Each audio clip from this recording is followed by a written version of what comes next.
Good morning, everyone, and welcome to the fourth edition of the Bologna Peacebuilding Forum. Apologize for my voice. I talked too much yesterday, so it's a little bit tired. But the first day was really good, and we are really glad to be here for our second day, full day conference together. I'm Bernardo Venturi. I'm the director of the Agency for Peacebuilding. And I also bring the greetings of Bernardo Mondani, the president of the Agency for Peacebuilding, that unfortunately is sick and he cannot be with us today in person.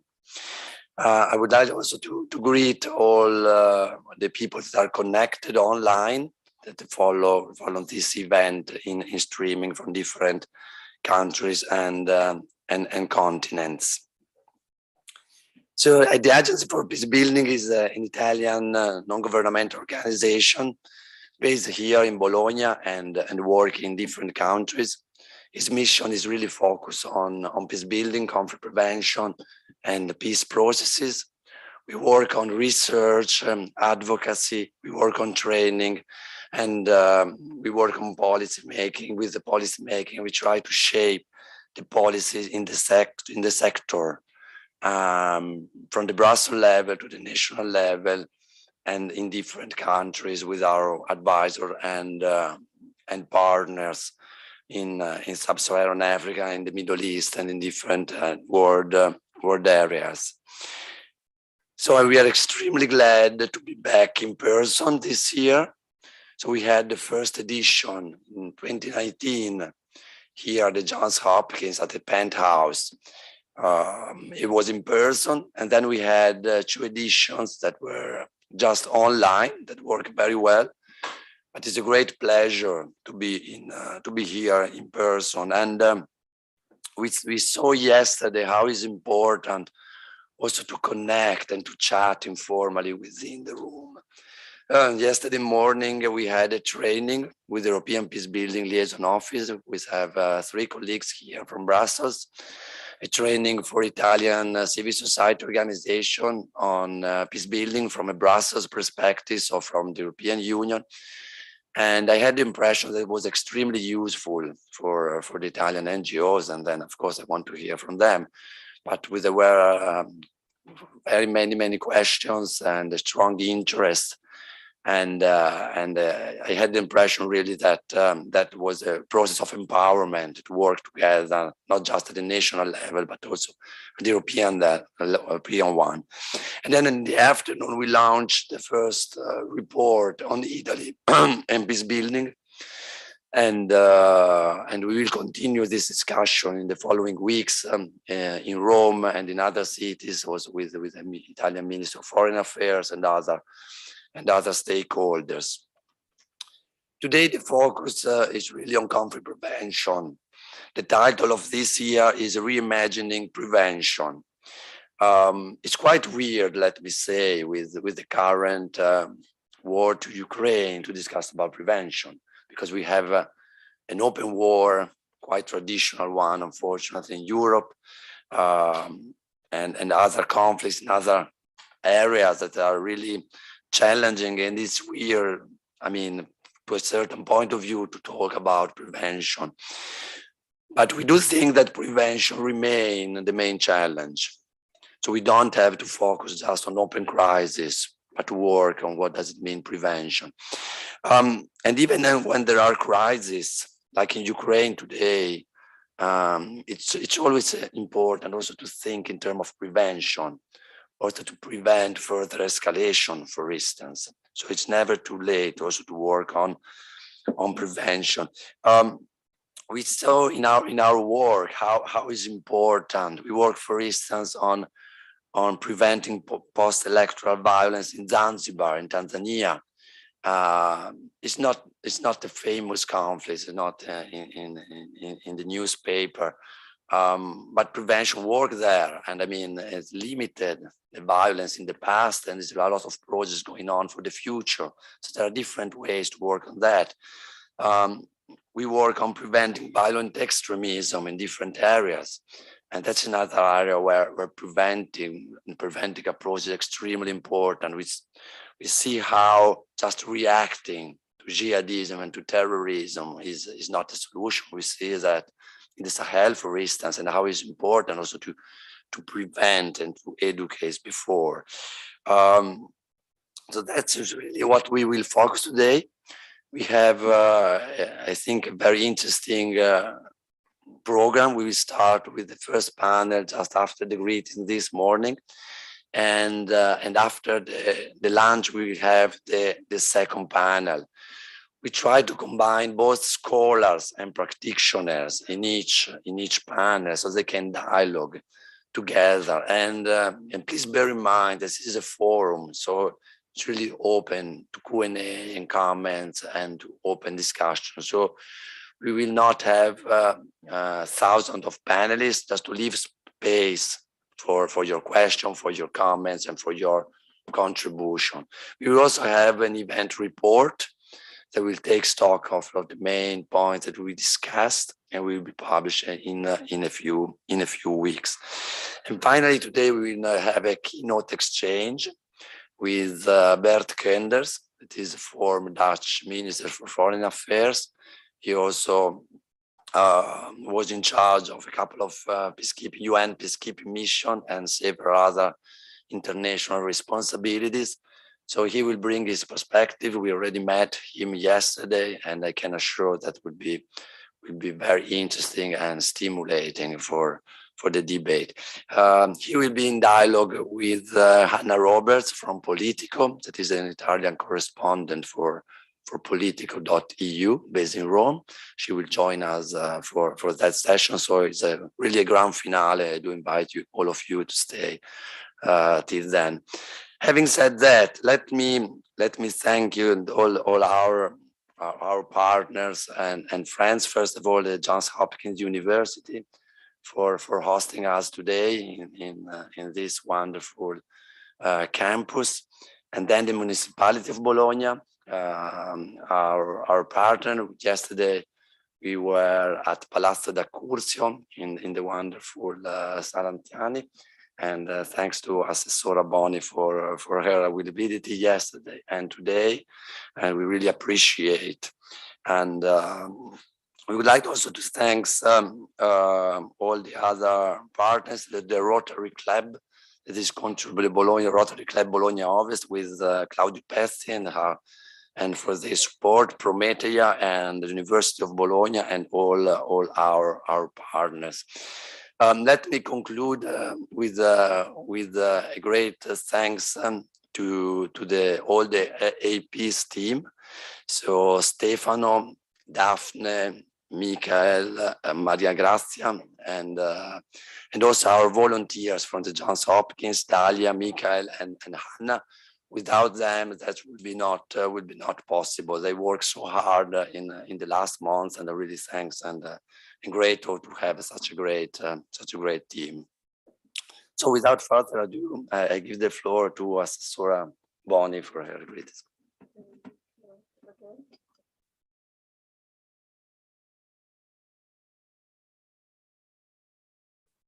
Thank you very much. Good morning, everybody. I feel really honored and privileged to be here in Johns Hopkins for the first time after, I was born in Bologna. I've never been just Johns Hopkins. How is it possible? Anyway, so I feel really honored to welcome you actually here to this fourth Peace Building Forum together with Bernardo and Michael. This forum, I think, as you said, is incredibly spot on, is incredibly timely, because it comes at the right time in this period, more than ever. Talking about peace building processes and conflict prevention is, incredibly spot on and timely.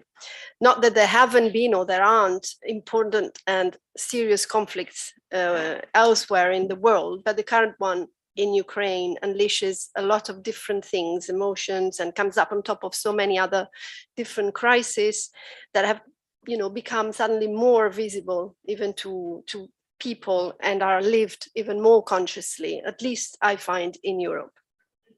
So thank you for having me, for inviting me as representative of the city of Bologna, the municipality of Bologna. I feel good, I think, here in this context on this theme, because Bologna has a strong track record, DNA, in terms of solidarity. We've seen that with the Ukraine again, and, as an ecosystem as well, not only as municipality, as citizens, as associations that have worked. We've just sent, very specific goods to Kharkiv, that is a twinned city of Bologna, and they've arrived through Mediterranean, the transport. So there was a very strong willingness to contribute to the emergency phase, but also in general peace building processes.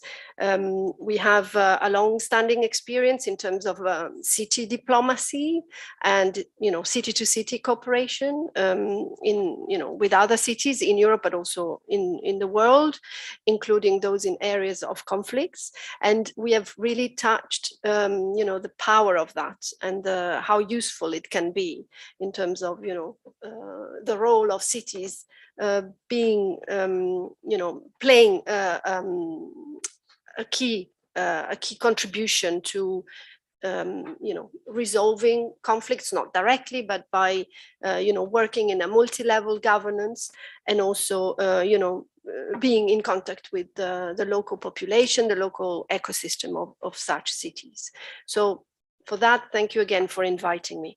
Now, the invitation by the agency, when you invited me, I looked at the title, and I suddenly went back with my mind to a manifesto that was presented in the 50s, the so-called Russell-Einstein manifesto that I guess you know. But anyway, it was signed by those two, Einstein just before dying, and by many other scientists and intellectual in 1955. And it aimed at highlighting, the sort of dangers posed by nuclear weapons, but also above all, calling world leaders to really seek for peaceful resolutions and find mediation to international conflicts. So now the context now is, of course, surely different, but what makes this text relevant today, I think, it's that the calls that are included in there have not lost the sense of urgency in a way, and because the reality of war is with us, actually, and the dangers are as real as ever, and the situation is even more complex than then. So very briefly, I would like to just put to throw you three messages that I found interesting in there. First, it is important to start thinking and speaking not as members of that nation, continent, or creed, but as human beings. Second, the world is full of conflicts, and it is key to learn to think in a new way and learn to ask ourselves what steps can be taken to prevent a military context of which the issue must be disastrous to everyone. And the third, and the last, but for me the most important actually, is the following. We have the power to choose continual progress in happiness, knowledge, and wisdom. To exercise this power, it is essential to remember our humanity and forget the rest. If we can do so, the way lies open to a new paradise. Now, remember your humanity and forget the rest. For me, that's a real great line. It is so contemporary in a way and inspiring. And I really think we need to go back to this call and reconnect with our humanity, not only to ensure peace between, human beings, between nations, between people, but also with nature. We are waging war with our planet right now. And, we are destroying our habitat. And we must see our concept of peace as human coexistence and respect of human rights, of course, but also as coexistence with our planet, our natural resources. So we need to recognize that our way of living and the choices that we make, they can result in bad situations for other people, our natural environment, and lead to conflicts. So I don't know, you must know this. If we buy lots of fast fashion, this will result in a lot of men and women in poor countries working ridiculous hours for hardly anything.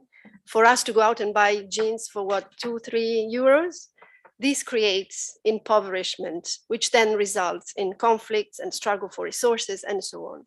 So for me, really, reconnecting to our humanity in a broader sense, I find is a line we should revisit in the light of today, of our times, and leave this with our youth of today and tomorrow, because they deserve far more than what we are offering them at the moment. So I wish us all helpful thoughts and good discussions, and I thank you again for inviting me, and for you, all of you, for being here. Thank you.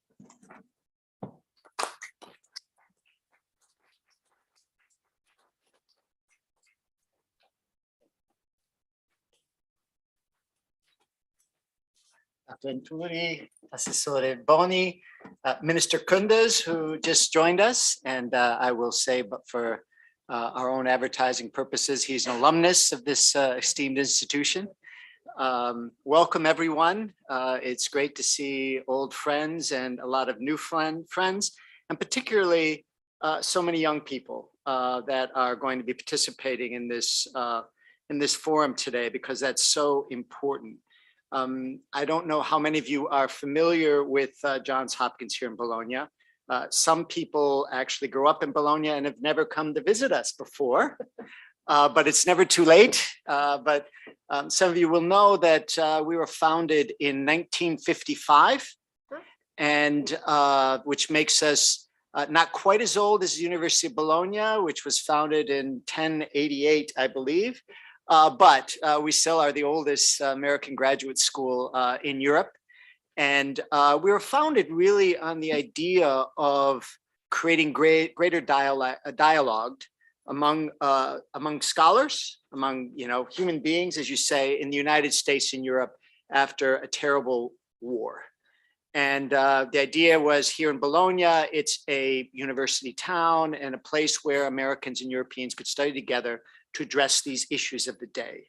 And certainly of conflict management and trying to avoid conflict was very much at the roots of what the place was founded to do. And obviously, over the last 67 years, some of the issues have changed, but not as much actually as we hoped they would.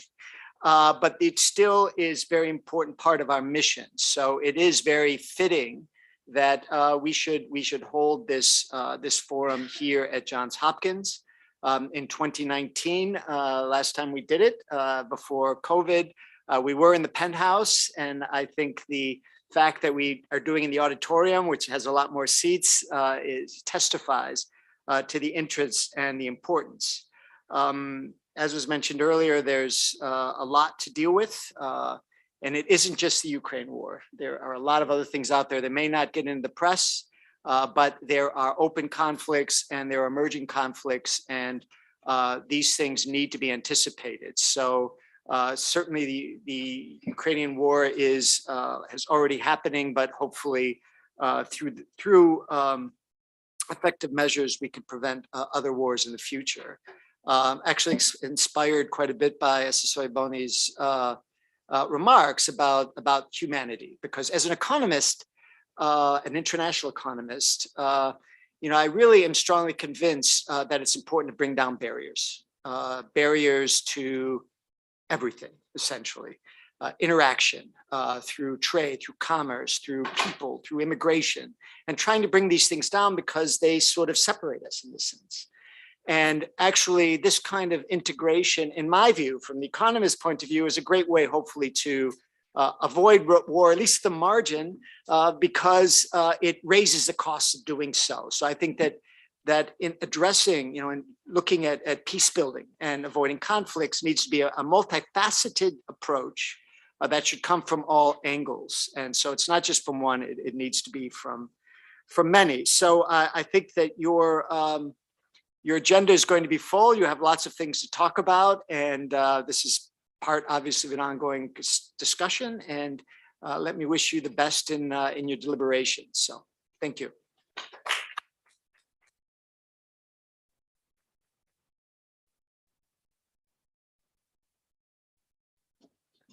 Thank you very much. So it's time now for the response.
Okay.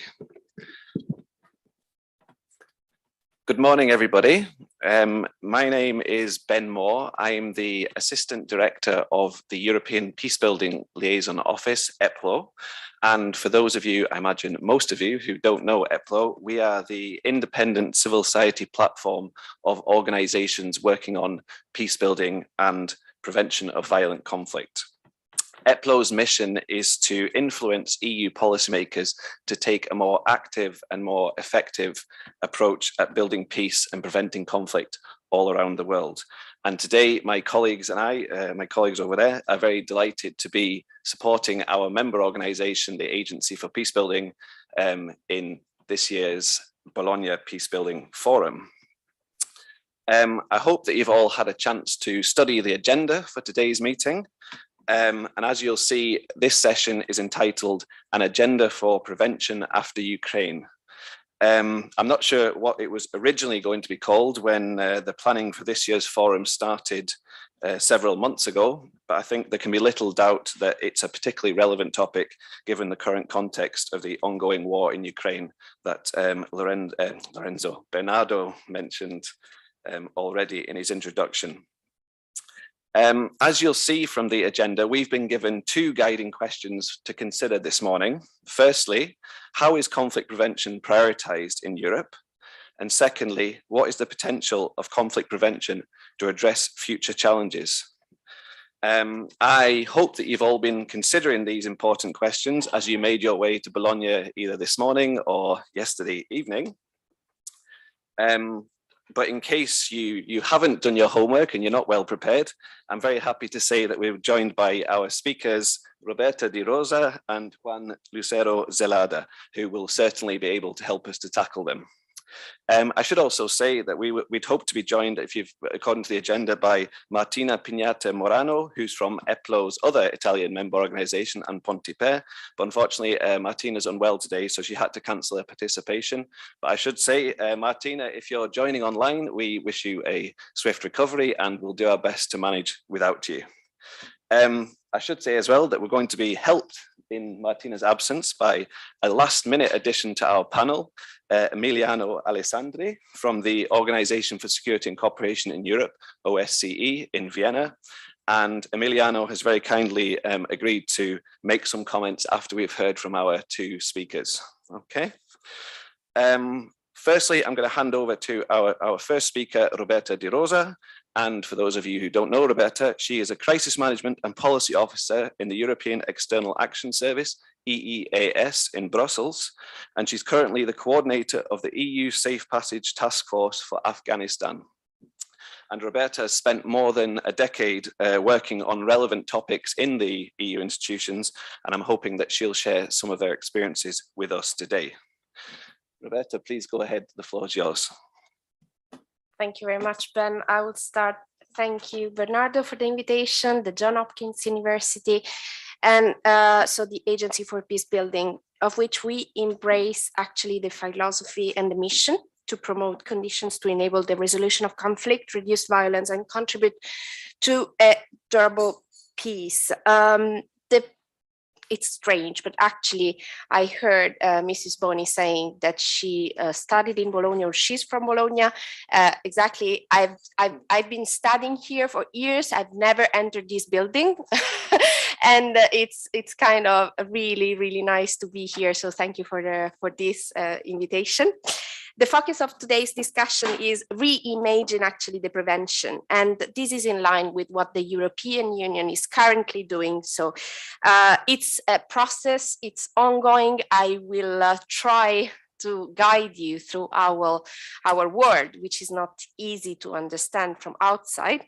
And we are not the best in communicating that. So I'll try to be very open with you, and I hope to have questions at the end because I'm open to questions as well. So this is a forum. This is what Bernardo highlighted at the very beginning. I'm happy to take your questions at the end. So conflict prevention. It evolved from halting disputes and their violent escalation, but it evolved, let's say, into something else. The avoidance of the outbreak, the escalation, the recurrence, and the continuation of the violent conflict.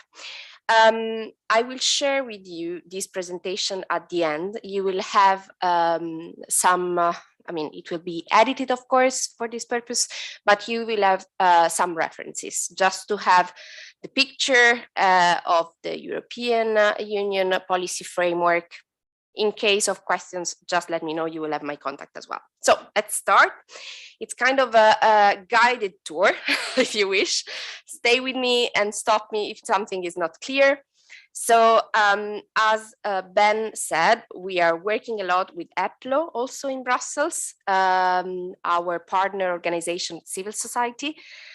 So they know more or less what we are doing, but I'll try to guide you. Okay, so now it's working. Okay, so at the level of the European Union, we have tried to put together, and with successful results, an integrated approach to external conflict and crisis. This is where now I'm working, but I come basically from a different world, which was the conflict prevention and mediation division. I will show you this in a sec. So I've been on the ground. I've done, let's say, my starting point in my career was really the human rights, then the development. Then I turned into the EEAS, which is the European External Action Service, the diplomatic service of the European Union. And now, after a period of 6 years in the conflict prevention division, I'm now working with the Secretary General of this diplomatic service, and we are trying together with him to tackle the different crises with this integrated approach. So there was an evolution of our EU policy framework. I told you it's work in progress, but we did a lot of steps forward already. So we started in Maastricht, then there was this security strategy in 2003. We had the Lisbon Treaty, very well known in 2009. The EEAS, my institution that works hand in hand with the European Commission and the European Parliament, was created in 2011. And then finally, we had the creation of the comprehensive approach. I will show you the difference between the comprehensive and the integrated approach to crisis in 2013. And finally, the global strategy. Why it is important? This guy in the picture is Borrell. It's our leader in terms of diplomacy. And the EU global strategy is important, and it's meaningful for the European Union and for the world in general, because in there we state that the European Union will engage in a practical and principled way in peace building and foster human security. Going back to what Mrs. Boni was saying, we are all human beings, and this is at the center of our interests.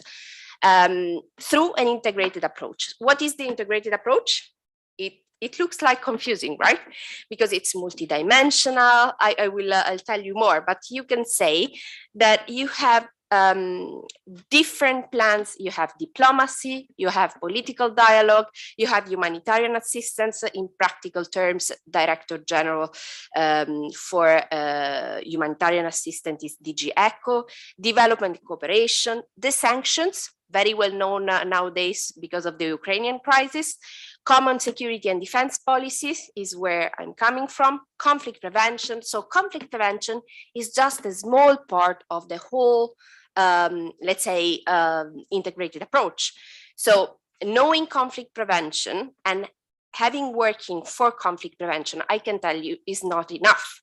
So it's the basis of everything, but it's not enough. And then you have the financial instruments, trade, etc. So that's what I was mentioning before. It's an engagement, the integrated approach, towards a political objective.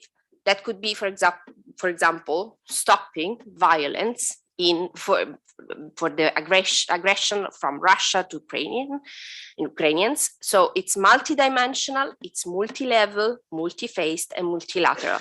It sounds very complicated, but it's not in practical terms. What happens when a crisis erupts?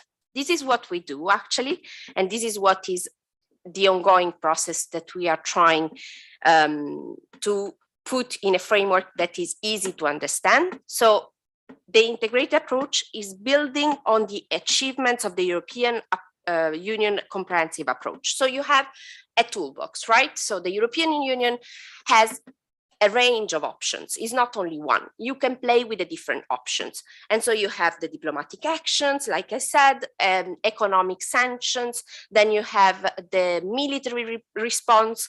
So it's a CSDP activity. What does it mean? It means security policy, common security policy and defense, of course.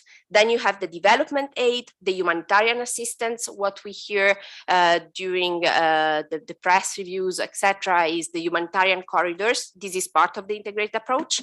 Conflict prevention measures and trade, climate, etc., other different aspects of the crisis. So we have this political framework from crisis approach. I lost the, here, sorry. So why is that different and why it is a progress in comparison to the comprehensive approach? Because we have a dedicated structure that I will show you later. I'm part of this structure to promote this integrated approach. You have more interaction with the member states. We are in touch with all the member states at the level of the parliament, European Parliament, of course. Then there is it's not restricted to a formal reporting mechanism, but is more an exchange. And then you have an emphasis on the mindset exchange. So this is what happened. I'm missing one slide, I guess. Oh no, it's here, sorry. I'll go back. So there was an evolution and something was created. And I had the pleasure to be part of this creation. We created the Integrated Approach for Security and Peace Directorate. And what is the purpose of this directorate within our structure, diplomatic structure, is to ensure effective coordination of our response at the level of the European Union throughout the entire conflict cycle. So from the prevention, so from the early warning system to the horizon scanning, to the political strategic planning for crisis management and response. And also we take care of the security. We are tackling, for example, the responsibility to protect people on the ground. So this is how it looks like. This is our structure. And I'm part, there is no pointer, but actually the integrated approach, it's on your left side of the screen. As you can see, there are different layers. You have the conflict prevention and mediation cell. Then you have a strategic planning for the missions, because we not only have embassies of the European Union around the world, but we also have missions and operations. It means that we have militaries on the ground and operational people on the ground around the world. We have 13, I guess. And the European Peace Facility, now very well known because we are giving our support to the crisis, to the Ukrainian crisis, through the European Peace Facility, which is a new instrument that the European Union has at its disposal. So you can see there is a big structure. There is the Deputy Secretary General, which is at the head of the structure. And then there are different pillars. So you have the integrated approach, within which we have the conflict prevention one. Then you have the security and defense policy, the civilian planning, and then you have the military staff. We are above all this with the Secretary General dealing with the whole crisis, which is interesting because when you spend 6 years of your life in doing conflict prevention and mediation, you can socialize high-level people, political people, with the idea that conflict prevention matters, really matters, and mediation is at the core of it as well. So this was interesting. And then we had, in comparison to the comprehensive approach, we had kind of an increasing integration of the different layers. So we started from the very basics. We started from sharing information, which is not to be taken for granted, actually. Then we shared our analysis, conflict analysis, because this is where we start from, right? The conflict analysis and the assessment of the actors on the ground in the different countries. Then you have shared priorities. What are our priorities as the European Union? They are certainly different from the priorities of a member state, a single member state. Then you have to identify complementarities with other member states, with actors on the ground. And then you have a joint implementation of the plan that we do all together. How we do that? We have our toolbox. So I share with you some examples. Bernardo told me, do examples. I'll do examples, Bernardo. So how we do that? Through our early warning system, EU early warning system. It's now more inclusive. We revised the whole process and we translated it into concrete early actions. So it's not only technical stuff, it's really hands-on approach. So I will explain you more later, but just to give you some examples. Then we have a humanitarian development and political nexus. This is a link to basically between or among different disciplines, which are the humanitarian, the development, and the policy. And it helps a lot in operationalizing, of course, what we are planning. Then there is a new concept of stabilization, a new concept on mediation. You will find all this information on the in our website, which is broadening the spectrum of stabilization actions, like in the Sahel, was mentioned before. And then we have a joint conflict analysis, which is a new requirement under the NDC program. I know it's not talking to you probably, but it's a new program going from 2021 to 2027. I will show you a slide later on this. So there was an evolution for sure. And what are our tools to continue evolving, let's say, in this process? So we have new concepts to address the drivers of the conflict, for example, the climate change, which is central to us. And we have new ways of working. So we have this NDC, which is a financial instrument of the European Commission to address better security development nexus. And then we have the European Peace Facility, which is an instrument of budget done by the member states to cover operational action, not only at the level of the embassy, so the delegation, but more on the military and defense aspects. So this is NDC. It's kind of huge measure. We are talking about 79 billion euros. And how you can see that it's divided into geographic, thematic, and rapid response pillar. The rapid response, it was what we used for the Ukrainian crisis. I'll go back if you have questions, but this is about the European Peace Facility. So you have assistance measures and military operations.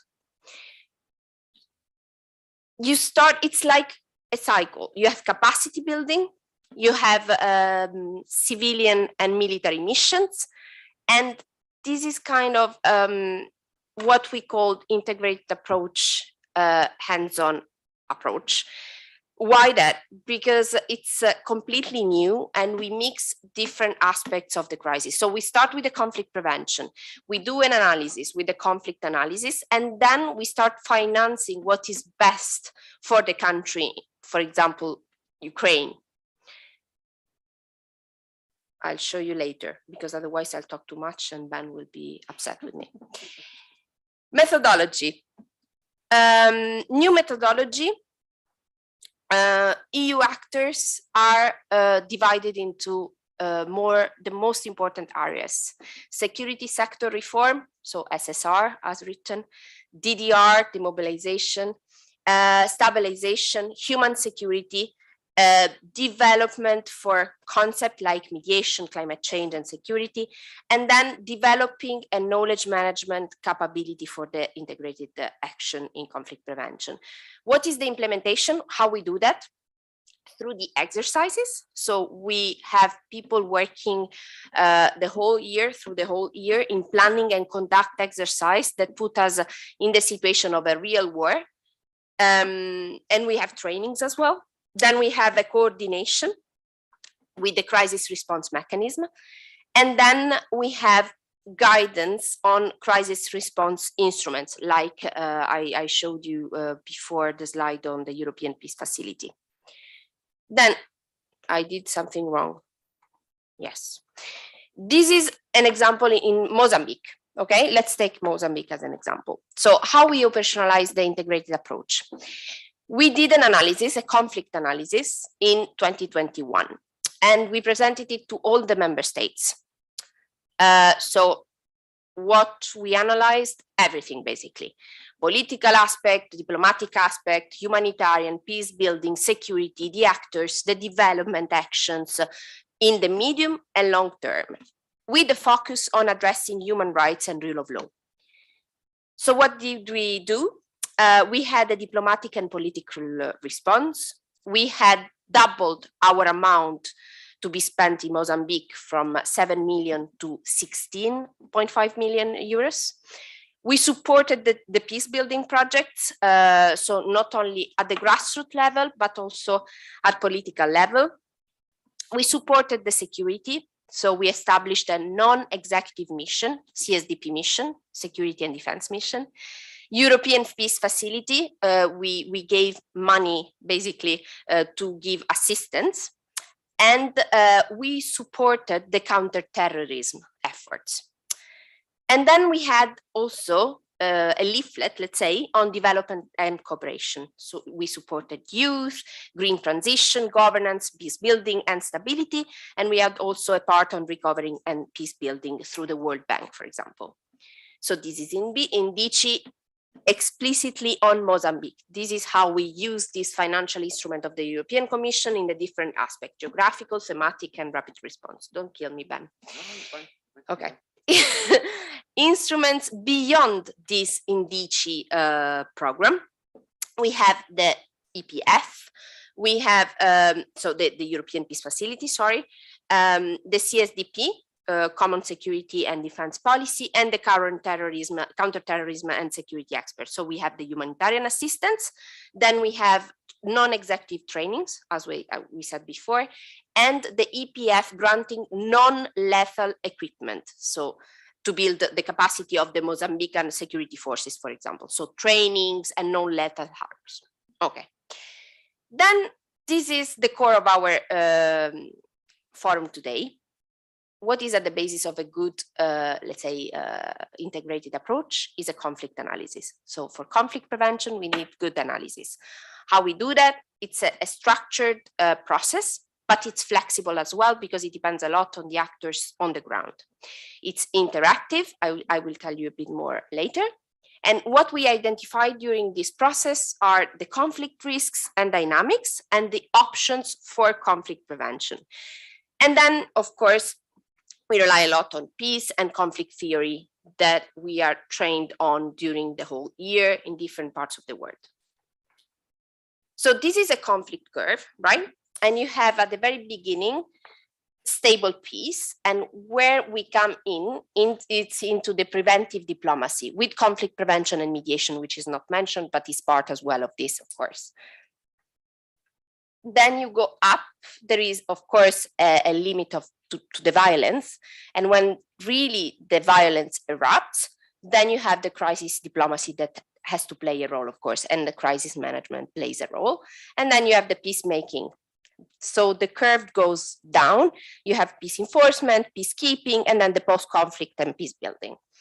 So you can see that we can act at the early stage with the conflict analysis and the integrated approach, but also in the middle of the conflict and also afterwards. So you can apply these concepts throughout the whole process. So how is that done, this conflict analysis screening? Is done, of course, you have some principles. It's joint. Joint means with partners. Then it's inclusive because we ask different actors to participate into the analysis. So it's a civil society, the member states, local authorities on the ground.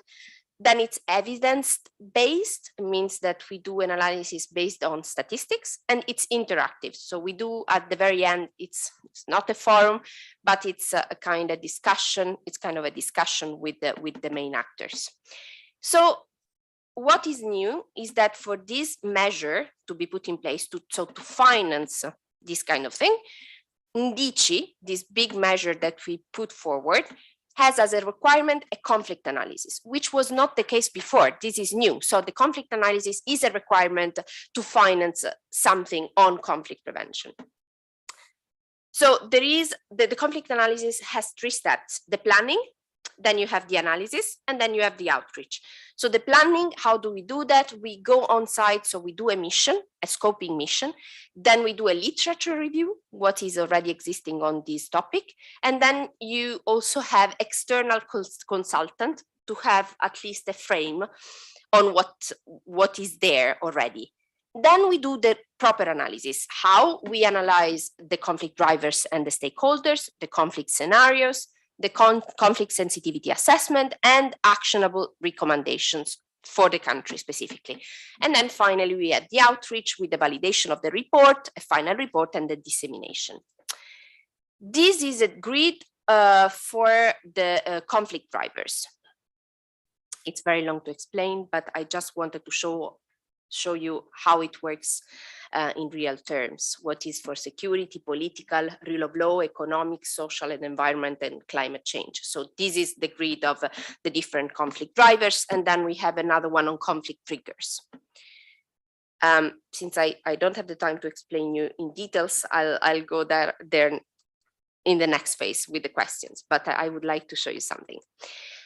This is the map, for example, of conflict actors and the stakeholders map. So we map the primary, secondary, and tertiary actors. Then we have the perpetrators, mobilizers or spoilers of the conflict resolution. And this is very useful also for the mediation concept. And then you have to identify what are the positions of the different actors, the interests and the needs, which are really different sometimes from what it appears, from what you hear, for example, the TV or journals, etc. So this is kind of the most important part of our process. And this is our toolbox. So what the EU has at its disposal as a toolbox. We have the early warning system, we have sanctions, we have the mapping of violence on the spot, because we have SATSEN, who is working with the intelligence service. So we have this at our disposal, and we have ceasefire support on the spot. This is at the level of security and defense.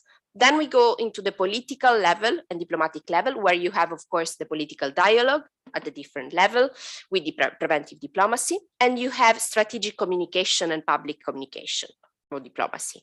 Then you have the counterterrorism and countering disinformation and data collection.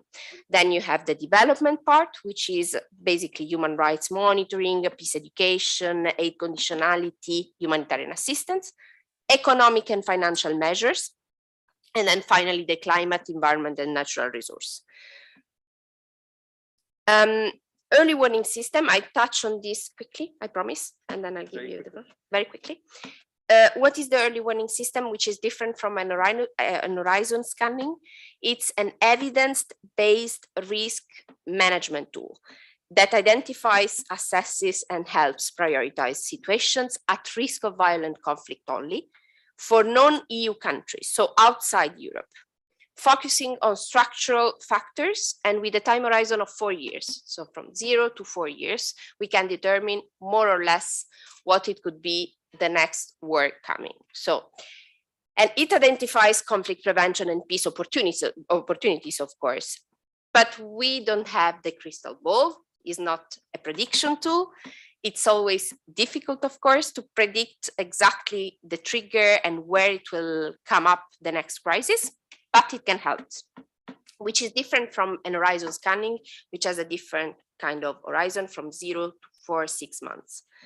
But it really helps in the assessment and in the upstreaming of the conflict. I would like to show the last one. Give me a second.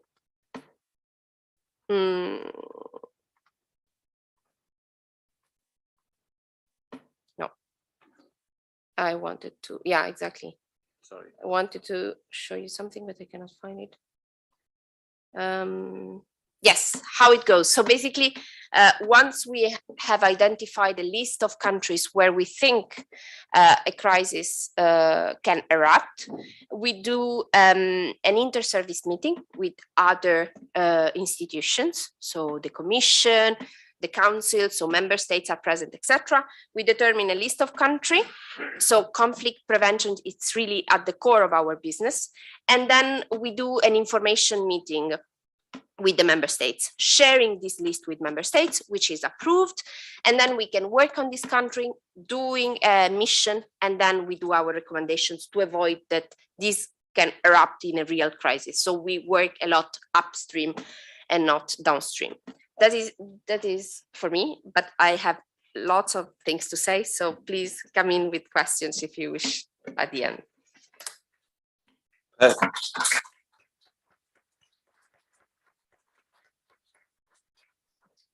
Thank you very much, Roberta. And I'm sorry to pressure you to stop, because I think I can see you have a lot more to say, but there will be opportunities later. Perhaps you can come back on some of the other points you wanted to raise in the Q&A session later on. I'm sure that all of you have lots of questions for Roberta. I've noted down several points I'd like to hear about more, but please, if you will, just be patient, because what we'll do is we'll hear from Juan and from Emiliano first. And so note down your questions and keep them for later. Just in response to what Roberta said, firstly, for me, it's always a big relief. We had a meeting yesterday that Bernardo mentioned with a group of NGOs here. We were telling them about what the EU does. It's always slightly nerve-wracking when somebody from the EU then comes and speaks afterwards. Unfortunately, she didn't contradict anything we said yesterday. So it's kind of everything we told you was true. So that's always very reassuring.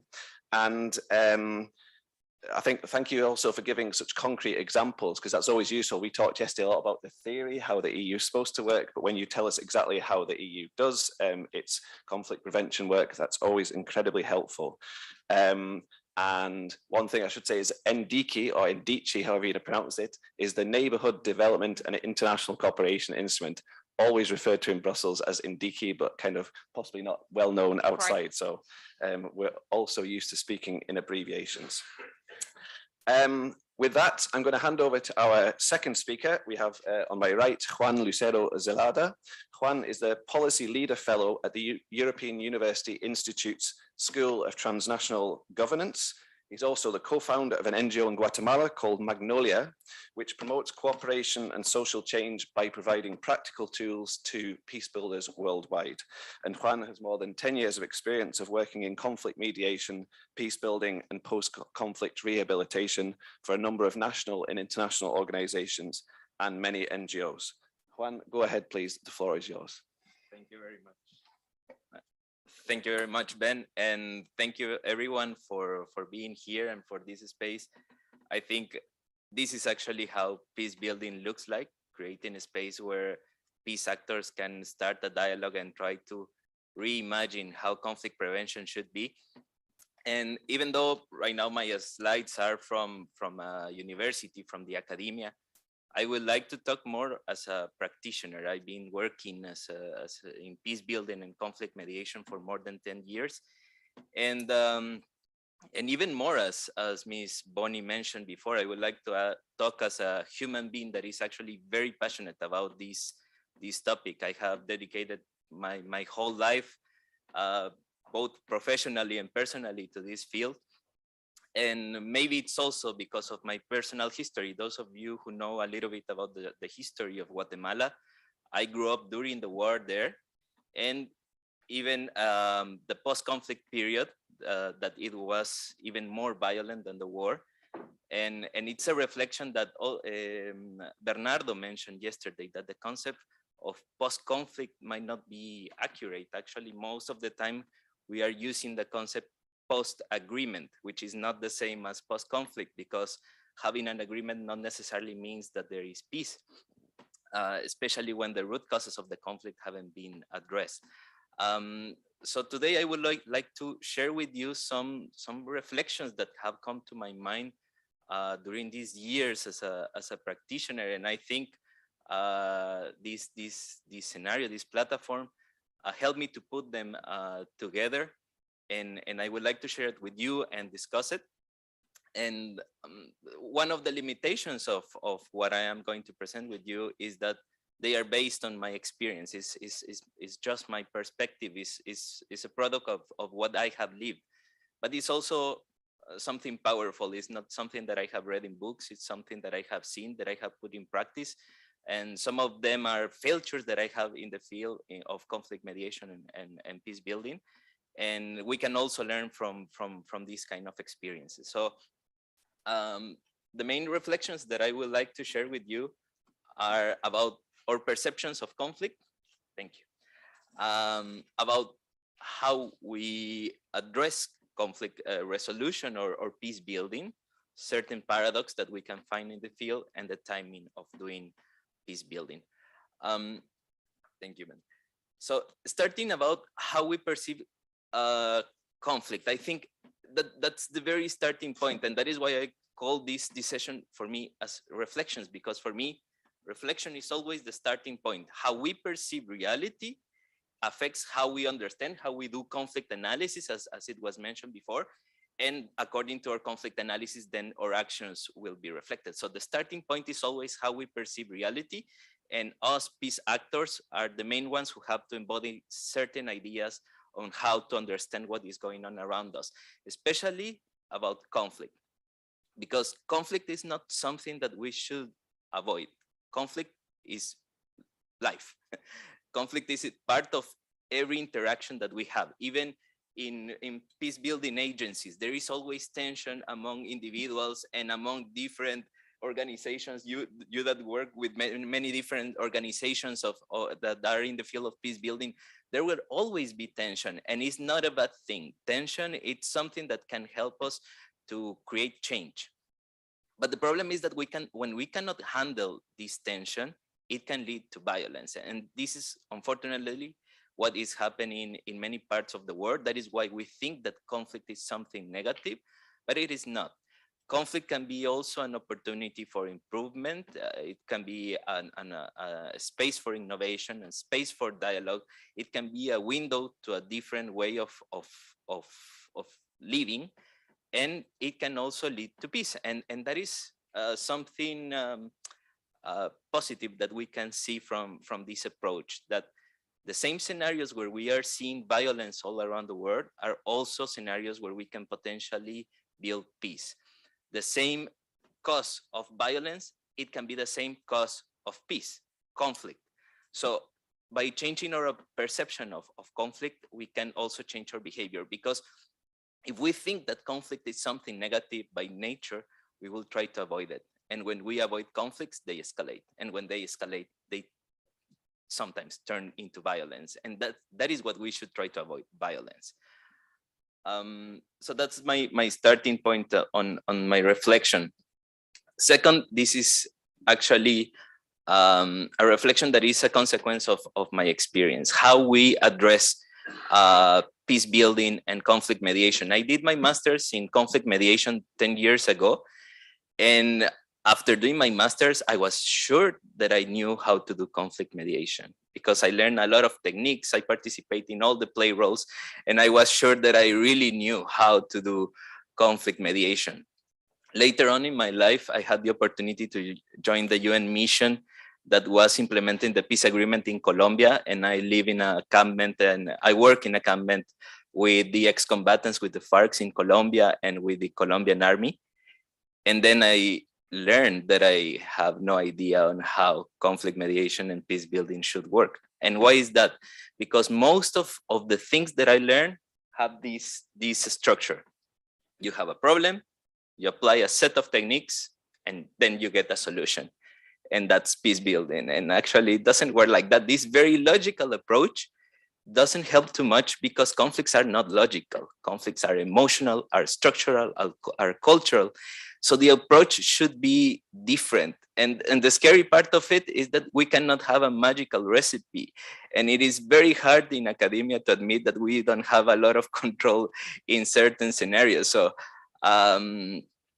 it was a very humbling experience to work on the field of conflict mediation and peace building, especially in Colombia. I reflect a lot on that, because at the end of the day, I was just trained to build agreements. And as I can think in the macro level of my country that the peace agreement didn't bring immediately peace, also at the local level, it happened to me the same, that the peace agreement or an agreement between two parties will not change the reality if the nature of the reality of the relationship between the parties doesn't change.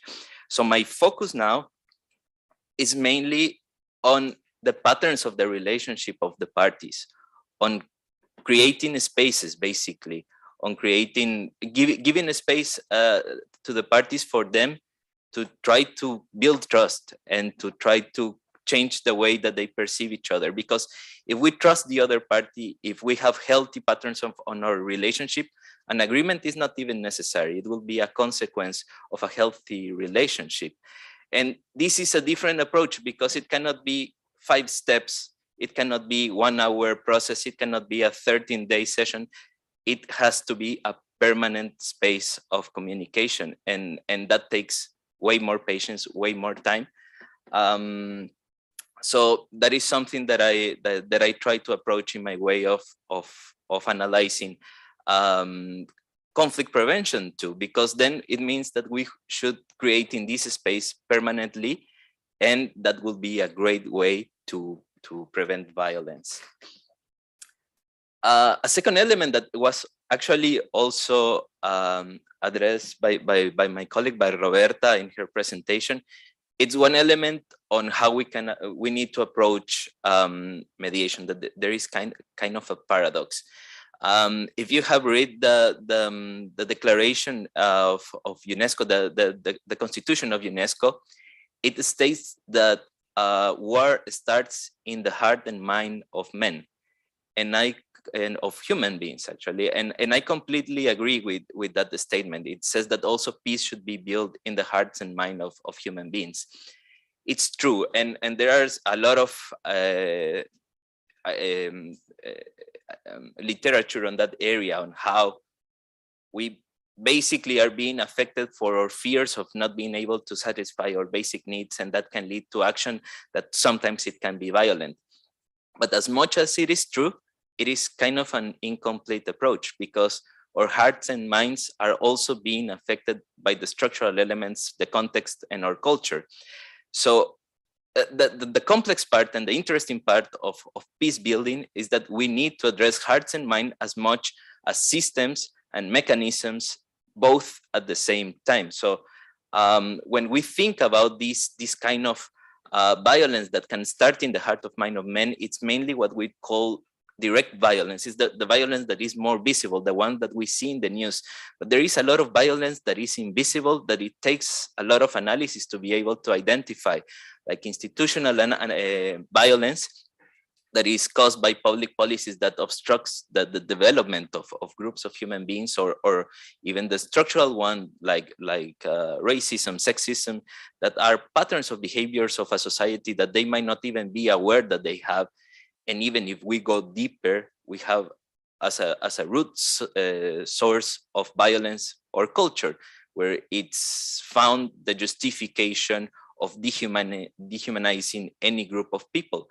So the complex element and the challenge and the interesting part, it's both going to the psychology of the conflict and the structural elements. If we try to create just systems without changing the mindset of the parties, nothing will change. If we focus on changing the mindset of the parties, but there is still poverty, lack of opportunity, gender inequality, and so on, nothing will change either. So we need to do both at the same time. And in the holistic approach of conflict prevention that Roberta mentioned, it was stated like that. They have a whole structure. And one of the elements that I read in her presentation, it was that it says that changing the mindset of the party. So it's also something that we need to implement, and it's already there. And the last point that I would like to address, it's timing.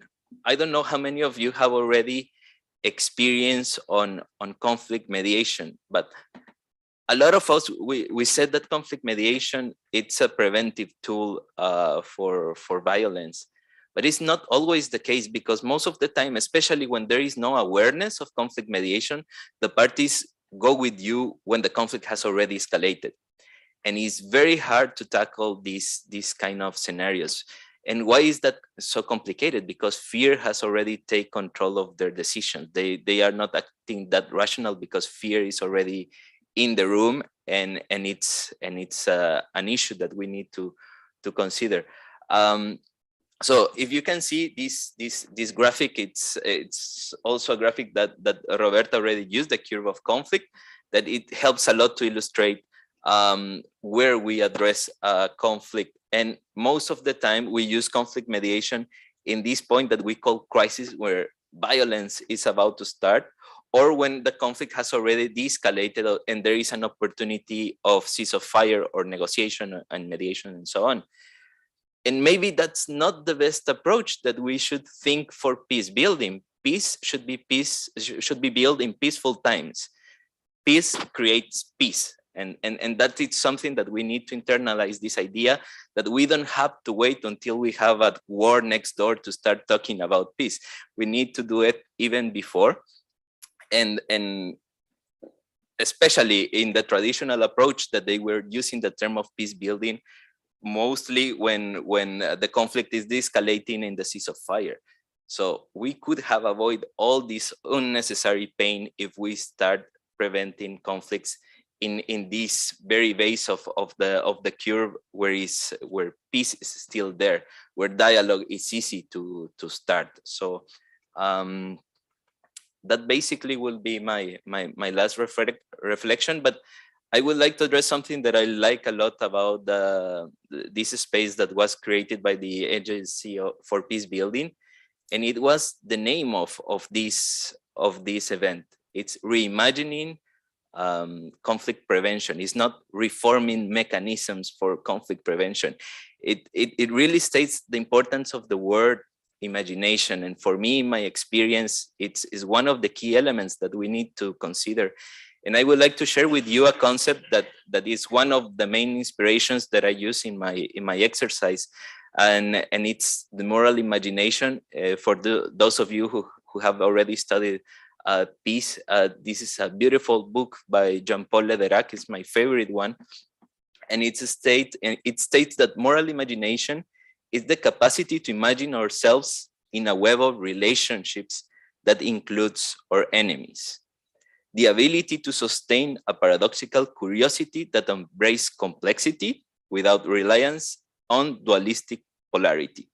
The fundamental belief in the pursuit of a creative act, and the acceptance of the inherent risk of stepping into the mystery of the unknown that lies beyond the too familiar landscape of violence. So I love this concept because it's both pragmatic and idealistic. We need to address the reality as it is, but we need to imagine how it can be better at the same time. And we, like it or not, we are interconnected within each other, with our friends and our enemies. And what we need to address is the interaction that we have with other people. Also, especially nowadays in the context of Ukraine, we need to go beyond these discussions that are everything black and white, where there is one crazy evil man, and that, because even if there are a lot of facts that can show that some acts are terrible of what is happening there, this simplistic approach obstructs any possibility of dialogue and of peace. So we need to start rethinking how we understand what is going on around us, and to believe in imagination and creativity as an option to build peace. And at the same time, we need to empathize with what is going on in the minds and heart of the people who are that are being affected by a conflict. Because especially, for example, I come from a country that have a long war, more than 25 years, and I work in Colombia where the war lasted 50 years. The possibility to imagine peace, it's scary because it's something that you have never experienced before, and it requires a lot of courage to move beyond what is familiar to you. So even if peace can be something better, there is still a lot of risk of giving that step. And also all of us, we have that challenge right now in the context of what we are living, in trying to put ourselves there and put the agenda of peace, because it can sound naive for a lot of people, but in my opinion, there is nothing more naive than thinking that violence will bring peace in any part of the world. So thank you very much.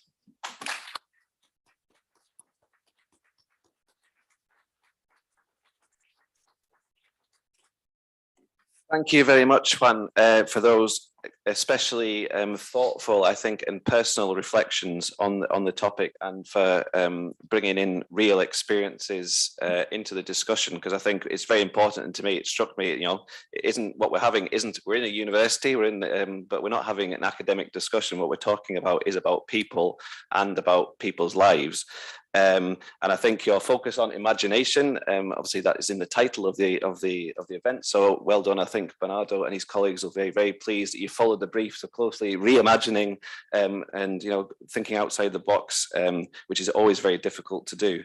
And I think I'll take away your expression of building peace. You know, we need the need to invest in peace building all the time, not just at times of conflict. Build peace in peaceful times. I think it's a very useful reflection for all of us. Again, if you have, I'm sure you've got plenty of questions for Juan, but please hold on to them just now, because we're going to hear now from Emiliano Alessandri, who is Senior Officer at the Office of the OSCE Secretary General. Go ahead, please, Emiliano, with your reflections. Thank you. Thank you. Thank you so much for the opportunity to speak. And as Ben said at the outset, I don't have a structured presentation. I was asked to fill in, and I'll do my best to share some very personal comments. So all I'm going to say doesn't really reflect the affiliations we have with the OSCE and other institutions. But in the Q&A, if there are questions about what the OSCE is doing around Ukraine or other crises, I'll be happy to address those questions. I will really limit myself to 3 points of a much less technical or academic nature on this broad topic of an agenda for prevention.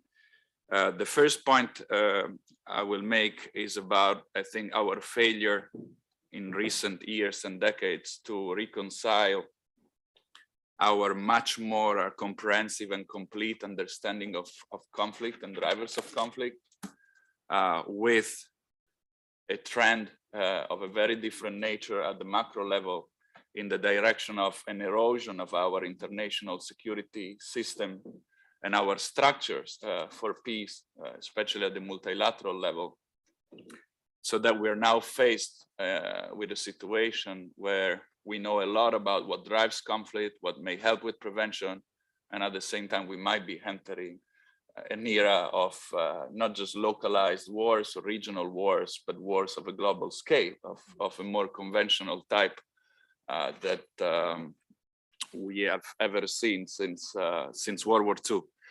The second point is about the need in the wake of the war in Ukraine, but especially with the view to the risk of future war on a global scale, to really build a much larger coalition of actors and stakeholders that are united in their common interest in preserving a view of international security as possibly as a positive sum game as opposed to a zero-sum game, overcoming the many divisions, some of which will never be solved, between those who really specialized on peace building and those who work more on security issues.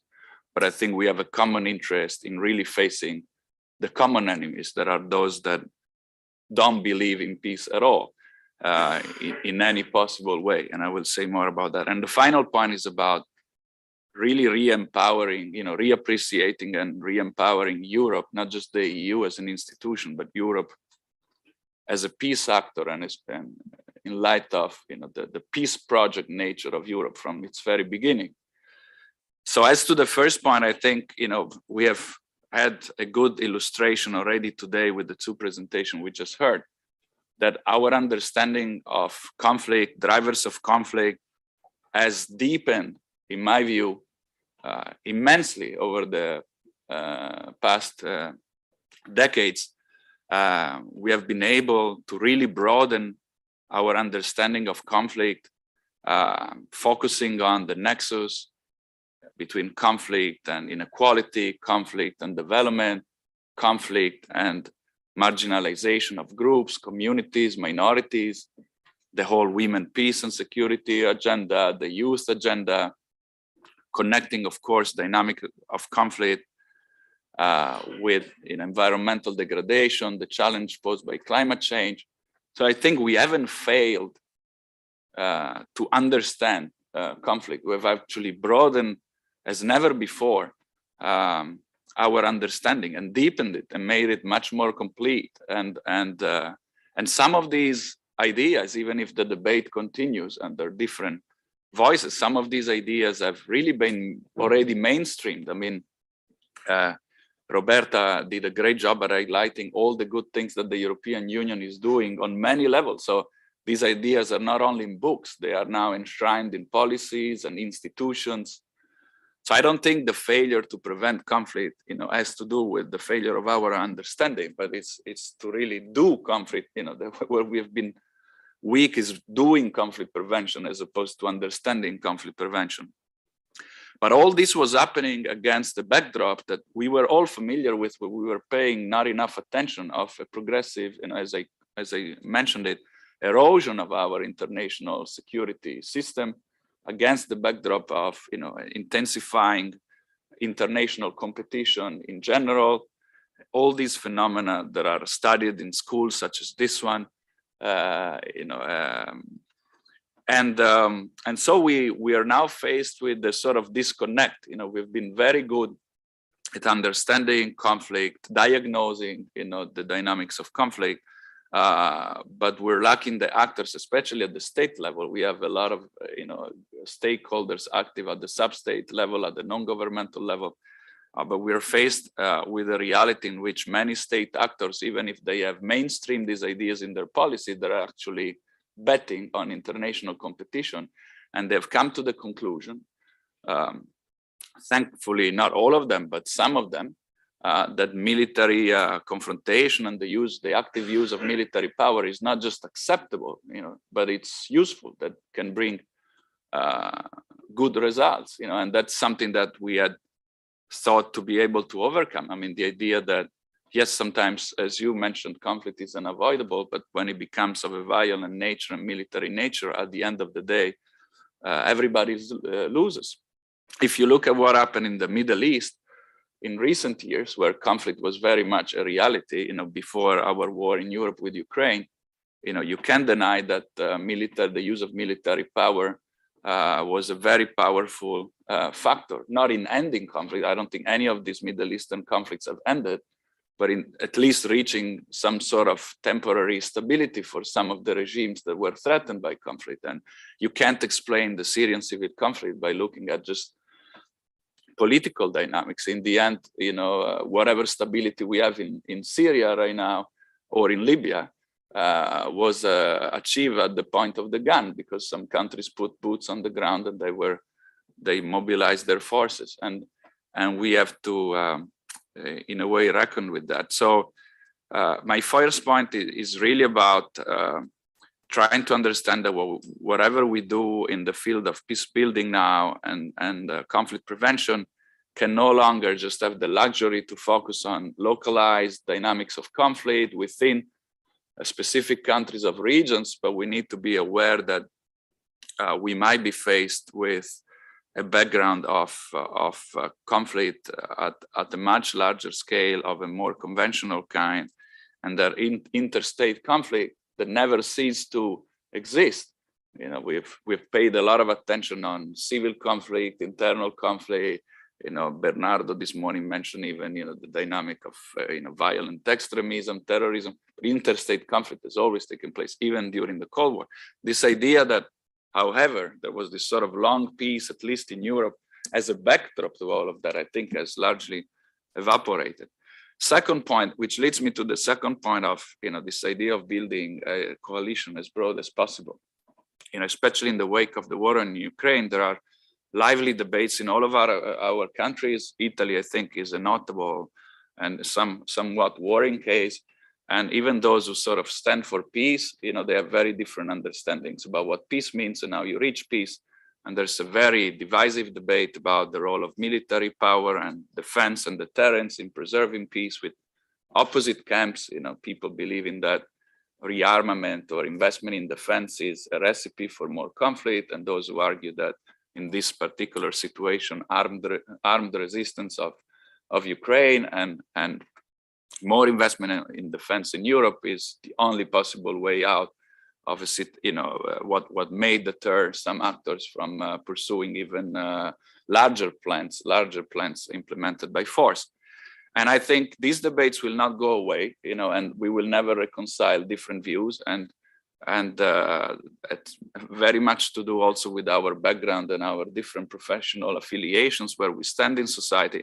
I think what is important at this very crucial and turning point is to really focus more on what unites us than what divides us, and to really focus on what our enemies are. And I think we have two broad categories of enemies: those countries and those actors that are really betting, as I said, on international conflict, not just international competition, as a way to advance state or societal interest of a security nature, economic nature, political nature, and those who still hold on to the view that security and peace are best served by international cooperation, broad and large. And I think if that becomes the parameter, then some of these differences can be reconciled or can be sort of set aside for the moment, right?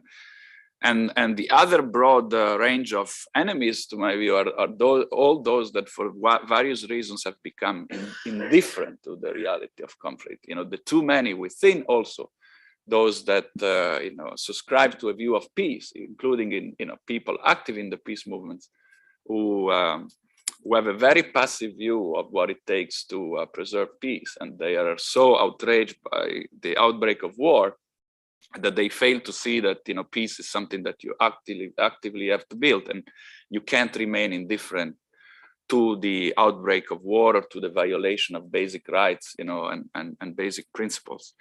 And a forum such as this one, which Bernardo tells me was born with this ambition to act as a sort of bridge between the researchers on peace building, peace studies, and the practitioners, can go a step further, in my view, trying to bridge also the communities of those who deal with international security, who are not necessarily all of them warmongers or imbued with securitized views of the world and international politics, and those who work on peace building, especially at this very crucial time that where we're really faced with the prospect of war at the global scale. I'm not going to mince my words. I think it's the risk of something resembling a World War III is very real. Is something that we should all be facing. And the final point is really about Europe, which was in the guiding question of today's panel, and the role that Europe can play. And I think here we really have to rediscover the origins of the European integration project as much more than an economic and a political project, but really a peace project from the very beginning, built on the ashes of World War II.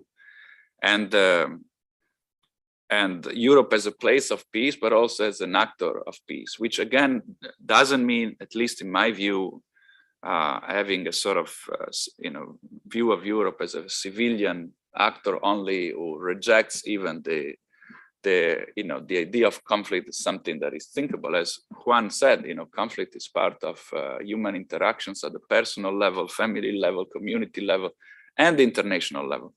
But as an actor that, knowing how much it can lose from a great power competition and a possible great power war, really actively uses all of its tools. And again, Roberta did a great job at explaining the toolbox that the European Union, for instance, has, but the same applies to the OSCE, the UN, and other institutions. The toolbox is there But is that connected to the sort of high politics of our, nation states?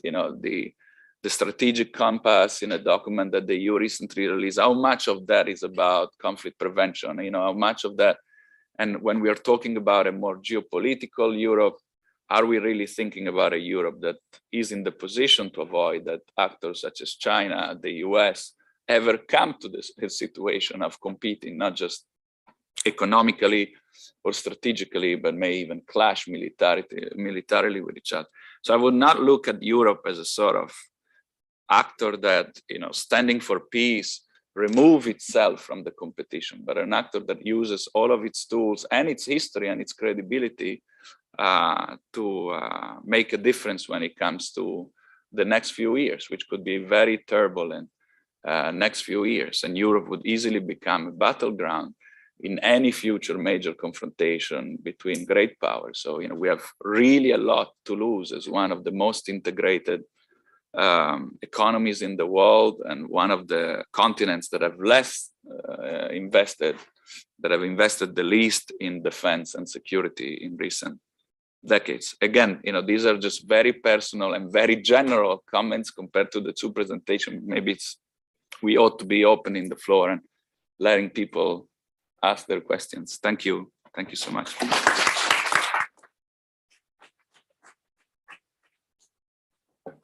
Thank you very much, Emiliano, for those extremely insightful comments. And yes, you were, as I said, a very last-minute addition, and we were so appreciative of the fact that you stepped in to fill the gap in the panel and came up with such insightful comments,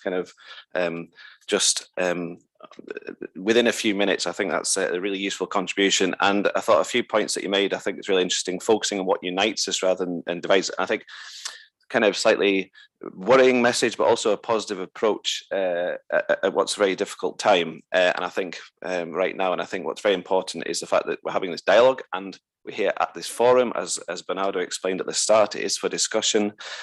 So without further ado, what I'd like to do is open up the floor to all of you, and I'd be very interested to hear your comments and questions for any of our speakers.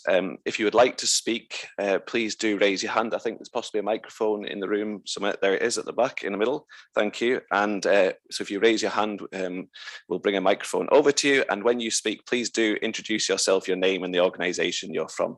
Go ahead, please. I see there's a question in the middle there, please. Yeah, can you hear me?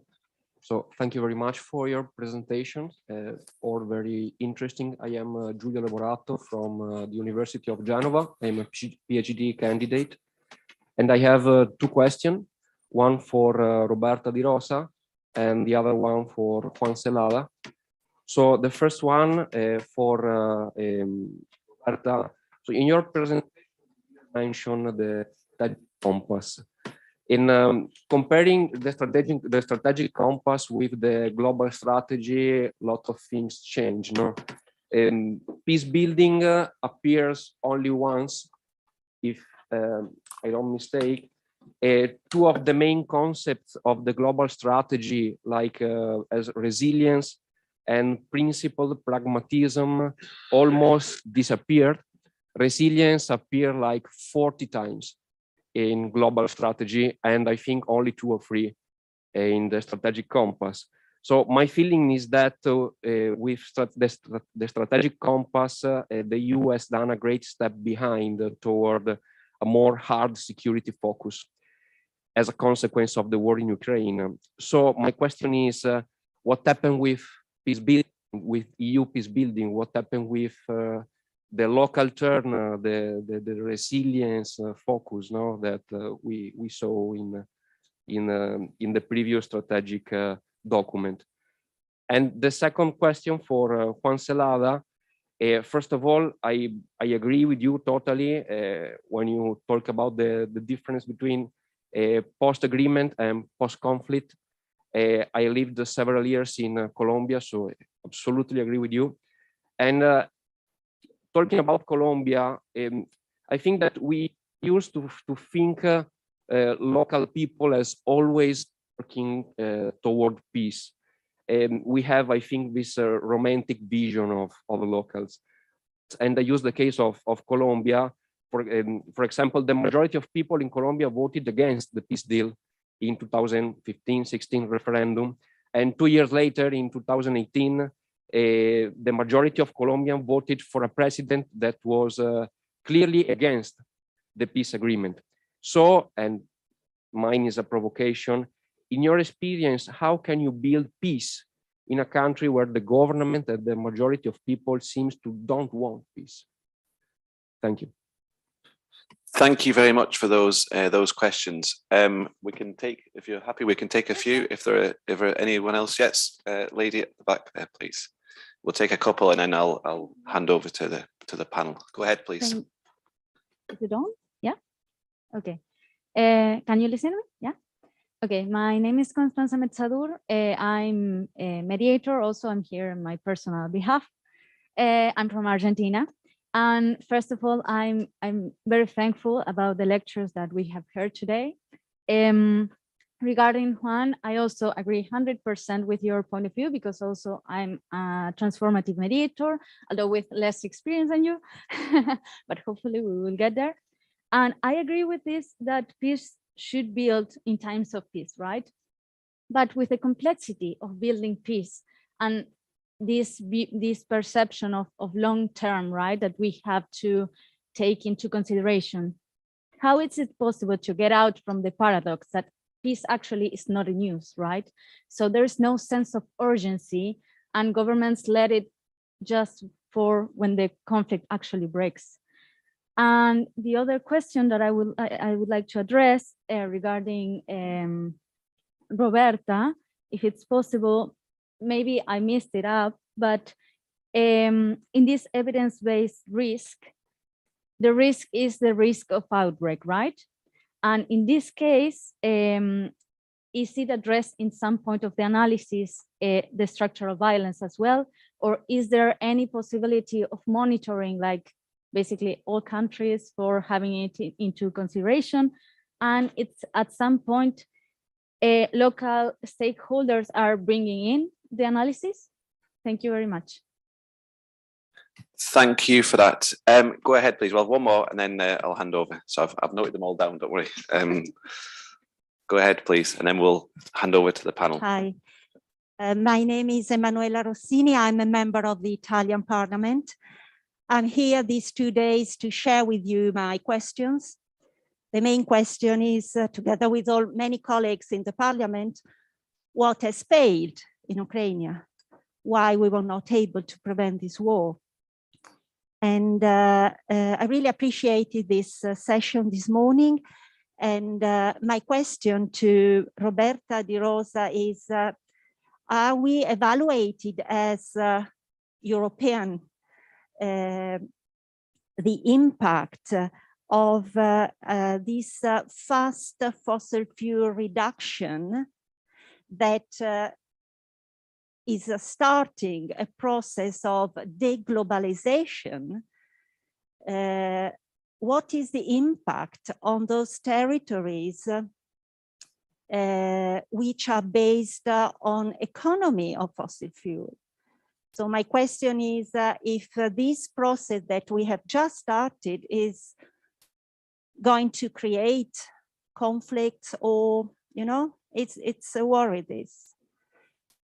And the second question to Professor Zelada, which I really appreciate and agree with most of your intervention, is we as a European and also as an institution are often blamed for exporting values which are European values. So from your multicultural experience, do you agree, or what do you think about values like discrimination, equity, gender equity, freedom, human rights, are only European, or can we call them universal?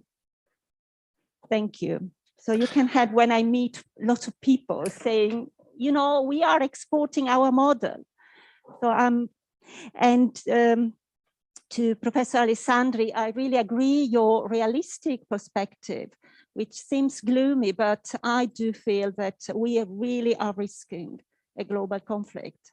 And we as European and European Union need to re-empower our force, our role. So my question is, considering that also from my experience of, I'm in the European Policy Commission, I meet many colleagues from France, German, and my impression is that creating a common foreign affair politics is unfeasible. So what do you think that we could do together, you know, in terms of a foreign affair policy and also in terms of adopting a common position in those countries and in those situations external to European Union? Do you think that the way is to try to be more neutral, or I don't know, I let you, because it's also my question to myself. Thank you. Thank you very much for all those. So I think I've noted down, I think there are 4 or 5 questions for Roberta and for Juan, and then that final question for Emiliano. So go ahead, we'll go in the same order if that's okay. Go ahead, Roberta. So thank you for the questions, interesting questions and difficult ones as well. So first one, I will be provocative, right? Let's go beyond statistics. Do you think that writing a new document like the Strategic Compass that I on purpose didn't mention, because of course the purpose of this document is how the EU can become a stronger and more capable actor in security and defense. So it has a specific form. Do you think that drafting this document means that we forget the previous ones? I mean, we had a mediation, brand new mediation concept. We had a conflict prevention concept accepted by the 27 member states, which is not easy, by the way. So we took a lot of time to familiarize member states. And when I'm mentioning member states, I'm not mentioning only Italy, but you know how Europe is built, right? So we have several ones, and some of them are not really familiar with the concept of mediation and conflict prevention, for example, because we are coming from a different history. So I don't think statistics on how many times conflict prevention and peace building are mentioned in the document is really reliable on or linked to the weight that it has for Europe, the conflict prevention. I think we did steps forward in this sense. We talked about the integrated approach. We are building a new directorate on crisis. We were not ready to have possibly a third world war so close to us. This is true. And that's why I think we had the political framework. We have the toolbox, but like my colleague Emiliano said, we have to prepare ourselves for the worst scenario, and is not in a document that you will find that. It's about partnership, like Emiliano said, with international organizations like OSCE, like the United Nations, trying to be united against our enemies. Is about capabilities. It's about the team, because I talked a lot about the positive sides of the European Union. I didn't talk about our limits, because we have limits and we don't have to ignore them, because otherwise we will never tackle them. So we have small teams, for example. So dealing with conflict prevention and European and the early warning system and horizon scanning, you know how many we are?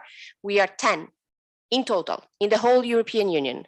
So we rely a lot on partners like Juan, for example, like Ben and EPLO. I mean, partnerships, it's not only with the organizations, international organizations, it's all about academics and people on the ground. And that's why we have our eyes on the ground with the delegations. So this is important. So small teams. So I'm going back to the question I got from you. It was about monitoring all the countries. So yes, we try, but we have to focus on priorities. Otherwise, we will never have the right responses to crisis, because if we have to tackle all the countries at the same way, you will never handle this. And as I said, we are only 10, for example, for the early warning system. And how we can bring local actors in is during the assessment that we do on site. So we do an exploring mission, or you can call it as you wish. I mean, it's too technical, but you go on the site and you call on local authorities, young people. So we have to consult with youth, which is important and a key actor on the ground. Women. So we have this kind of, we don't want to separate or treat the different agenda, like women, peace and security, youth, peace and security, and get trapped to this and say, okay, but we have to consider this as a priority because it's a political priority. So women, peace and security is more important than the youth, peace and security agenda. No, we have to consult all of them. So human rights defenders are important equally. So that's what we try to do. We bring together, and this is the power of the European Union, to gather people together, to have this power of convening power, to bring people together and to listen to them a lot. And then we can act on operationalizing the conflict prevention spectrum. This is how we work. And this is not easy because you have conflicting views as well. So, local stakeholders, yes, what we failed, wow, this is...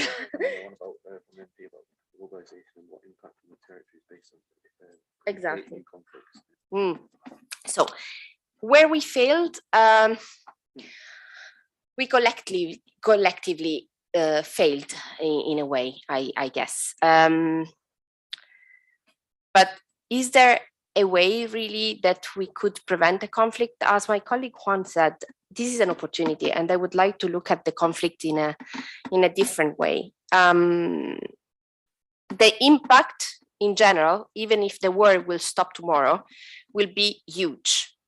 And I was hearing the speech of our President von der Leyen this morning, announcing the 6th package of sanctions. This is the only way we can leverage the international community. This is the only way Russia can listen to us, basically. And we hope we could collectively act on this. But I cannot say we just failed in imagining that this could happen really so close to us. And this is nothing wrong in admitting that we collectively failed if it's, let's say, putting this into perspective to avoid that this will come up again in the next future. So now we have to focus on resolution and conflict resolution, and at least stability, I guess, starting really with the humanitarian corridor. This is the priority, and this is the nexus we were talking about. Human being and the approach of the European Union is centered on human beings and the protection of civilians. So let's start from there, let's take it from there, and then we can build the stability. And as my colleague said, is not about the peace agreement, it's really about improving the life and the conditions of the people on the ground. Did I miss something? I don't know, but I can go back. Yeah, okay, I'll go back otherwise to the last one. Thank you, Roberta. Juan, I think there were 3 questions also addressed directly to you, but also the question about Ukraine was open for anyone who wants to answer. So feel free to tackle that one too. Go ahead. Okay, thank you very much. I'm happy that I am the second answering these questions because they were very hard, and it took me a while to think a little bit more in deepness of this question. And I like that this discussion has gone so deep, as Emilio mentioned before. Our comprehension of conflict is way more deep nowadays. And starting with the controversial question about the peace process in Colombia, I might not agree with the idea that most of the people, they don't want peace. They don't want this process, and they don't want the way that is being discussed and implemented. So it's 2 very different things. I feel of what I've seen in the ground in Colombia is that most of the people, they want peace. that is also a challenging thing. How peace looks like can change from one head to another. And everyone is imagining a different type of peace. And what is that? Because Colombia is a very big and diverse country, and the war was experienced in a different way in each country. And the peace process is being implemented in each and every local community.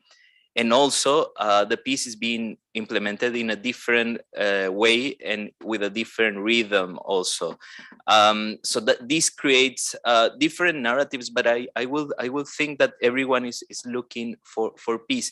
And I think that this general perception that the Colombians are not happy with how the outcomes of the peace process are, and in the elections is being reflected. It's also a way for us to understand that we need to reimagine also how to create another peace process in the future that is not only at the high level tables, even happening outside of a country, but also there has to be a process at the root level that can address the root causes of the conflict, because a peace agreement that don't address that will lead only to more skepticism to the word peace. And that is very dangerous, because Colombia has lived so many deceptions on peace processes before in their experience. And you can also imagine, think about that also in the small level. If we sell the idea that an agreement can repair a relationship between two people, but the next day everything continues the same, they will stop believing in dialogue, mediation, and peace building. So we need to be very careful with that.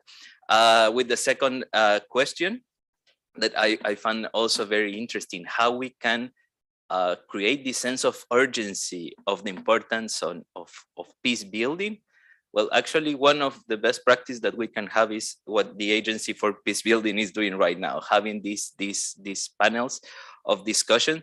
Unfortunately, I think everywhere in the world, we now have a sense of urgency on peace, because as you mentioned before, we are in risk of a war, and then it also this nature of reality that war also creates awareness of peace. Unfortunately, it's how we work.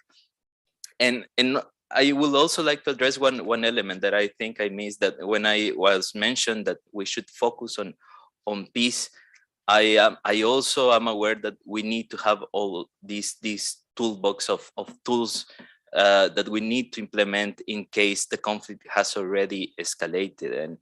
And also as an idealist, as a mediator, is nothing more dangerous than for you to go to a place and talk about peace, and the people might feel that you are not hearing their sorrows and what they are experiencing in that moment. So I think we need to understand that the option for mediation, for dialogue, has a space in the curve of violence. There are other alternatives when mediation, it's not the best alternative to help to de-escalate the conflict and then create the scenario for a peace process. What is happening in Ukraine is also an example. We can use mediation tools to address what is urgent. As you mentioned, the humanitarian crisis and the ceasefire, we can use mediation tools, but that will not lead necessarily to peace immediately. Peace building is going to be a very long process, even if there is a ceasefire and a kind of agreement in the short term between Ukraine and Russia. And the third question that I would like to address, is your question about values. I do believe that there are universal values that should be that they should be all around the world. But how those values will look like in the ground and how much time it will take the people to embody these values, it's different from one place to another. And I will try to do an analogy on my experience that sometimes at the beginning of my career, I had an idea of how peace should look like, and I will try to push my agenda on implementing that peace. And I realized that that's not the best approach. Actually, the best approach for me is to be patient, to take time, and my role is not precisely to build peace, is to create the space for the people, for themselves, build the peace in the terms and the timing that they consider the more the best one for them. Thank you. Go ahead. Yeah. Roberta has asked for a very quick intervention, but before I come to you, Emiliano, Exactly. go It's ahead. just to complement what Juan just said, actually. I completely agree with you. And also to reply to Mrs. Rossini, I would say that a lot has been done, for example, for the Ukrainian crisis and Russia, but there is a lot of sensitivity as well. So as a diplomatic body, there are a lot of political dialogue going on, for example, that are not public, and so we cannot share. This is an advantage, but is also a disadvantage. So it's not that we just failed. We tried, and we are trying to tackle the different triggers, but also the root causes of the conflict, but it's not easy. And the second point I wanted to say is that we don't have to forget the other theaters. I'm dealing with Afghanistan, for example, but there is also Syria, and there is Myanmar and Libya, and I can go on. So, I mean, it's not just one crisis. It's because the spot now is on this crisis, but then Afghanistan never stopped, for example. So, and again, there is a limited capacity to tackle all these issues. Sorry, thank you.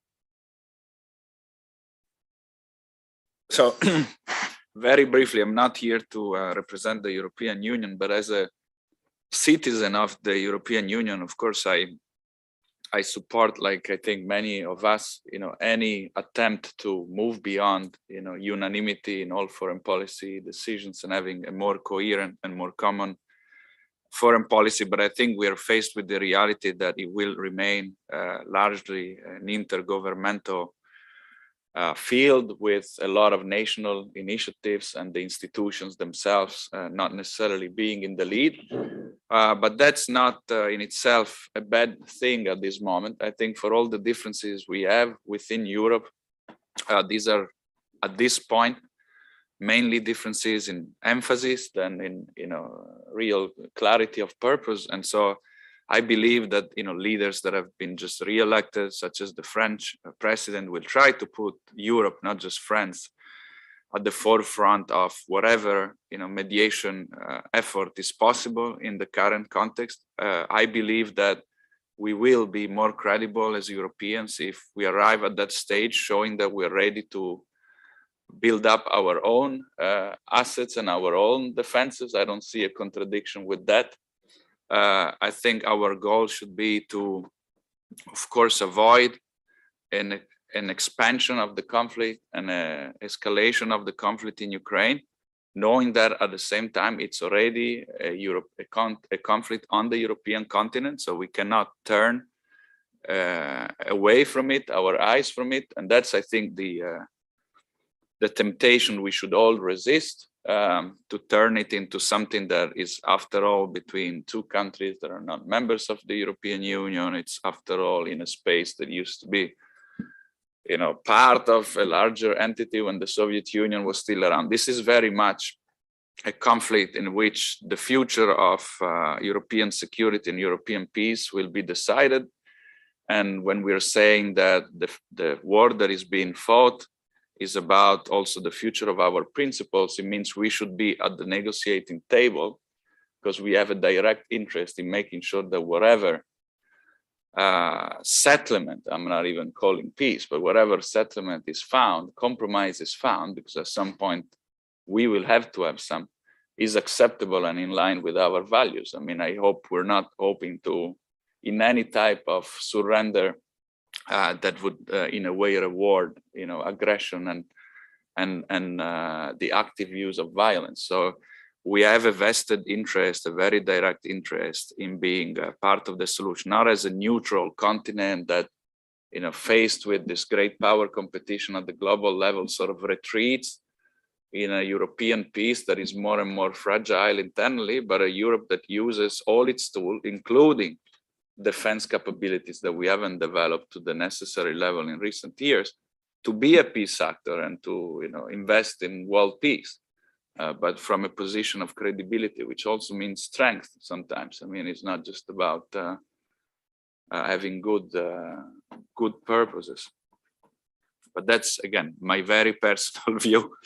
Please don't quote me as somebody who is representing my organization, which is even more divided, of course, than the EU, think, I haven't said anything about the OEC. You will hear from a very capable colleague later this afternoon who is probably going to talk more about what we do, but we are an organization that is the only pan-European security organization, including even countries beyond the European continent itself, the United States, Canada, and we have the Russian Federation among our founding members, full members. So of course, the conflict is dividing us internally.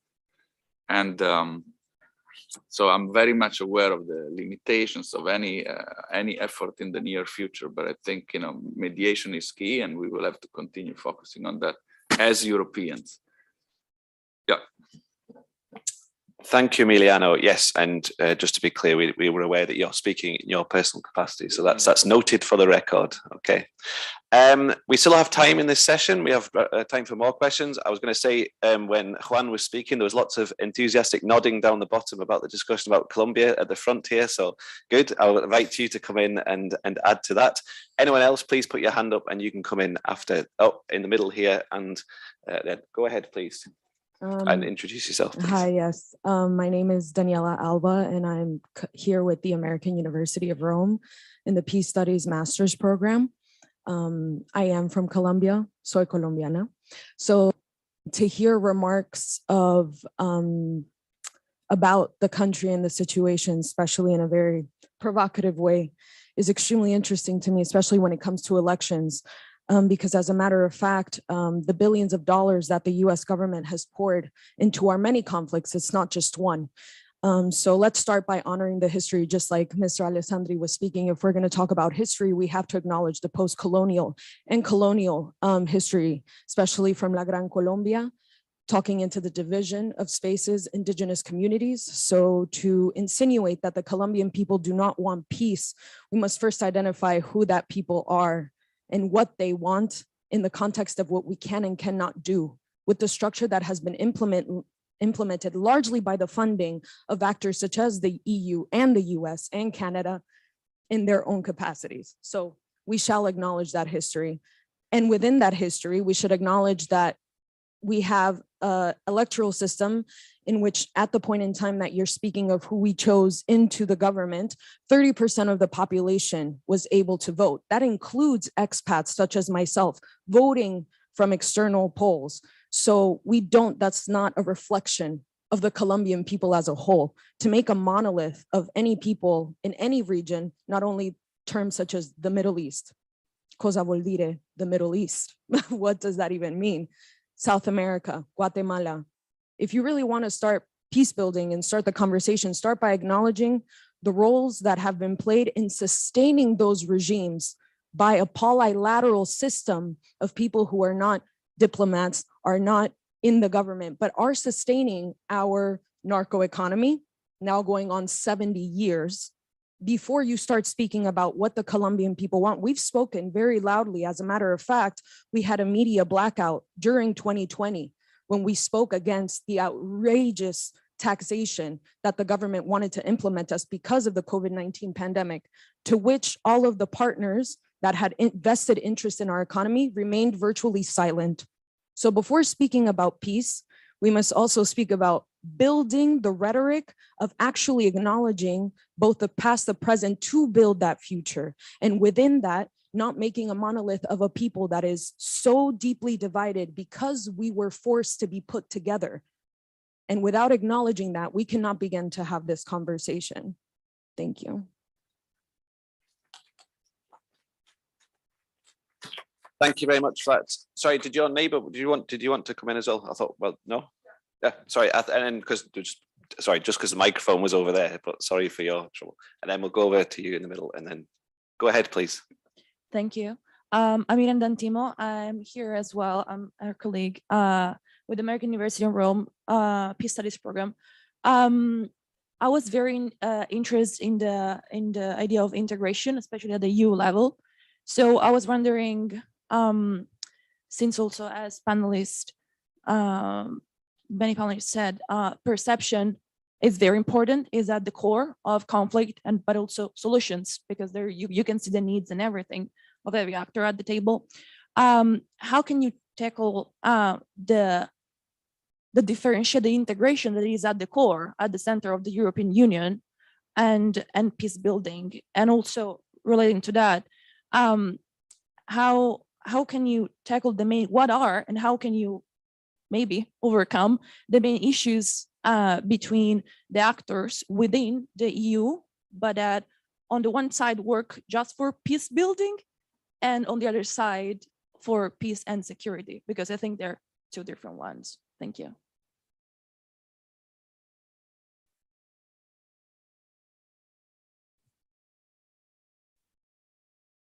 Good afternoon. Is my sound okay? I'm not on Zoom anymore, sorry. Well, my name is Anastasia, and I work with the International Institute of Humanitarian Law in the Department of International Refugee Law and Migration Law. But my background, mostly academically, is in atrocity prevention. And, you know, it's becoming a big topic, conflict prevention and the importance of prevention in this field as well. And thank you very much, all of you, for your interventions. It was very helpful and also practical and honest.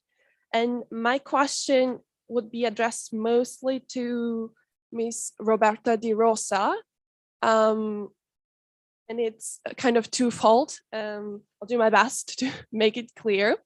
So the first part would be, are there any mechanisms that help to include the voice of the local populations, so the recipients of the peace building efforts, so to speak, without the issues that were mentioned before by Julius, without romanticizing the local, and also treating them as a unity, so acknowledging that the locals are different and they may want different things? Are there a mechanism to still include them into decision making and designing the peace building efforts? By recipients, you mean beneficiaries? Yeah, so basically the real people in real places who would benefit from peace, so those who are targeted by these initiatives. Second part would be, so I would say in the recent years, there is a narrative that prevention should start and always starts at home. And I understand this is the external service, and it's part of the job to look externally outside of the EU. But I'm just thinking of all the capacities and trainings and analytical capacities, as well as institutional capacities that are at hand. And maybe is there any possibility to also use them internally to prevent conflicts within the EU, to address issues like hate speech and hate crime and structural violence that is a deep root of the conflict? So this is like my question's a bit twofold. Thank you very much.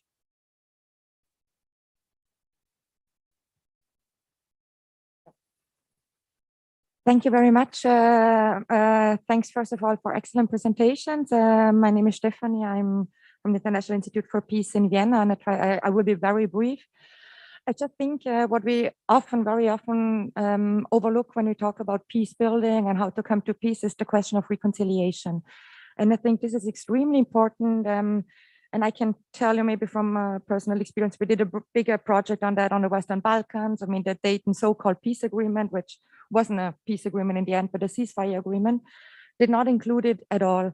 And we see it until now. And if you go to the Western Balkan countries and you try to talk about reconciliation, it's impossible. It still is impossible until now. And I did several times, and they would always tell you, yeah, that is actually the biggest questions, but let's talk about something else these days. So I think this is very important, the question of reconciliation, and it is also extremely important when it comes to Ukraine and Russia. I mean, considering how closely they are together with the language and ethnicities, and I see this as one of the biggest challenges to come once, and hopefully the war will be over. So this would be my first question on how do you assess the role of reconciliation.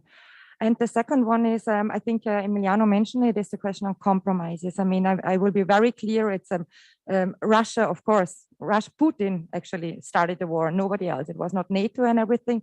But when we also, what Celada said, when we think about building peace during peace times, I mean, we didn't really consider we might also need to make compromises, which might hurt ourselves, but for the sake of preventing this escalation. So this is the question of compromise. And of course, I speak about NATO enlargement, etc., non-including Russia into the whole security order. And I think we could have seen it coming. And I mean, this is maybe my last question to Ms. De Rosa. What went wrong also in this early risk assessment and whatever? Nobody, and I include myself, I didn't see that coming, that this large-scale war will start. But if we look at Putin, what he was saying since 2007, I mean, he didn't hide it. I mean, that he is very willing to do something else if we will not go into compromises. So just what went wrong from your assessment? Thank you. Thank you very much. I think we've got a few questions there for you to answer. I can see 2 or 3 that were directed to Roberta, a few that are for everyone, and then the comments on Colombia for, I think, for Juan. But perhaps Emiliano, if you want to, would you like to? You don't have to, but I mean, if you. No, I was thinking about the last question, and again, on a very personal capacity, my own personal reading of the war in Ukraine, and which is, of course, a very complex topic, and we often forget that the conflict has been ongoing for a number of years. So this in itself is an escalation of a conflict that clearly didn't start in February. But my own personal reading, for what it's worth, is that it has much more to do with dynamics that are internal to the Russian Federation than anything international about it, even though there are, of course, a lot of connections with what was happening around the world and around the Russian Federation. But that should also push us in the direction of connecting much better, what we do when we really deal with international security discussions and what we know in terms of peace building studies, because if it is true that imbalances, for the lack of better terms, at the internal level in some countries, then reflect in foreign policies and foreign postures that may even lead to military confrontations with neighbors or others. We really need to use all this wealth of knowledge we have on how conflict builds up within societies, how fragile states or governments or regimes, justify their power, and connect that with what we do in terms of international action. But again, this is a side note, and it's my own understanding of it. I'm one of those, as Stephanie knows, who actually expected this war, and I, for now, have been, expecting even a larger confrontation, which I hope will never happen. But as I said, I don't find almost anything surprising, and we had a wealth of intelligence about it. We were probably not able anymore to think, what we thought was unimaginable. But the dynamics were there from 2007, but even earlier. So we neglected a number of processes at our own risk, and probably we didn't make some of the compromises that were possible, when that would have not required sacrificing, values and principles, at least to a major extent. Now it's very difficult, when you have a situation that is so out of balance, when you have such a disparity of situation between two countries, one that is basically occupied militarily in some areas, but yeah, we probably missed a lot of opportunities, probably because, again, we thought we could,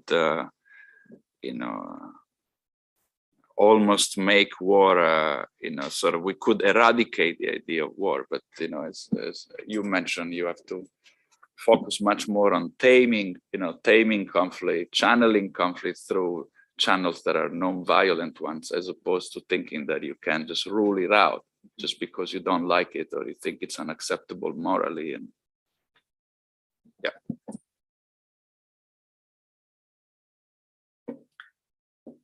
Thank you again for the questions. I will try to connect your question about reconciliation and your comment about perceptions in one idea. And again, I will go back to my experience. When I went to work in Colombia, one of my main tasks was to facilitate the reincorporation process of ex-combatants and try to improve the relationship between the community, the army, and the ex-combatants. What we found in the practice, it was extremely challenging beyond everything that happened in the world. It was because there was not a formal reconciliation process, and there were a lot of wounds still there on the table. So trying to build peace when there are very intense emotions there that haven't been addressed, it will be incomplete process of peace. We were lucky that in the area where I was working, it's the Cauca region, one of the most violent ones in Colombia. The Catholic Church took the lead in starting a reconciliation process between the community, ex-combatants, and army members, and that helped a lot to be able of at least creating a platform for dialogue. Without reconciliation, not even dialogue will be there. And reconciliation is a very complex process because it's a very thin balance between justice and mercy. You need to recognize what you have done, and at the same time, the other party have to move on what have happened and try to build a peaceful relationship for the future. As you said, these processes are past, present, future. Give a space for the parties to recognize what happened in the past. As a mediator or facilitator or peace builder, giving space in the presence for the emotions to arise and try to build from those emotions, and give them the space for them to imagine the future. So it's all these different timings connected in this kind of processes, and it's very challenging. But the impact of a reconciliation process has a deep impact also in our perceptions, and as you mentioned, because not having a reconciliation process create these collective traumas, and it affects identities of groups. They build narratives as victim or victimizers of depending on what have happened in the place, and you don't move from that narrative, and you stay there. So it means that the conflict is still there. So without the reconciliation process, it's almost impossible to start a peace building one. Thank you. Thank you. So starting from the principle that actually homeworks start at home, we, as the European Union, drafted the first EU responsibility to protect toolbox. It's online.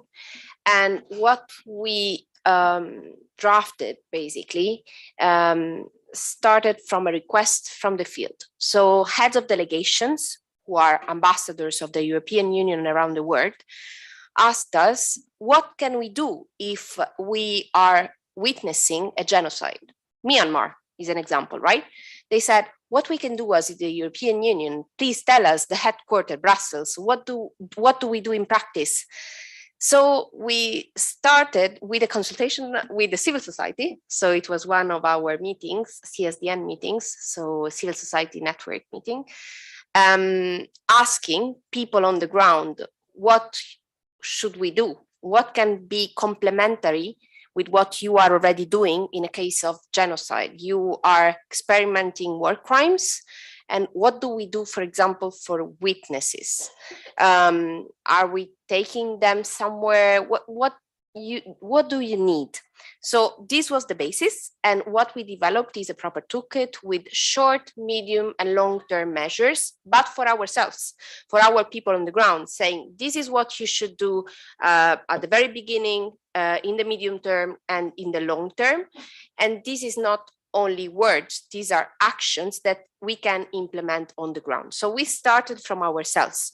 Then Gambia brought, for example, Myanmar in front of the international community to say loud and clear that in Myanmar there was a genocide. So it was not an international organization, it was simply a state, which is kind of shocking, right? Because as the European Union, we never said, I mean, we said it, but in a very diplomatic way, this is something going on there, we need to act. And we are acting on many fronts, and we are helping. I'm not saying that we are not, but there will be an international tribunal, of course, for Myanmar. as it will be for Afghanistan, but in the next future. And this is something kind of that we need to acknowledge. International organizations are acting, but slowly. And this is something like, this is in our DNA. We are huge organizations, and we have to put into the perspective that we need agreement of all the member states, which is not easy. There is a huge administration, and we have limits as well. So it will come, but slowly. So this is the first thing. Also, investing in peace. We did it how we created a pool of mediators, which is kind of a new structure, came up 2 years ago. Now we are in the 3rd year. We are training them. They are anchored to our institutions. They know what we are talking about. They are ambassadors. So once they are posted on the ground, they know what mediation means for the European Union, and not for, in general, the generic meaning of mediation, but what does mediation means for the European Union. And they are trained about finding the right spot and window of opportunity to act as mediator, because we need, and that's where we failed, I think, there is a right spot that you need to catch when you have to mediate, right? And the most important, the basic principle of mediation is to bring parties around the table. If the parties don't want to come around the table, you cannot even start the process. And then you can be credible, you can be a peace actor, but if you don't have the trust of the two parties to come at the table, you cannot even start the negotiations. And we are not even talking about negotiations, we are talking about starting a dialogue. So you do the shuttle diplomacy, you go to one side, then you to the other side, but it's never easy. And with Russia in particular, will never be easy. But we are gearing, right, this mechanism. So this is the second point. And the third one, how do we assess the recipients? Someone asked, so meaning beneficiaries of our actions on the ground. Everything that is done about financing projects and programs on the ground is done at the level where we are talking about development. It's done by Director General dealing with development. It's called DG INPA. And then we have DG Director General for Humanitarian Assistance, which is DG ECHO. There is a proper assessment of the beneficiaries because we need to be sure that when we are giving the money to finance something, it's going in right hands. So there is a whole process. There are council's decisions around it, and starting with the plan, multi-annual indicative plan, and then we go right into the country specific. So it's kind of a long process, and that's why then the programming lasts at least 5 years. So the beneficiaries are listened to. It's not only that we just read the proposals, and I have been into this for a while in DG DevCo, now with DG INPA. You don't just read the proposal of the beneficiaries. You go on the side, you have to be sure that these people are the right ones, and we assess against our interests. Because I want to finish my intervention, is that there are 3 criteria for us to basically put a country in a list of early warning system or horizon scanning. The first one is that there is a risk of emergence, re-emergence, or escalation of the violence. The second one is that the EU interests are at stake. And the third one is that the EU has the means and the leverage to exert positive influence in a conflict prevention or peace building manner. These 3 criteria need to go together. Otherwise, we cannot act as the European Union. So this is why we have a short list and not a huge list of countries, and we have to focus on priorities.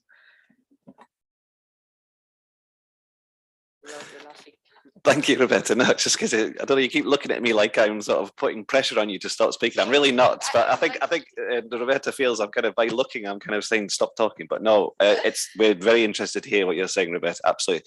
We have 10 minutes left of this session. I think we can have a couple more questions, and then I will ask our panelists to try and address them as quickly as possible. So I have a lady there in the middle. Anyone else? And then after this round, I'm going to close. So again, 3, 1 behind you, madam, and then you at the front. And I think, any more before I close? Okay, so okay, 3 and then 4, and then I'll ask you to respond as quickly as possible. Try and make your questions as short and as concise as possible. Go ahead, please. Hello, I'm Francesca. I work for Emergency. It's a humanitarian organization. So I have a kind of slightly different background. Considering Roberta's expertise in Afghanistan, I would like to ask a couple of questions on that scenario. So we have a very big program in Afghanistan, and connected to what Emiliano was saying, we had a lot of material and analysis that kind of previewed a bit what was going to happen last year. And also recalling what Juan said, post-conflict now is not easy. So what we see in our hospital is a lot of wounded caused by, for example, bullet injuries, and it's not connected to hostilities. So it was clear that root causes of the conflict were not addressed. So what happened? So what failed? This is the first question. And the second one to Juan, now one of the destabilizing factor is of course ISIS. And we know that the objectives of ISIS are not national. So how would you deal with a transnational actor such as ISIS? Thank you.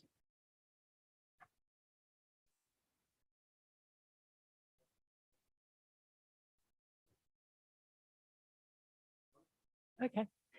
Hello, my name is Irene Canatelli. I'm from the American University of Rome. My question is to Dr. De Rosa. It's about the European Peace Facility.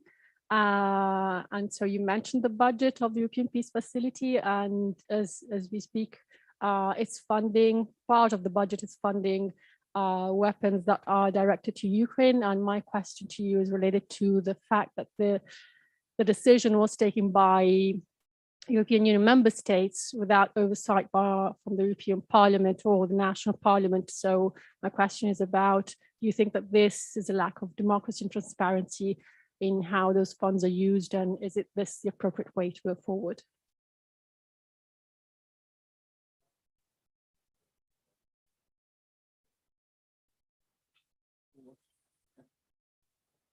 Okay, so it's Giulio again, and since they mentioned me before, I just wanted to say that I totally agree with my colleague in front there.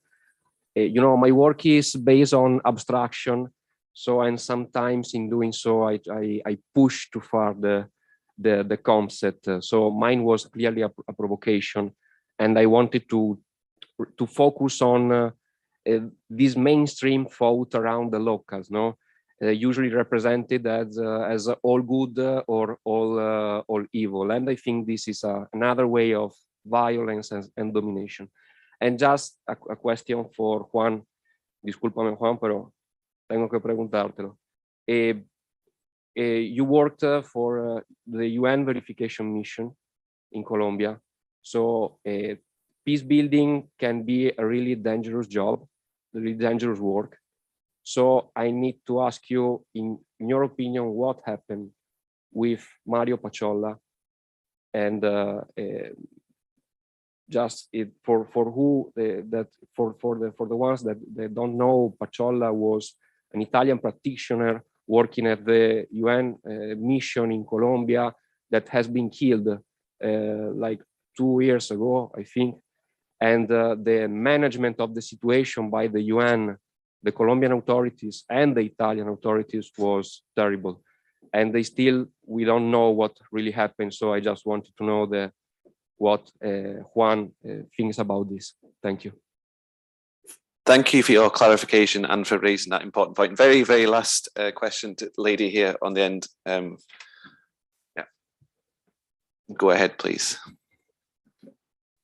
Thank you. My name is Julia Ronaca. I'm from Germany. I'm also here with the American University of Rome. And if we speak about conflict prevention and what Mr. Zelada said about it also starts in the hearts and in the minds of people, what could be, if we have this element of ongoing unpredictability on the international stage, I wonder if implementing conflict prevention into education and really like in the German mind, we learn about what the consequences of war are from a very early age, and we are bombarded with this information more or less. What are the chances of implementing that not only in a country that has this kind of history, but also implementing it for a larger population, for more people in different countries, and maybe instead of shoveling it around from one border to the next or from one actor to the next, what are the chances of really pushing for change inside of people and really start to educate them very early on? Thank you for that. Okay, I'll start with Juan, perhaps 2 minutes each to kind of respond to the questions you want to respond to. Sorry to hurry you, but go ahead. I would like to address the two main questions very fast. The first one about transnational actors and extremism in particular. I think that's a very complicated topic, because basically what we are seeing is that the action or the systems of these actors don't adapt to the political system that we have, and we should be able to create mechanisms that can adapt to that behavior. So that will be a starting point. But then going back to extremism itself, in my opinion, it's something very connected with uncertainty in terms of who we are and the identity of every human being. So most of the people who end up in this path, they are in a kind of a personal identity crisis, and they find refuge in this kind of a structure. It can be of any type, not only religious ones. But we need to address also what is causing this identity crisis, and in this moment, with economical crisis, with a global war, a global pandemic, and so on, the risk of extremism is higher than ever, and it's something that should be discussed. Unfortunately, about the case of Mario, I wasn't in the UN mission when it happened, so it will be very, even if I don't belong to UN anymore, it will be very irresponsible to say any comment about something that I didn't see. But it gives me the space to also put a reflection about peace builders in the field, that we are exposed to many hard conditions and a lot of risk of violence. And as much as I encourage, especially those of you who are in the masters on peace building, to go and look for experience, because peace building is experience reflection beyond, and academia gives you the tools to do a deeper reflection. But as much as I encourage to go to the field and get experience, also it's extremely important to take care of ourselves. Otherwise, we became part of the problem in the scenarios, and that's also a balance that we need to consider. So I invite you all to assist to our community of practice on mediation. First of all, this is an appointment. I will share the link with Bernardo. It's free. It will be online. I think it will be beneficial for everyone to be there to contribute to our policy, because this is how we build our political framework as well. And it's a nice opportunity for us to exchange on mediation practice with academia and with practitioners. So I invite you to participate, first of all. Secondly, Afghanistan, what went wrong? We are going through an assessment of the last 20 years engagement of the European Union in Afghanistan. This document, unfortunately, won't be published, but I can tell you the European Union did its best for women's empowerment, for capacity building, for investing a lot of money, but we were not the only actor, unfortunately, on the ground. So it's not that I don't want to recognize our failure. It's just that we need to recognize when the partnership sometimes doesn't work well. Sometimes on EPF, European Peace Facility. It's not about arms. First of all, it was decided at the level of the council with full majority, and not as it was asked with the qualified majority. So I think it's not lack of democracy, but sometimes if you want to go forward, you need to take decision as well. So you have always to balance, right? things. And I think it's not only about arms, it's about technical support, it's about trainings, it's about financial support, and at the end, it's all about material, which include arms, but it's not only about arms. This is important, I guess. And also people are trained before using them. So it's a very hard topic to treat here, and there are a lot of discussions ongoing with civil society, with member states. I do not know how it will look like in the future, but at the moment it will. It seems to be the only option, honestly. Mindset on conflict prevention. We are trying to do that each time we can. And what we did, for example, is to organize for member states, so not only for civil society, but really for diplomats, trainings on conflict prevention, on mediation, and on crisis response. So Germany is one of the best placed because they are helping us a lot in doing that with GIZ, etc. I think it's an ongoing effort, and we are all growing on this, and we all have good faith that it will work one day, and we will understand that the cost of prevention is less important than a war. So this is it from my side. Thank you.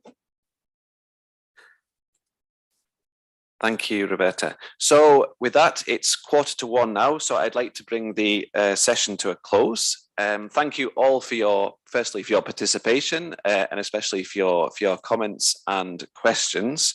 We're about to have a lunch break, so there's time to continue discussions. If you feel your questions weren't properly answered, you can follow up with those as well. But please just join me in a round of applause for our three speakers for their contribution.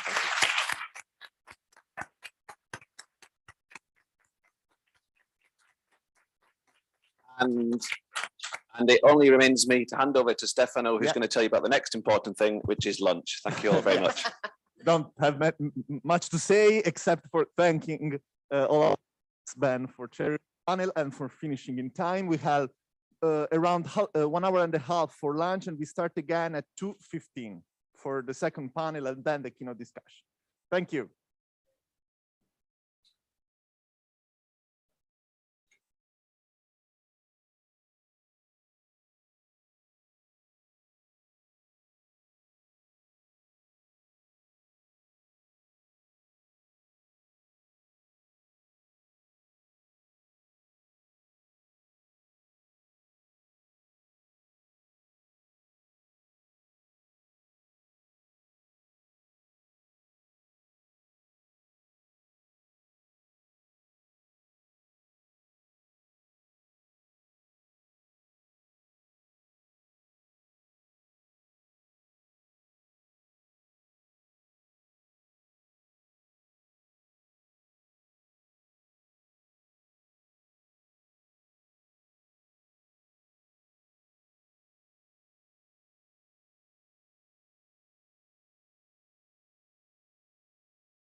Good afternoon.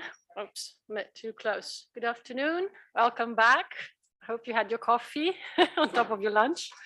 So thank you again for the Agency of Peacebuilding for organizing this very interesting forum.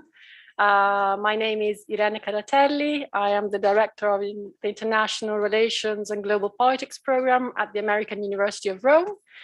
And I will be chairing this second session on systemic prevention and early warning in a multipolar world.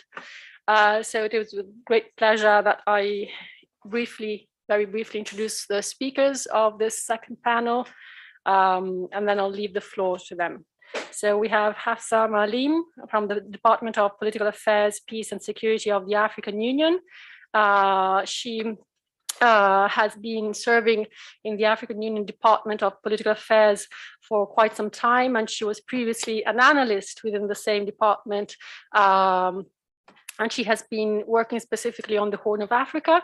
She has a background in law, international law, and has an interest and published on African Union matters.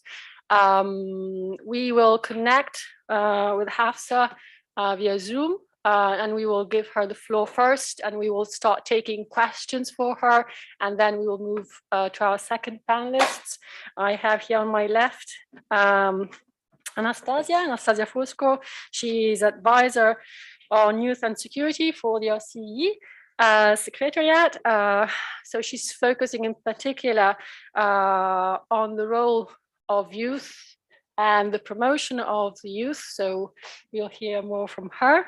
And then finally, we have on my right, Professor Francesco Strazzari from, he's full professor at the Scuola Superiore Sant'Anna, but he's also an adjunct professor here at Johns Hopkins in Bologna, but also a professor at the Scuola Normale di Pisa. He's advising PhD students. He has an academic expertise on violence, political violence, transnational organized crime, and he's specifically focusing on Africa and the Mediterranean region.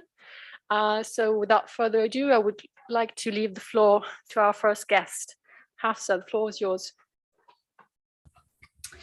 Thank you, and thank you for the kind introduction, and to my fellow panelists who I look forward to exchanging with today, as well as the Agency for Peacebuilding that has hosted us today to have this timely discussion. I think you've from the discussions this morning coming into this, I think the forum today and the conversation today on reimagining conflict prevention is timely. It's coming at a time when the globe or the world is witnessing. We're having a discussion on the reemergence of complex instability, be it in the form of the reemergence of political unrest, the rise of violent conflict, the emergence of new threats to human security from the outbreaks of the pandemic and its impact on the socioeconomic spaces, to the continued threat that we're facing that is posed by climate change. And as the thematic discussion rightly suggests, there's a need to reimagine, reinvent, and perhaps even realign the conflict prevention efforts across the globe. And this, in a sense, the way this has been crafted, it sort of explicitly implies that there's a reference, or that there's reference that needs to be made to the existing conflict prevention efforts, and try to draw the best practices from these efforts, and perhaps also lessons learned by means of the challenges that these efforts have faced in their execution. And so in the interest of time, and perhaps to create more time for interaction, I want to focus my attention or my intervention to the African continent and the African multilateral institutions, drawing lessons learned from the conflict prevention efforts employed by the African Union as the regional body, and the regional economic communities and the regional mechanisms as sub-regional bodies. The African institutions' conflict prevention efforts are dependent on effective coordination and the principles of subsidiarity and complementarity. And on the one hand, this sort of speaks to the relationship between the African Union and the regional economic communities, where, as provided for by the protocol that guides this relationship, there's an implicit understanding that the regional economic communities, due to their proximity to member states, would take the lead in certain cases.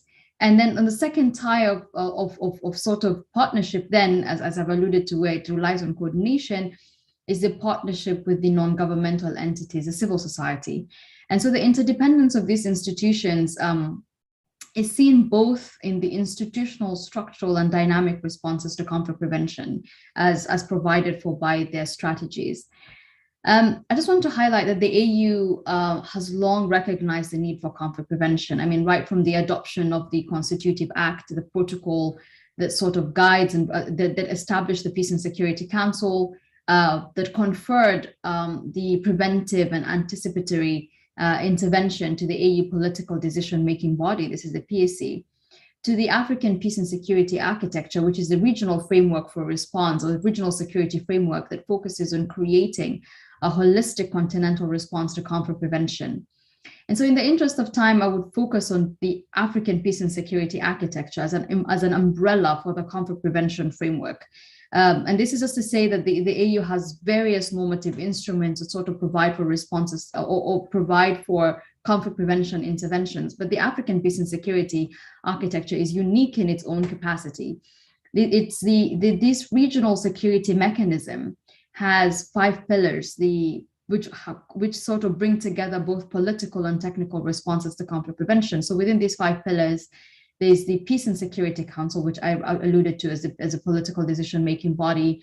There's a panel of the wise, which is panel of eminent persons deployed as part of the good offices of the chairperson in the preventive and mediation capacities. We have the Continental Early Warning System, the African Standby Force, and the African Union Peace Fund, which is an entirely different structure, which is supposed to create agile funding mechanisms for responses to emerging issues.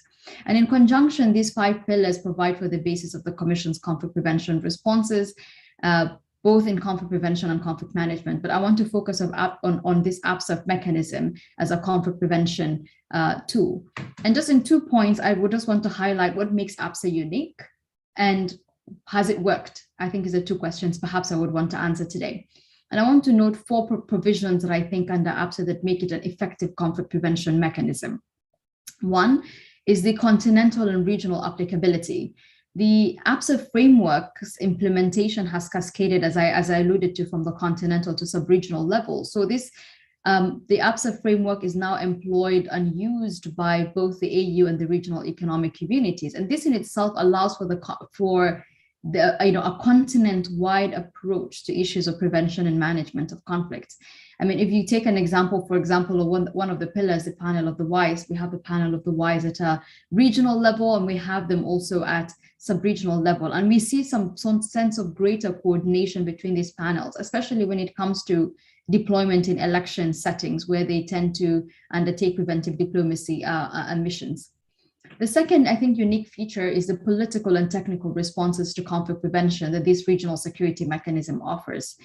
And so just as I alluded to, the Peace and Security Council, the panel of the Y provide for political engagement capacity, while the Continental Early Warning System provides technical early warning, conflict prevention, mechanisms. So through the data gathering that is undertaken, for example, in the Situation Room, within the Continental Early Warning System, the Commission is able to provide up-to-date, data on the continent and emerging issues, and then this sort of then informs the political decision-making structures within the Commission, especially the Peace and Security Council. The third unique pillar about this APSA framework is a shared analysis to support shared responses. And I choose my words here because I will come to the challenges. The Continental Early Warning System is a unique mechanism. It's a conflict monitoring tool, largely mirrored actually from the EU early warning systems. And this tool assists in providing data-driven early warning analysis that is used both at a regional and sub-regional levels, but also at a national levels. So through the establishment of situation rooms, so these are the monitoring rooms, data gathering centers at the regional, sub-regional, and national level, as I said, with the support of the AU, has increased the capacity of these institutions to share analysis and as such create shared understanding of the emerging threats. And this is further reflected in the joint analysis that is undertaken by the AU and the REX, for example, with the aim of coordinating institutional responses based on their respective comparative advantage. Lastly, I would say is a structural and dynamic approaches to conflict prevention. So through what is a crucial pillar of the continental early warning system, we have the continental structural conflict prevention framework. And this is adopted to provide some guidance for the Qs to both long-term conflict prevention efforts and more dynamic, so short-term responses. What are the long-term and why is it important? We keep talking about root causes to conflict prevention. If we are talking about conflict prevention from the lens of immediate response, then perhaps our responses might not be as effective and might not necessarily be as robust, but also maybe as responsive as is needed. But the longer term, or the responses to root causes of conflict, is also something that is provided for, and the African Union and the regional economic communities try to take note. And with the support of the member states, and in support of member states, try to curate solutions to respond to these challenges, but to also enhance the resilience and responses of member states. So my last point here is, and I would want to highlight, is to say, is more of a question that is often posed. Is the APSA framework effective, and does it need to be revisited, perhaps? Being one of the few, I would say, regional entities that have a security mechanism, a regional security mechanism, I would argue perhaps, yes, it is an effective mechanism.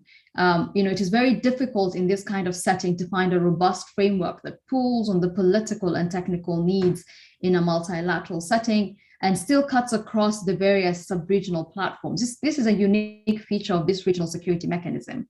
But yes, also it needs to be perhaps revisited, because just like all others, if we are still discussing conflict prevention at a time when we've already had all these frameworks, then it does indicate that there are gaps in responses.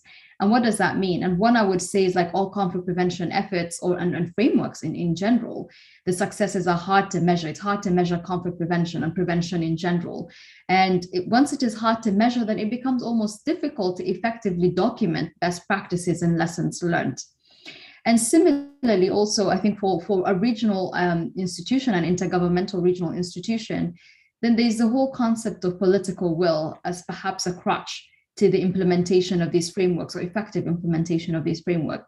So to have an effective response to conflict prevention, for us to reimagine conflict prevention in a setting where we have robust frameworks, where we have perhaps best practices, but also lessons learned in a sense of what did not work, then we may need to start discussing enhanced political buy-in as a means of promoting conflict prevention.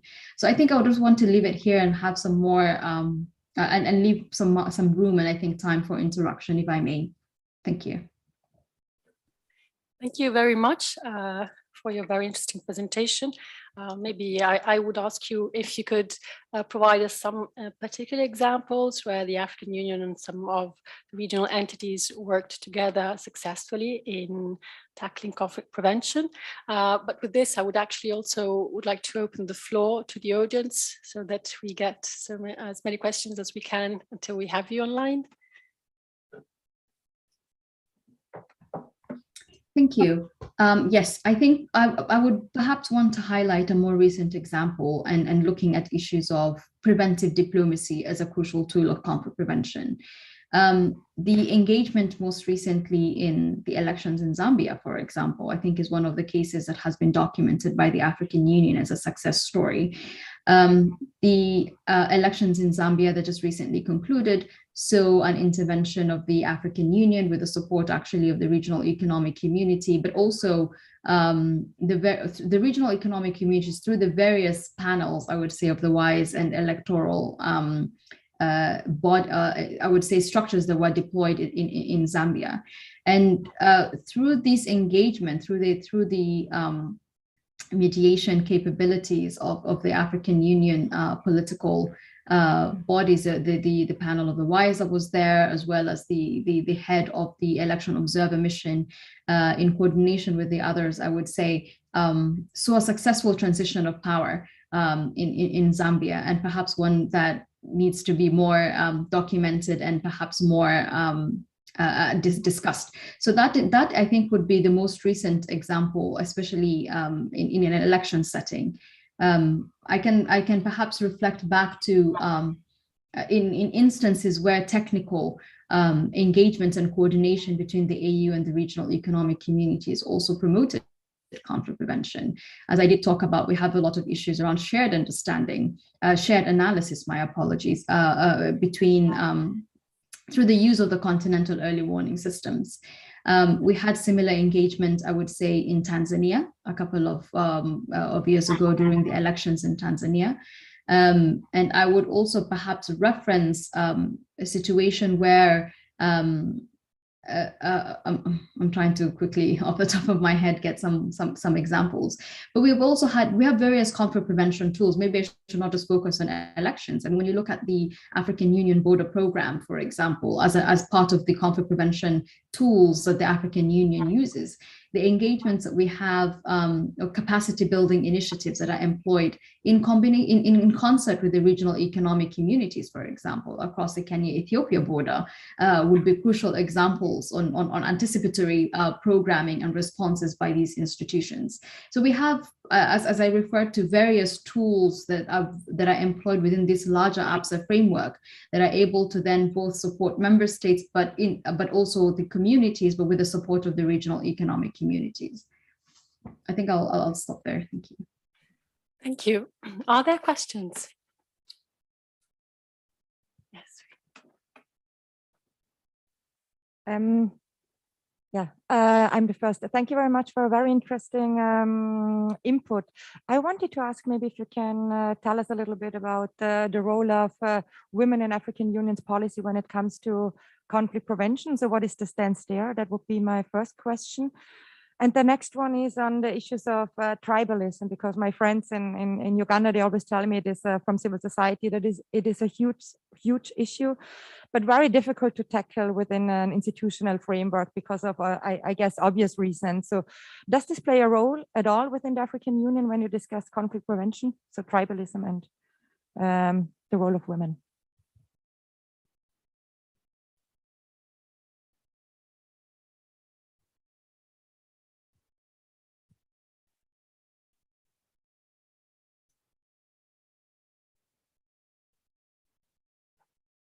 Thank you for your presentation.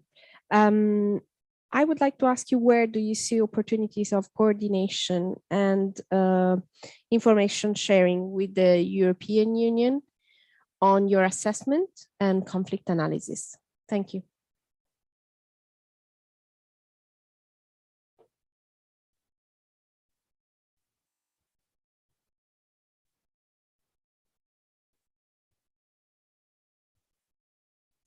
Hello, thank you so much. My name is Grace and I'm from the Masters in Peace Studies from AUR. My question is, from your experience, how do you think the EU can assist specifically the Sahel region in regaining economic and political autonomy through peace-building initiatives while also acknowledging its previous presence as a colonial power?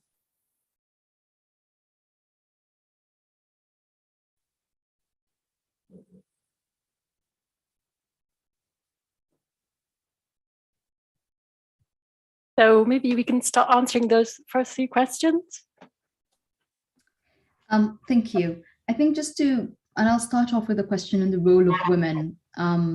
The African Union recognizes the role of women and youth, I would say, in conflict prevention in the last couple of years, and this is very much embedded within our APSA framework as well, are mechanisms that bring on board women as crucial conflict prevention actors. We have a mechanism called FemWise. This is basically the women a network in conflict prevention and mediation. And this is a crucial element, I would say, of our panel of the WISE. It's part of the preventive diplomacy missions, actually, that we deploy in conflict settings as a conflict prevention tool as well. They accompany the panel, I would say, in election settings sometimes, and in mediation, we deploy them to our liaison offices to accompany the mediation efforts and processes and implementation of peace agreements as well as this is ongoing. What is FemWise? This network of women mediators and conflict prevention experts is actually a roster of experts that the African Union has created or has continued to accrue over the last couple of years, when making sure that there's, of course, regional representation, age representation, expertise as well. And these are women who have, the crucial technical capabilities to respond to some of these issues. I mean, ranging from military observers to constitutional experts to election experts, I would say. And this is a pool that the African Union continues to pull from to ensure that there's adequate gender representation when it comes to our deployments in conflict prevention setting, but also engagements at a headquarter level. So this is one of the tools that we have and has continued to actually thrive in the last couple of years with a lot of, I would say, deployments, as we've seen, to South Sudan, to Sudan. The CAR peace agreement that the African Union engaged in 2019 was very much accompanied by this mechanism. The elections, as I mentioned, just in the last year alone, in 4 different settings. So that is one of the mechanisms that we have, among others, but that's a primary tool that is embedded within this regional security mechanism, which I discussed earlier. In terms of looking at the issue of tribalism, and of course, I agree with you, it's very challenging to respond to issues of tribalism from an institutional setting. And this is why we talk about root causes. What are these structural issues, persistent issues that we need to constantly ensure that we're conscious of when we're creating programming around conflict prevention issues? And this is why I started my presentation by talking about the role of partnership and coordination as an effective way of promoting conflict prevention and supporting conflict prevention initiatives. The role of civil society in being able to share information, but also help interpret these policies, the African Union policies, at a grassroots level as well. So when we are discussing our structural conflict prevention framework and looking at issues of root causes of conflict, we have various baskets, indicators, of course, ranging from country to country in terms of what are those challenges that we need to constantly take into account when we are assessing the long-term, I would say, implications of building peace in a particular setting. And tribalism, of course, is one of those issues. We ended up having issues of social inequality, whether you talk about poverty or education or health access to healthcare. Sometimes it's just more political. I'm just looking at like persistent political crises. So yes, it is, as I said, it's difficult to create specific responses to issues of tribalism. But just to come, I think, back a little bit to the AU's approach to inclusivity, I think is one of the things that I would want to highlight. And this speaks to both your questions on gender and also, ethnic identity. The concept of promoting African diversity continues to be at the heart of African programming, whether you talk about the AU or the REX, is recognizing our differences, but celebrating them at the same time. And this is a messaging that I think the political leadership of the African Union has continued to, bring to fore. I think onto the next, the question on opportunities, and I think I can take the last 2 questions together on opportunities for coordination between the EU and the AU, both in terms of information sharing, but also in terms of their engagement in the Sahel in particular. I mean, just to highlight that, the African Union and the European Union have enjoyed a long-standing partnership, especially in this area of governance, peace and security. So dating, of course, back to the support that the EU has provided actually to the African peace and security architecture. So this particular regional framework that I keep referring to was heavily supported by the EU right from its inception to continued execution to date. And so just right from that recognition, this concept of shared values, this concept of shared interests and shared threats as well, and trying to create shared responses to these threats is part of the driving, I would say, principles of this partnership. We do have an MOU, Memorandum of Understanding with the European Union that focuses specifically on governance, peace and security issues. And it has various pillars of collaboration, but one of them, of course, is in promoting effective early warning through shared analysis. So we do have meeting of minds between our political leaders at a political level and at a technical level. I think you're aware that the European Union has representation in Addis Ababa. So they do have an office that actually sits very close to the African Union and continues to monitor, especially in areas of mutual interest and in country-specific issues as well, where the 2 institutions engage. But we do have, of course, I mean, just most recently, the EU-AU summit that took place in February is one of, I think, of the various mechanisms in which the African political leadership and the European political leadership come together to continue to reiterate, I think, their commitment to responding better, but being, managing conflict more effectively as well. And this also just takes me to the Sahel. I mean, the Sahel is a very interesting region. The European Union and the AU have long-standing interest for various reasons, of course. And the interest, I think, just seems to be increasing by the year. I mean, just most recently being informed that there's almost 18 strategies in the Sahel from various actors. Of course, the EU and the AU have their own, in addition to some of the bilateral members. So what does an engagement or an enhanced coordination between the EU and the AU, or what can it look like in the Sahel, for example?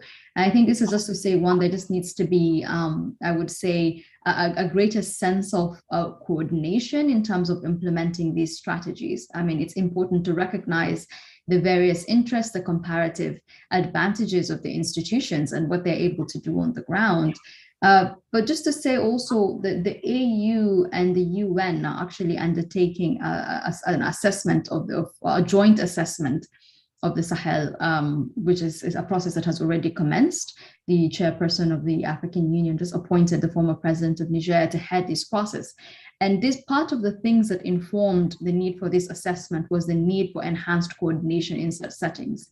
And part of the messaging to our partners, including to the European Union, is to say, we are undertaking this joint assessment, which will require I would say greater coordination in its implementation and across the various pillars, whether it is support to governance, support to security, support to development, but also looking at a coordination of the partnership mechanisms across the Sahel that are responding to these issues. So conversations are underway. This is also something that was very much at the front during the EU-AU summit, looking at the challenges or the emergence of various, I would say, challenges in the Sahel and what an enhanced partnership between the two institutions can look like in support of the Sahelians. I think I'll stop there. Thank you. Thank you very, very much, Hafsa. I don't know if there are other questions. No, there are no further questions. No, that's it. I think also our time has expired, if I'm not mistaken, because it is almost 3. So we would like to thank you so much for joining us today, and we are really grateful for your precious insights. Thank you.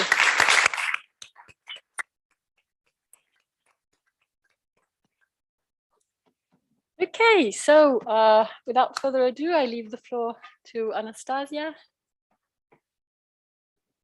Thank you. And so I would start saying that I'm from Bologna, and it's this first time I actually come here on a duty trip. So it's a real pleasure to be here. The first time I come to Bologna for a duty trip, as I was saying to some of my colleagues yesterday, not the first time I come to this university. But I would like to thank the organizers for the invitation. As my title in agenda says, I'm advisor on youth and security at the office of the OSCE Secretary General, based in Vienna. I have been told that you're familiar with the OSCE, and also today, this morning, my colleague Emiliano introduced you to the main features. Already we had some discussions, so I will not go in the details of the organization that I tend to call a strange animal, and only recently people have stopped confusing it for the OECD. So there are always yes, so I will move directly and shortly to our early warning methodology, and then to youth, peace and security. Also, I would like to add a disclaimer that I'm not here to give answers to your very difficult questions, only reflections. And also, so starting with reflections, also, I noticed that presenters today already mentioned basically all the elements of our methodology. So this makes me think that the methodology is good, but it's good then to have lessons learned, this kind of discussions to improve it and to see what we are doing wrong. So, okay, this is the old presentation, but we will skip it, it's fine. Okay, so conflict prevention and management remains at the core of the OSCE's activities. And over the years, we have continued to develop our tools. But what is really important for us is our multidimensional approach to security. So we look at the multidimensional causality of conflicts, the politico-military dimension, the environmental dimension, and then human rights and democracy. What are our actions for, I will focus on early warning tools. And the first is preventive diplomacy. We are a political organization with 57 participating states, and the Secretary General, together with other high-level representatives, have early warning functions. So just to make an example, related to Ukraine, last 14th of February, the Secretary General provided early warning to the Permanent Council of the OSCE, the main decision-making body, drawing the attention to the emerging tensions in Ukraine and offering the good offices, again, of the OSCE to prevent escalation. Then we have Conflict Prevention Center. It's also based in Vienna. It provides political advice, support, analysis to the Secretary General, the chairmanship, participating states, and we also facilitate negotiation and mediation. And we have early focal points network. It means that in each and every of our offices, we have dedicated teams or a person that looks into early warning. Okay, yes. So maybe I will not use these slides because I have modified them, but it's fine. You can put them off. Yes. So our tools are preventing diplomacy, also fact-finding missions. Maybe recently you heard about the Moscow mechanism being activated in Ukraine. So we had a team of experts looking into the human dimension, the human rights situation in Ukraine, dialogue facilitation, mediation, and confidence building measures. And in all of this, our partners are not only the delegations in Vienna, the participating states, but also civil society representatives, women's groups, and youth groups. And I will talk about youth in a minute. But overall, so what we can say is that we have the toolbox, but then it depends on the interest of states to use it. When it comes to youth, so there are new things that we can do as OSCE when a consensual decision is taken in Vienna, but then we also have our mandate. So there is a number of things we can do within our mandate without additional decisions. And one of the things is to focus on structural prevention. So really building long-term resilience against crisis. And this is also why we work with and for youth. We believe that youth have special needs, attentions, and concerns, but also, so they are beneficiaries, but also they are partners. So we increasingly, we are looking into how we can closely work with them as our main partners. And of course, this is in line with the Youth, Peace and Security agenda. And I was very happy to hear this morning that it's also one of the priorities of the European Union and also, of course, the UN at the international level. So just to give you two concrete examples. One is the model OSCE for Youth, organized by the OSCE mission to Moldova. And this is very important because, okay, it's a 5 days training for students, but the added value, it was launched 2013, and the added value is that it brings together young people from both banks of the Dniester River to learn about conflict resolution and the importance of compromise. So early, about 35 university students or recent graduates from across Moldova come together and they reproduce the dynamics of the Permanent Council in Vienna during a crisis situation.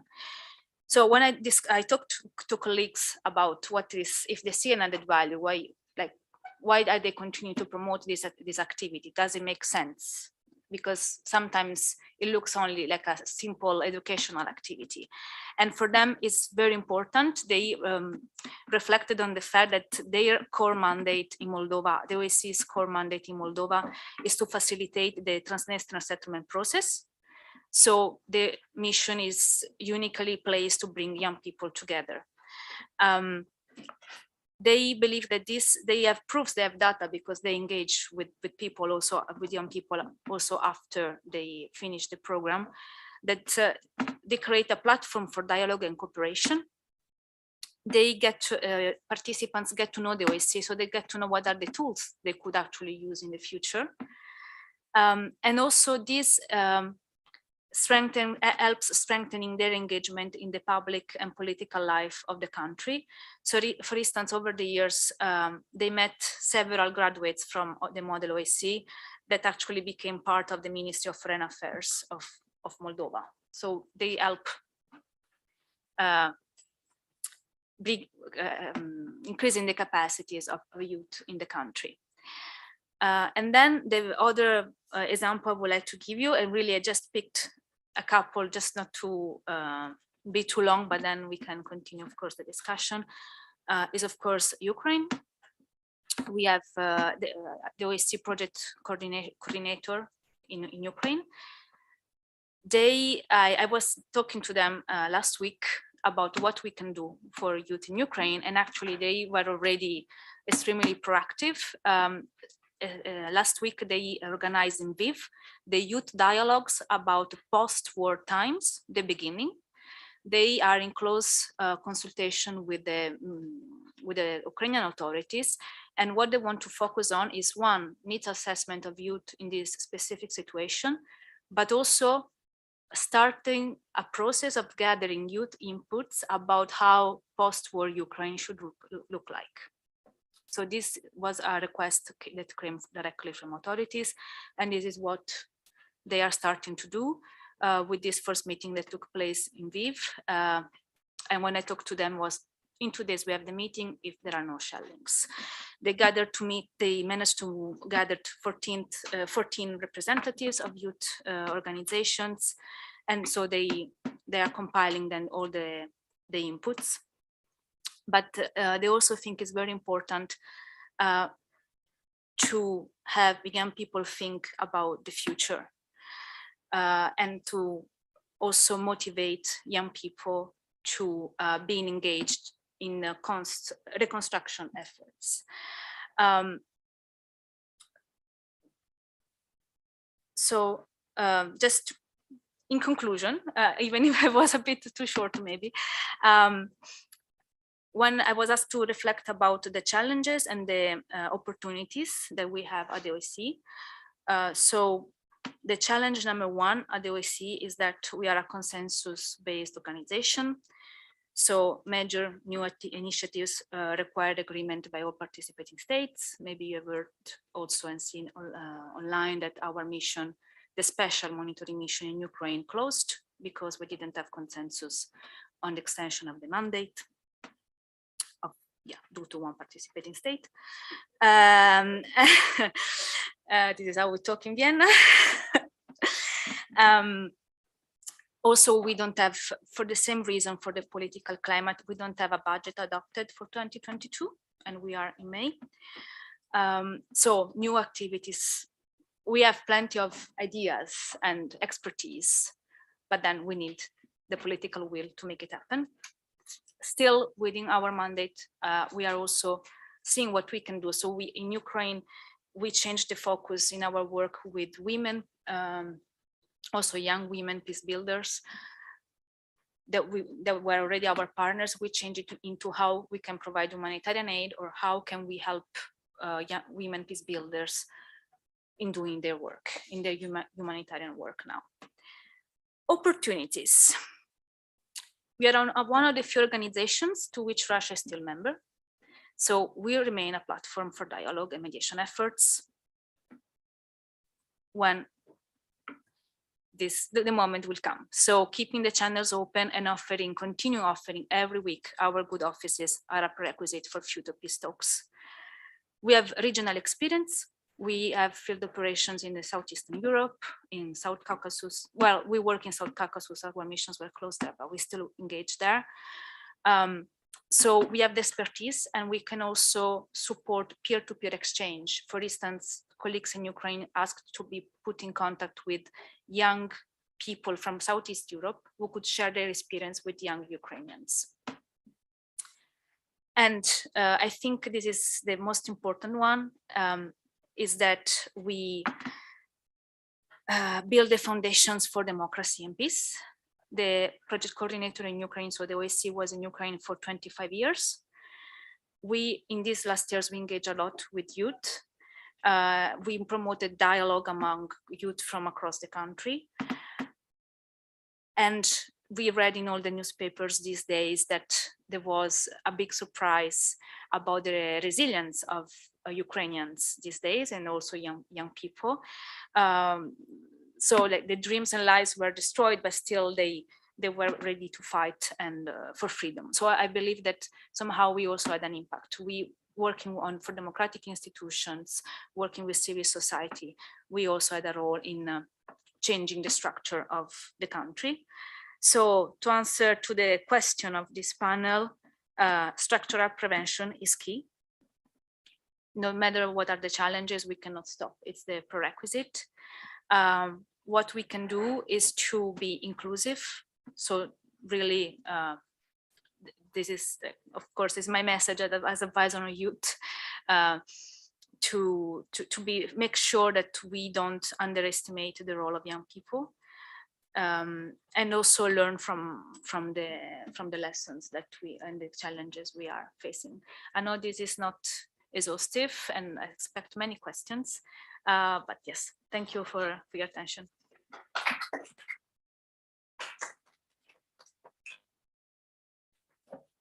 Thank you very much. Very, very interesting. I imagine there will be lots of questions. Maybe I will jump in with a small question to you regarding, given that the mission to Ukraine was the largest mission of the OSCE,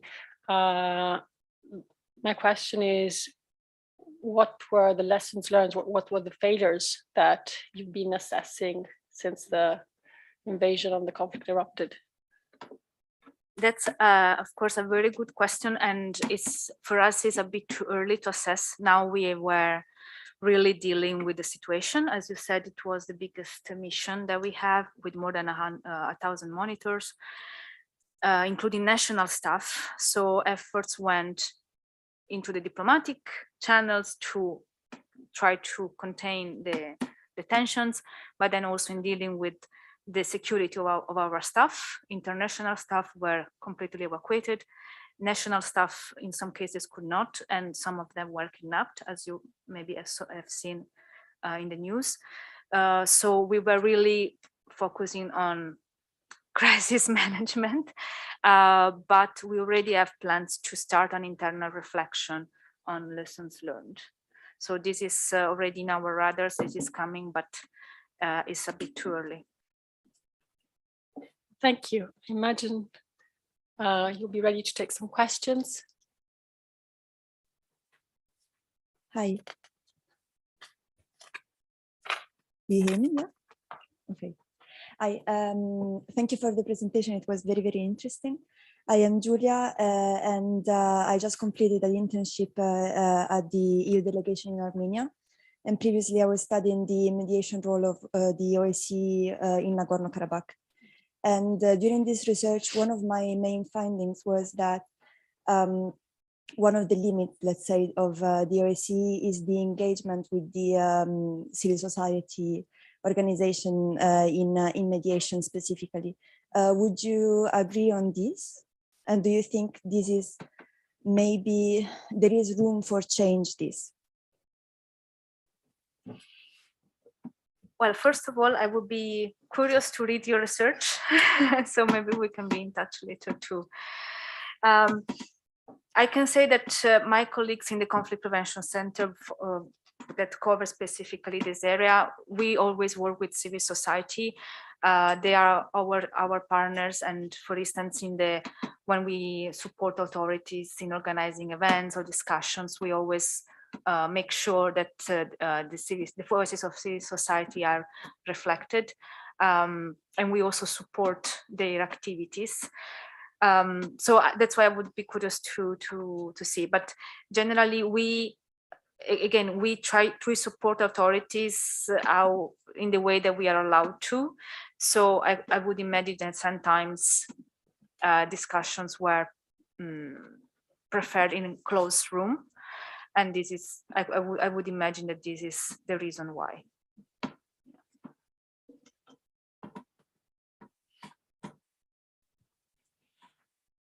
I want to ask you, as far as the Conference for the Future of Europe that has just finished the consultation and that produced 49 proposals and 325 measures, an extraordinary content and material produced by one of the major consultations in Europe involving many, many young people. In Italy, we have involved 9 cities, many students in school. And I think we should start thinking on how to use this platform to continue to nourish and enlarging the audience, maybe activating a confrontation with young people outside Europe. So I wonder whether we could make this proposal and not let that this digital platform with all these proposals and with young people that now are waiting for being taken into consideration what they said. But as you said, involving other young people outside Europe, because at the end, young people can help us because they have common, let's say, needs. And that is.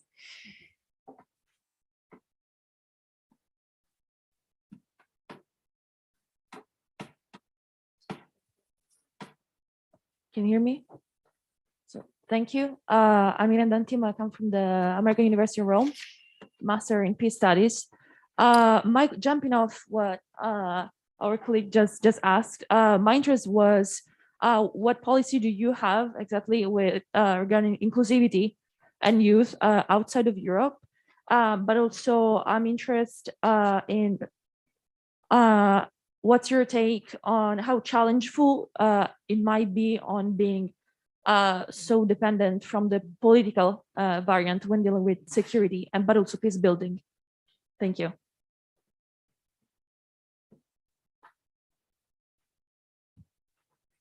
Roberta De Rosa from the European Union. Thank you for the presentation. I actually have 2 suggestions, not questions. So the first one is, why don't we put together our forces and start building a network that already exists, but at the institutional level on youth, advisor on youth peace and peace and security advisor. So this is my proposal on youth specifically. And the second question is, if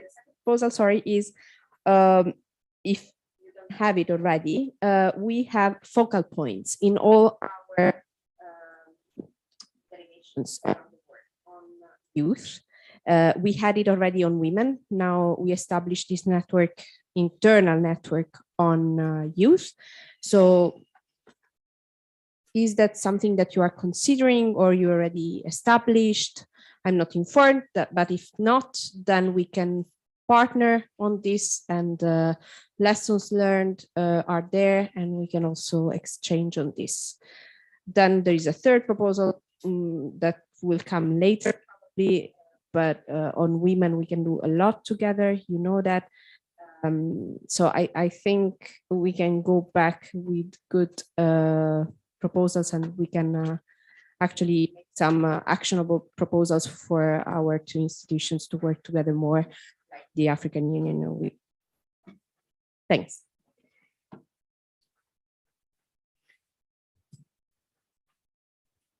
Stefan? Thank you very much. Maybe one comment also on the special monitoring mission and the challenges, because I remember I've traveled there and we talked at that time, Alexander Hook, you probably know him, that many people always confused that, especially on the ground, the OSCE mission, not knowing the mandate. You know, the problem was also it was a civilian mission. So when people on the ground were very often disappointed. I mean, this is what a field officer told me, because they were unarmed and their only mission was actually to observe and not to support local society and people living there. And this was quite, I would say, also the root for frustration for many local people. Yeah, that was, of course, before the February 24th, but this is probably just to add. Another one is as someone living in Vienna and also knowing, having been discussing the OSCE several times, it is about this dialogue. I mean, you mentioned it's the only institution where still Russia is also in there. And the idea is that there should be a dialogue happening. What I know from many talks with people working for the OSCE, within the OSCE, from the Austrian Foreign Ministry, is that dialogue is not happening. I mean, just sitting there and saying what we are thinking and not listening to each other, that's not a dialogue. It's actually, this is probably one of the main challenges the OSCE is facing. So my question though would be, I mean, how can we somehow revive the OSCE, like having this idea, like coming back from Yalta and like having this collective security organization, because NATO is not, it's a defense organization, it's not collective. The OSCE should be, I mean, do you think there is a possibility, or is it discussed within the OSCE how to revive this whole idea to building this collective security from Toronto to best case scenario, of course, now utopia, but to Vladivostok?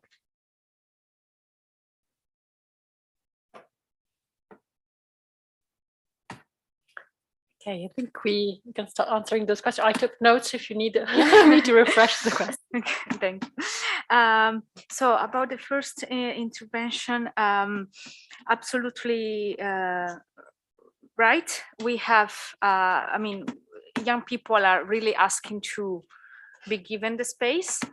And of course, it's also helpful to make use of the digital platforms more and more, although in the last 2 years, I noticed a certain fatigue in meeting online, and really the need to bring young people together physically. So there were, well, just to explain that we have different kind of activities. So for instance, first of all, when we talk about Europe, the OSCE has a different, a strange concept of Europe, because it includes 57 participating states, including the US, Canada, Russian Federation, and so all the Northern Hemisphere. So it's really a broad concept of Europe. And we also work with the Mediterranean and Asian partners. So with the Med region, and also with Australia, Japan, and Thailand. And for them also priorities is youth. So we do look into this. Generally, it's easier to organize regional events, so Southeastern Europe, Central Asia. But in the past, we also tried to connect people from the region with youth forums or other initiatives.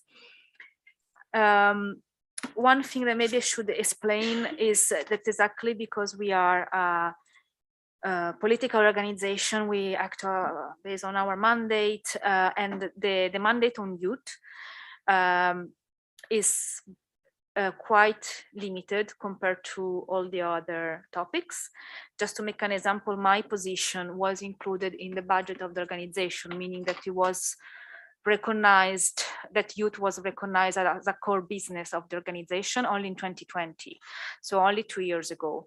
And then it was COVID. So this is how the flexibility I had to develop some activities. But just to say that, so the idea of to have people together is there.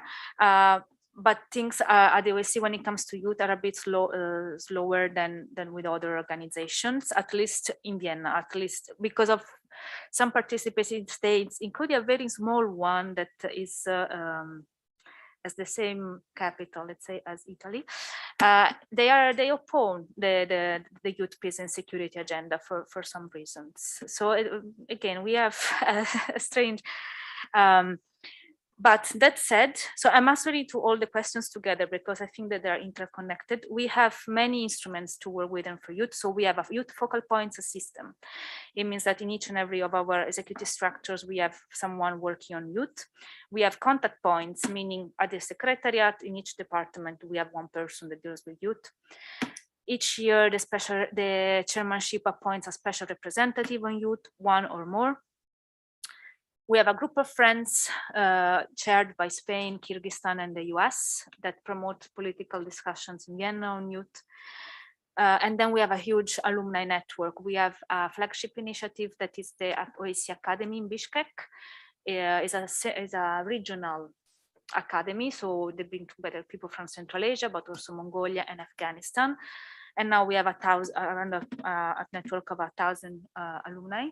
And we try to build on them. So like the approach we have is we work with them, we have some programs, then we include them as in our database and we try to involve them as speakers, as experts. We try really to make them feeling part of our family. Oh, sometimes we are successful, sometimes we are not. It really depends. We have so many activities. And then in terms of how to make the recommendations a reality, I try to act in two ways. One is to look into the recommendations that we are provided and see how we can implement them at the OSCE. So for instance, we had some young people who produced a paper on environment, and then I share it with my colleagues that work on environmental activities and said, okay, these are very specific recommendations for the OSCE. They've been produced throughout some months where we explained how we work on this topic, so they're really targeted. What can we actually do? And some were taken into account and implemented, some not. And the same is when the recommendations are issued to authorities, then our role is to facilitate, like to bring the attention to these recommendations, see if they're feasible, but then it stays with the states to do it.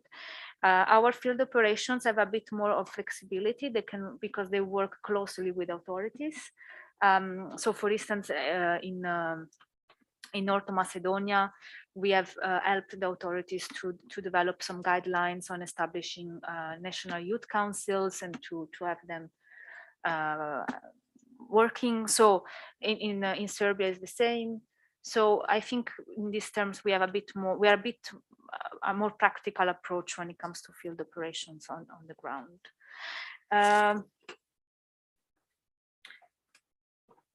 Yes, OSCE. Yes, there is a process that has been launched already a couple of years ago called Helsinki Plus 50 Plus to look into the effectiveness of the OSCE, and is mainly promoted by the OSCE Parliamentary Assembly and the Italian ambassador Roberta De Rosa. And these discussions continue. In Vienna, discussions continue. Good. Okay. In Vienna, I'm almost done. In Vienna, discussions continue also at a political level. So we had some dedicated meetings about the OSCE effectiveness. Also because Finland will have the chairpersonship in 2025, and then there was where the Helsinki Final Act was signed, so they have a special interest into this topic. And about dialogue in Vienna, yes, the Permanent Council these days is extremely polarized, so you don't see dialogue there. But the OSCE is all about talks behind, like in the corridors. So their dialogue actually takes place, and it facilitated the evacuation of our staff and some more little results. So it's still important also to assess the temperature. Thank you so much. I would like now to leave the floor to Francesco. Sorry for letting you wait. The floor is yours. Is this one working? Yes. Thank you, the organizers, for inviting me this year as well. I'm very happy to getting a chance to contribute. I'm perhaps part of that generation that saw the way in which mechanisms of prevention were first established in the 90s, facing those wars that or conflicts that emerged from the reconfiguration of what was then the world under the Soviet Union and the Balkans. And therefore, I remember quite vividly those debates about the OSCE. At that time, people were joking in Yugoslavia, former Yugoslavia, they were translating OSCE. We just came OSCE after the CSE as the organization for supporting the election of Clinton. It was another era, of course. And the idea was at that point truly one of thinking, and I completely agree with what I just heard, in terms of a pan-European mechanism that would address multidimensional issues. And back then, I was a researcher. I was comparing Kosovo and Crimea. Kosovo was the failed case of prevention, and the Crimea was the successful case of prevention. It had been addressed through the OSCE in 95, 96, after a peak in separatism in the Autonomous Republic of Crimea, following the establishment of a presidency for the Republic and the big acrimonious dispute between Kiev and Simferopol, backed by Moscow back then. Why am I recalling this? Because I think there is a kind of overall logic, which perhaps as an academic, I would like to stretch or at least to map out, which is one of how far can we realistically go in understanding the importance and the success in preventive action into institutionalized routines, mechanisms, procedures, which are somehow emerging in the interlocking, sometimes interblocking architecture of security in Europe and elsewhere in Africa. And I think there's something which struck me over the past few years, which is why I was, as an academic, as a researcher, strongly opposed to those realist-minded scholars. I'm thinking about a prominent professor in this university on the North American side, William Zartman, his idea of ripeness for prevention, which is the one moment in the cycle of conflict where conflict is amenable to management and mitigation with an eye to preventing an escalation and instilling some form of more constructive course of, if not resolution, at least settlement. And this is perhaps belonging to handbooks, the idea that conflict tends to have a modal development. We have gone through a couple of decades of conflicts that were long, protracted, sporadic, opportunistic. We even have a literature on new wars, somehow challenging the previous Clausewitzian understanding of war as a clash of willingness over one main front line, and understanding war as a system, more as a system, heavily criminalized, and somehow not teleologically bound anywhere. But I don't want to do anything in that direction. I would like just to say whether over the past 30 years, people like who are back to the big debate, not only among international relations scholars, I'm thinking about John Mearsheimer, who's back on the front page of the newspapers, prominent neorealist, who claims to have warned us about the fact that we would be at war on Ukraine. I'm talking about the very same person who in 1991 in a famous article proposed selective proliferation of nukes, of nuclear weapons, to creating different kind of equilibrium that would prevent us from being where we stand today. So there's a bit of a kind of bitter sense whereby those neorealist authors, especially those working in offensive realism, were for about 20 years somehow sidelined in the debate, and liberal institutionalism, which underpins much of the idea of rolling prevention in mechanisms that are those that we have discussed, were prevalent at least in the diplomatic debate. Well, they're taking a sort of their revenge intellectually. They're back with a vengeance on the newspaper, saying, we told you so, we're against the invasion of Iraq, and we're rightly so, not for moral reasons, but out of a kind of clear, theoretically driven understanding of the nature of international relations. That's the way to go about prevention. That's the argument that resonates. It's not by putting effort in building peace from below, creating institutions and so on. Now, if one looks into the structure of that argument, it's an argument which is flawed on so many ways. And this flaws mainly because it cannot explain change in international relations. If I have to select one aspect, we could go into more complex debates there. It's wrong because of a number of factual elements that we have seen in the way even this war, the war in Ukraine, deflagrated, which starting from its own timing, that war could have started under Trump's presidency with a completely different outcome for Moscow, most likely. And why waiting for having a new president committed to democracy and intervention? It's something that there are so many things that are incongruous there. But it is a fact that when we talk about structural prevention and you think about structure as a IR specialist, you think about the structure of the international system. And, you know, if you want to take a poetical note, you can say something on the realist side. You can take Bertolt Brecht and the idea that love, like war, always finds its way. There's no point in trying to prevent it. You can only try to mitigate it, to mitigate the security dilemmas by understanding the rules of the game out there. So I think one of the problems we have in discussing prevention is a problem which has been called, is the problem that defining success is problematic because of a question of scale. Are we talking about electoral post-election violence domestically? Are we talking about nuclear escalation and tactical weapons? Are we talking about dispute resolution in the Sahel among shepherds and pastoralists and local agriculture, the Shongai and the Pearl? What is the scale and what kind of actors are we talking about? But we tend sometimes, perhaps out of parsimony, perhaps out of excessive simplification, to conflate everything into one single basket and think of prevention as a function that applies from our personal life to thermonuclear war.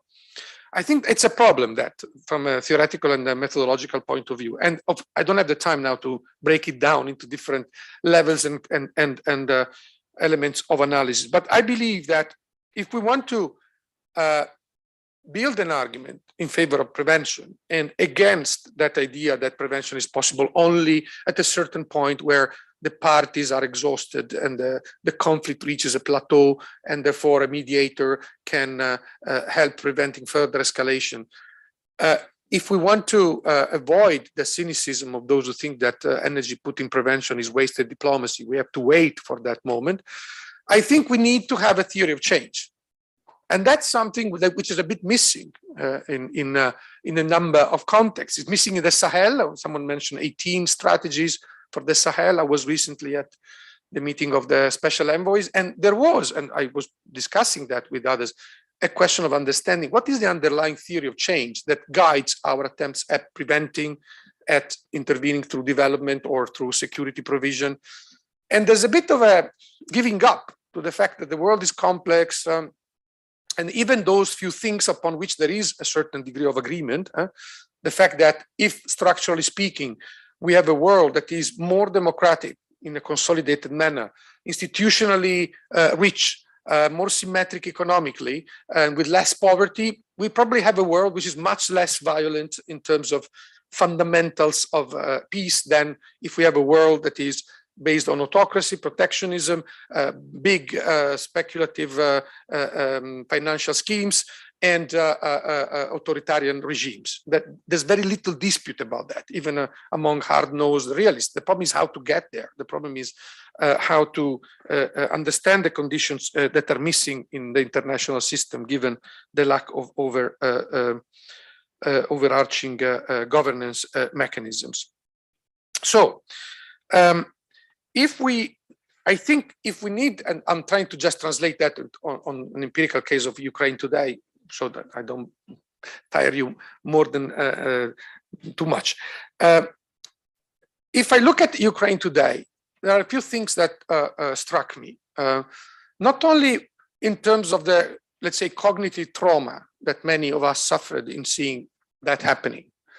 After there was a conflict, but the escalation that went immediately virally horizontal and vertical is something that few analysts expected to happen in the way it happened. Okay, I remember to talk about the European Union. We talk about the European Union, which has mechanism for addressing, of course, early warning and so on. The first international moment of discussion under the French presidency was a gathering on the Indo-Pacific while Russia was invading. So there was a total disconnect between the big diplomatic track or foreign policies and what was going on in a conflict that had been festering for a long time.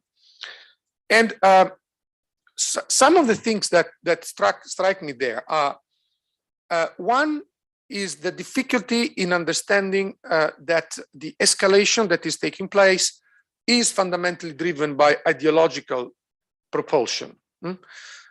Even the idea of preventing conflict from getting worse by escalating it militarily, which seems to be behind, let's say, on both sides, some of the recipes. Let's go to a level up after which we can try to contain a number of issues, because it is understood quite clearly who is going to prevail. That situation is one which is based on an idea of deterrence, which is based on secrecy, and that is based on showing determination. You don't have deterrence if you don't show that you're resolute and determined. The more you show determination, and the most extreme case is the use of nuclear wars, tactical nukes, which makes no sense. If you say, I have tactical nukes, but I'm not going to use it. No, you have to say you use it and you will use it, and we'll be very clear about using it. And everybody's saying, no, there's no point in using that in a conflict that is spread, where there is no advancing column. Technically speaking, militarily speaking, there is no reason. But there was no reason also through our scheme of rationality to understand an invasion on February 24th.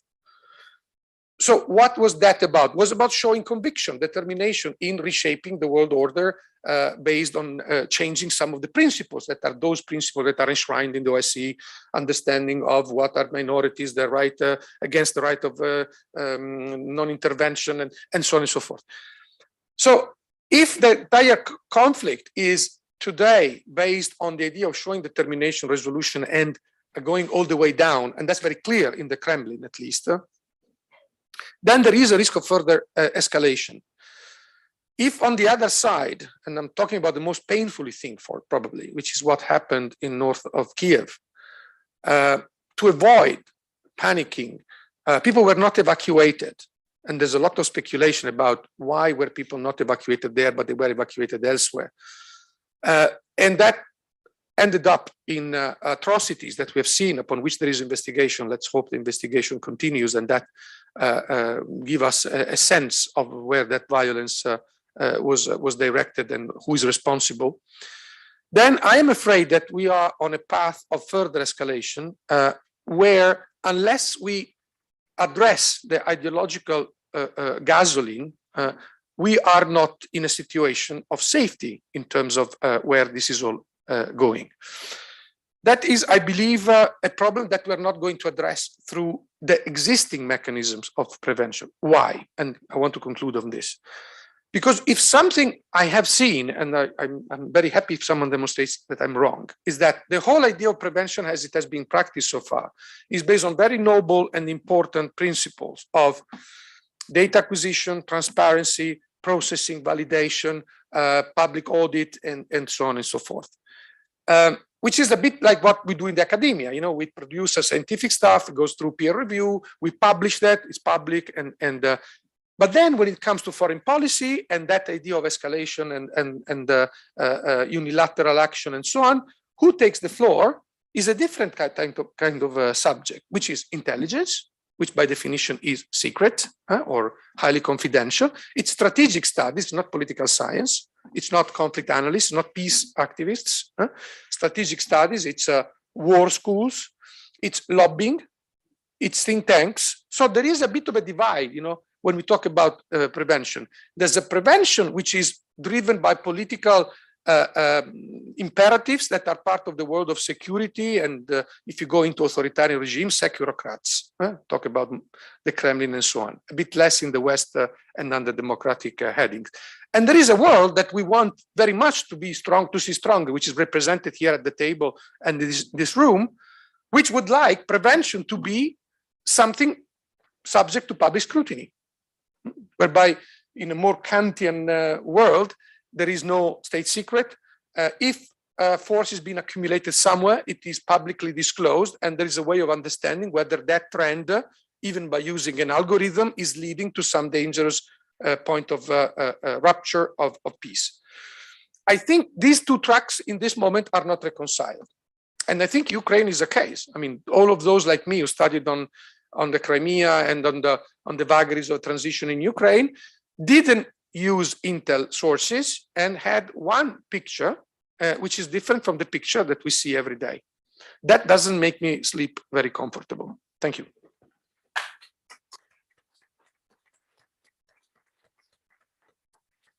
Excellent. I would like to open the floor immediately to questions. Francesco, as we are slightly running out of time, I will pick your brains here. Okay, you scare them out. Can't, Mearsheimer. Okay, there you go. Thank you very much. Presentation, I think, and I believe more people like you to be consulted on a daily basis at the European Union level. No, my question for you is that, are we sure we are talking still about prevention when we talk about strategic studies, intelligence, lobbying? We are not in a crisis management mood now. Are we sure that we can prevent such thing to happen, even if we have the best mechanism in the world, regional, interregional, interinstitutional? I don't think we will be able to do so in the next future. I'm very honest, even if the mechanisms are very developed now and we are in connection with many other organizations and member states, European Union member states, but also with US, NATO, etc. Are we sure?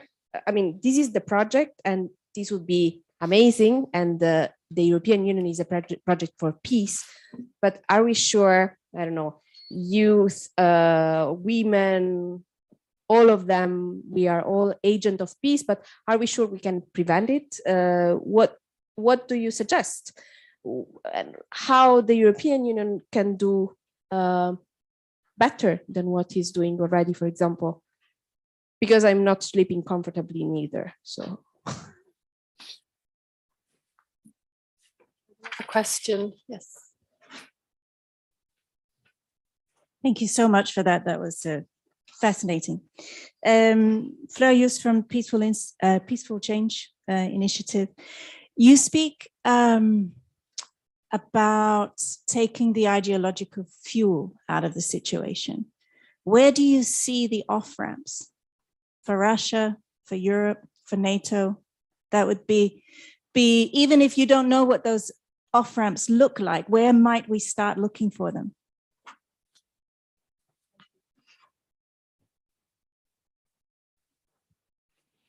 I think you are mentioning a big challenge. That is the effect of digitalization, because meetings are happening at different levels, connecting people from different places, and they seem not visible, but they are transparent, formally correct.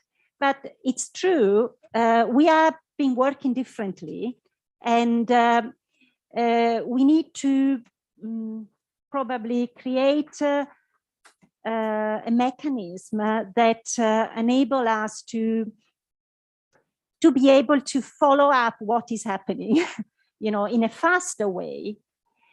And at the same time, regarding intelligence, we have an annual report.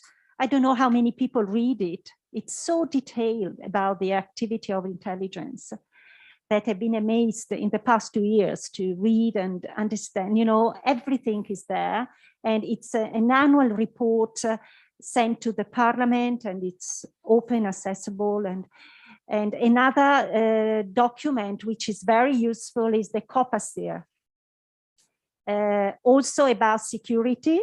And in these two reports, you find all what our country and state does, country by country, updating all the situation from the point of view of the intelligence. And there are two very important documents. At the same time, I agree that it's not easy to follow up all the different contexts and levels that and coordinate our activity, fitting, and you know, so it's a challenge posed by digitalization, and very soon we will have in artificial intelligence that we are going to use it. So we need to be prepared, but also probably start facing this challenge also for the point of view of democracy and of the efficiency of our democracy.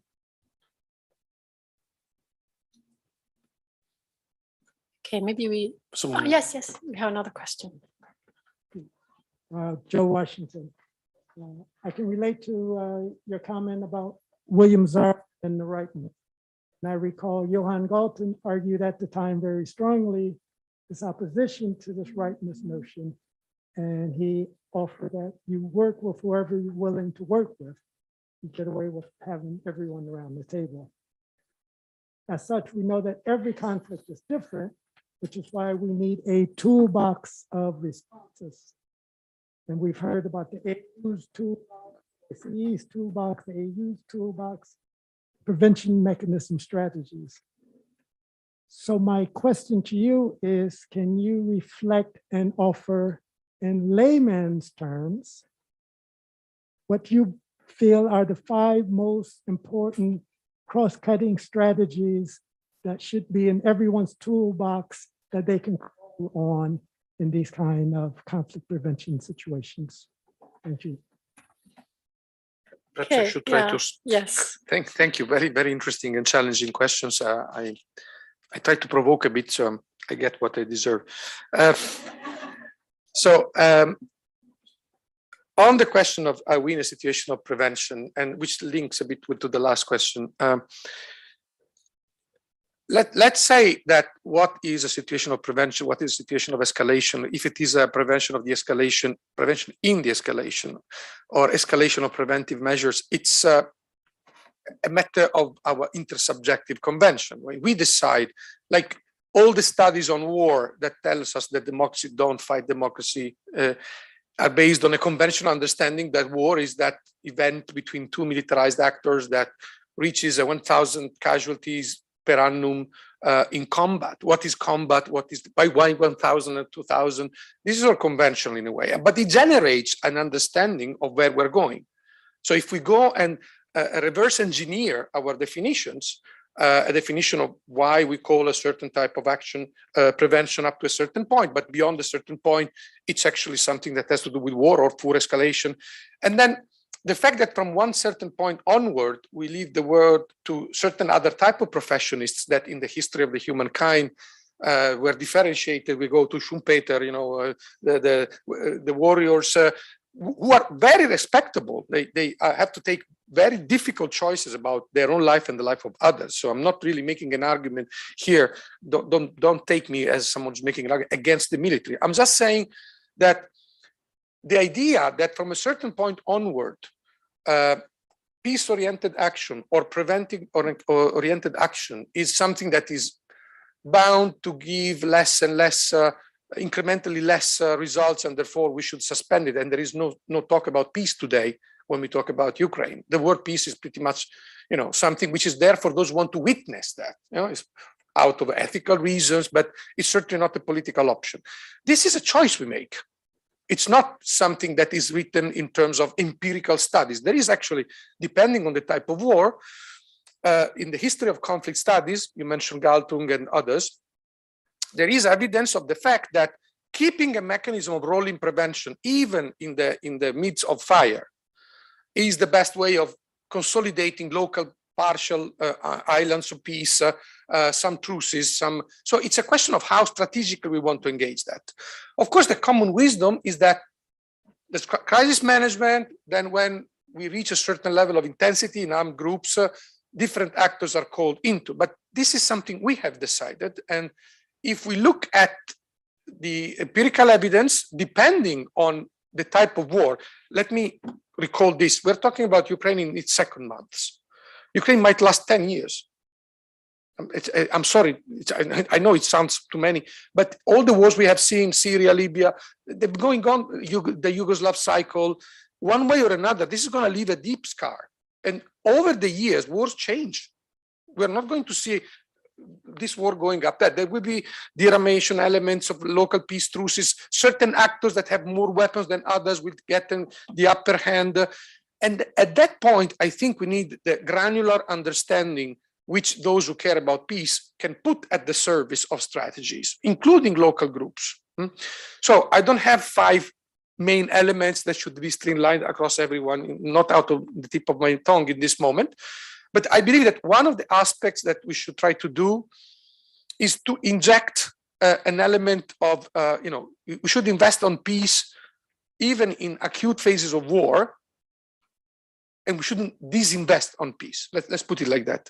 There should be a track, an element of thinking that is not left only to one group of people, but that is part of a broader and open debate.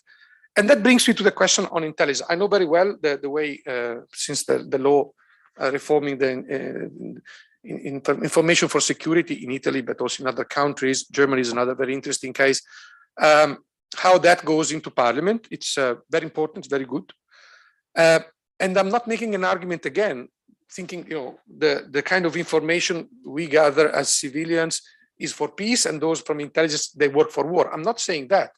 I'm just saying that the entire mechanism of prevention is structured on the idea that we have public evidence that is might be nurturing very delicate mechanism of track to diplomacy, but prevention is part of an idea of a Kantian world where there are no secrets in states operation. The idea of intelligence is originated at the heart of the idea of sovereignty, of certain things that are very delicate that might be represented in parliament, but maybe in terms of number of operations, not exactly who was doing what at what point and for what reason, because there are elements of democratic oversight, but also elements of caution. So what I'm trying to say is that if we have a foreign policy community, the community that thinks about the condition of peace should be represented there. It shouldn't be only those who talk about geopolitics and talk about the importance of weapons that are part of the foreign policy community. There should be an empirically grounded argument of those upon which the state itself invests in terms of political science, universities, courses we teach here, and in other funds. Exactly, funds, etc., etc. So this was the digitalization aspect, of course, is very important.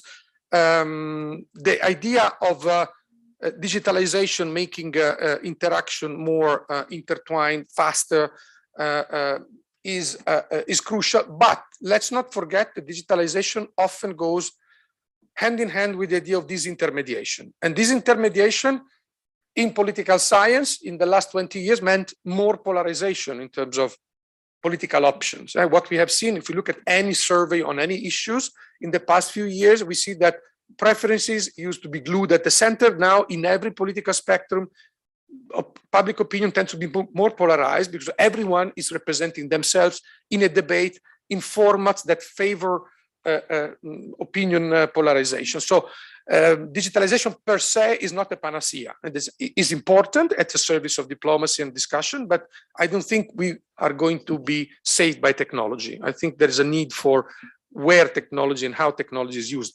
artificial intelligence included, because artificial intelligence is also employed in automated weapons and killer robots. So there are some critical edges in that debate. I'm sure I forgot something, but that's Okay, yeah, it's the last question. The 5 most important cross-cutting I think, methods for conflict prevention, I think was your question. Yeah, I mean, I don't have it out of the tip of my tongue. I mean, okay, I don't have a. If that is fine with you, if you don't want the list clear and simple to go home, we are all fine. That would be an oracle, I would say. So that was fantastic. Thank you so much, Francesco. And thank you all for your interesting questions and comments. So this session is closed, but there will be a final keynote speech. So we'll leave it here. Thank you so much.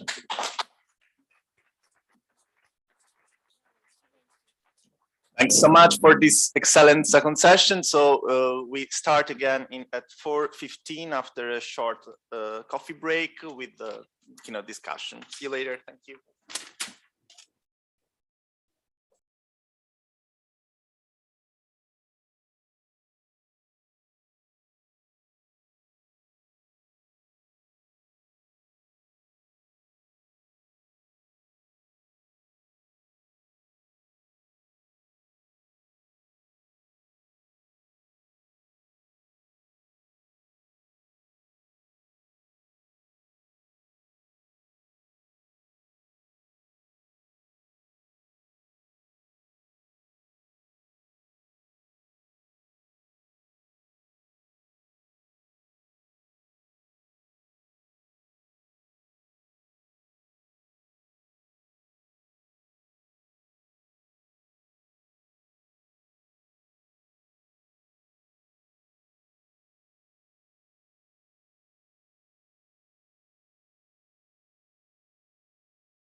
Good afternoon, everyone. It's my pleasure to introduce Bert Koenders, who is the Koopmans Professor at Leiden University in the Netherlands and the President of the Dutch Advisory Council on Peace and Security, as well as the former Foreign Minister for the Netherlands. Thanks very much for being with us. Thank you very much. It's a great pleasure. We'll start with the topic that's on everyone's minds these days on Ukraine. I'd like to ask you, if I may, how predictable was the conflict in Ukraine? Here in Italy, we're getting a lot of, there's a vocal minority who have been blaming NATO, even the Pope yesterday, and the US hegemony. Is there much truth in that? Did the West, in fact, sleepwalk into this conflict? Well, first of all, thank you very much. And thank you very much for inviting me and having this interview. I'm an old alumnus here from the Bologna Center in the beginning of the 80s. And my own past is a lot, as you mentioned, in foreign policy, but also in peace building, especially in conflict prevention. And before I answer your question, may I just say one thing? When I came in this morning, I remember there was a colleague from the European Union talking about conflict prevention. And I thought about the time that I started thinking about this, how you could prevent conflicts. The first conflict I was involved in was at the time Kosovo. And as you know, conflict prevention did not work there because we had a horrible war in Kosovo. And my sense is, and that's why I'm so happy you asked this question already, that we have to make this linkage, which you had in a debate today, between technique, building conflict prevention mechanisms, and politics. How do you make these come together? In Kosovo at the time, nobody actually wanted to put political energy in preventing a war, and therefore it didn't work. If you really invest a lot in conflict prevention, I'm sorry, I'm coming back to your question in a second, but if you invest a lot in conflict prevention, the conflict doesn't occur. And therefore you have invested in a lot, but you don't, from politician side, they don't get any benefit from it. It sounds simple, but this is something that happens very often. There is a great chapter. You mentioned Barack Obama. Barack Obama, yeah. There's a great chapter from Barack Obama in his memoirs, in which he writes about the risks of a pandemic. This is in 2008. So he writes about 20 pages, interesting to read, how he actually invests in avoiding, at that time it had something to do with SARS and avian flu and the risks for, in this case, the US, that nobody was actually aware of, but he was, as president, he wanted to prevent the pandemic. It took him 40% of his political energy, but the pandemic didn't occur, so he was successful. But everybody blamed him that he wasn't doing other stuff at the same time. So this is some of the issues around conflict prevention. It's much more complex than this.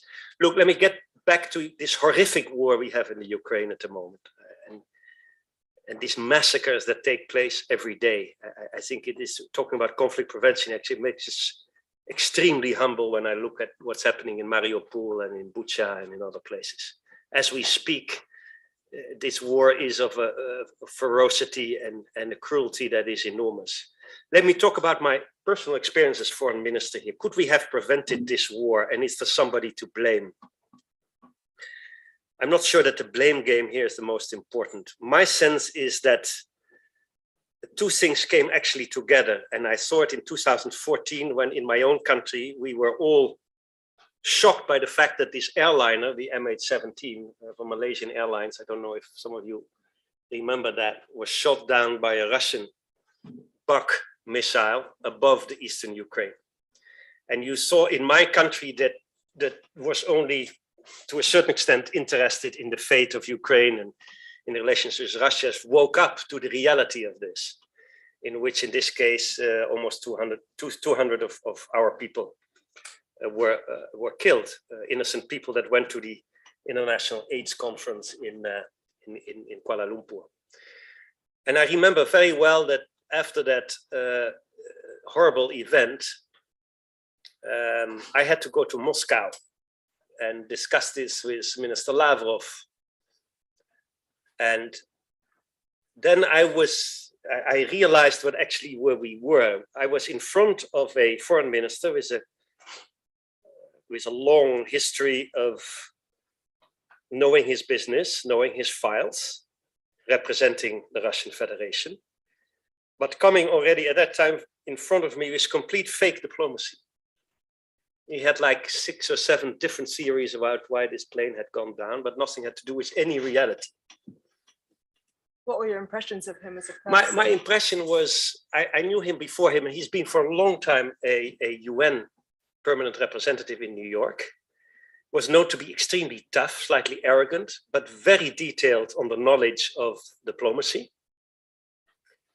But I have seen him throughout the last couple of years more and more taking distance from his professionalism as representing, if you like it or not, the interests of the Russian Federation, to an instrument of fake diplomacies and lies. I mean, it's unbelievable if you still can say today in Mariupol that, you know, nobody is being killed and that it's all Nazis and that there is a Nazi conspiracy in Ukraine and so on and so forth. Whatever your view is about this war, it is, we're living in a world, and we talk about conflict prevention, in which it is possible that in the autocracy that Russia has become throughout the years, a complete different reality of the majority of the population would think about what this conflict is. I'm not talking about the origins, but about what is happening, than we, which have much more open channels of news. That's an enormous difference.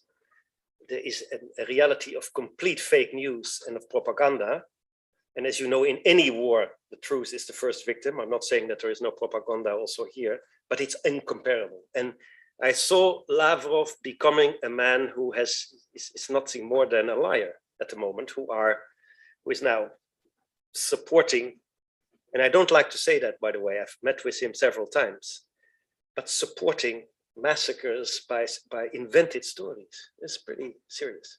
And that makes it very hard when you talk about conflict prevention or future diplomacy, which in my view is needed in any case to end this horrible war, how to deal with that.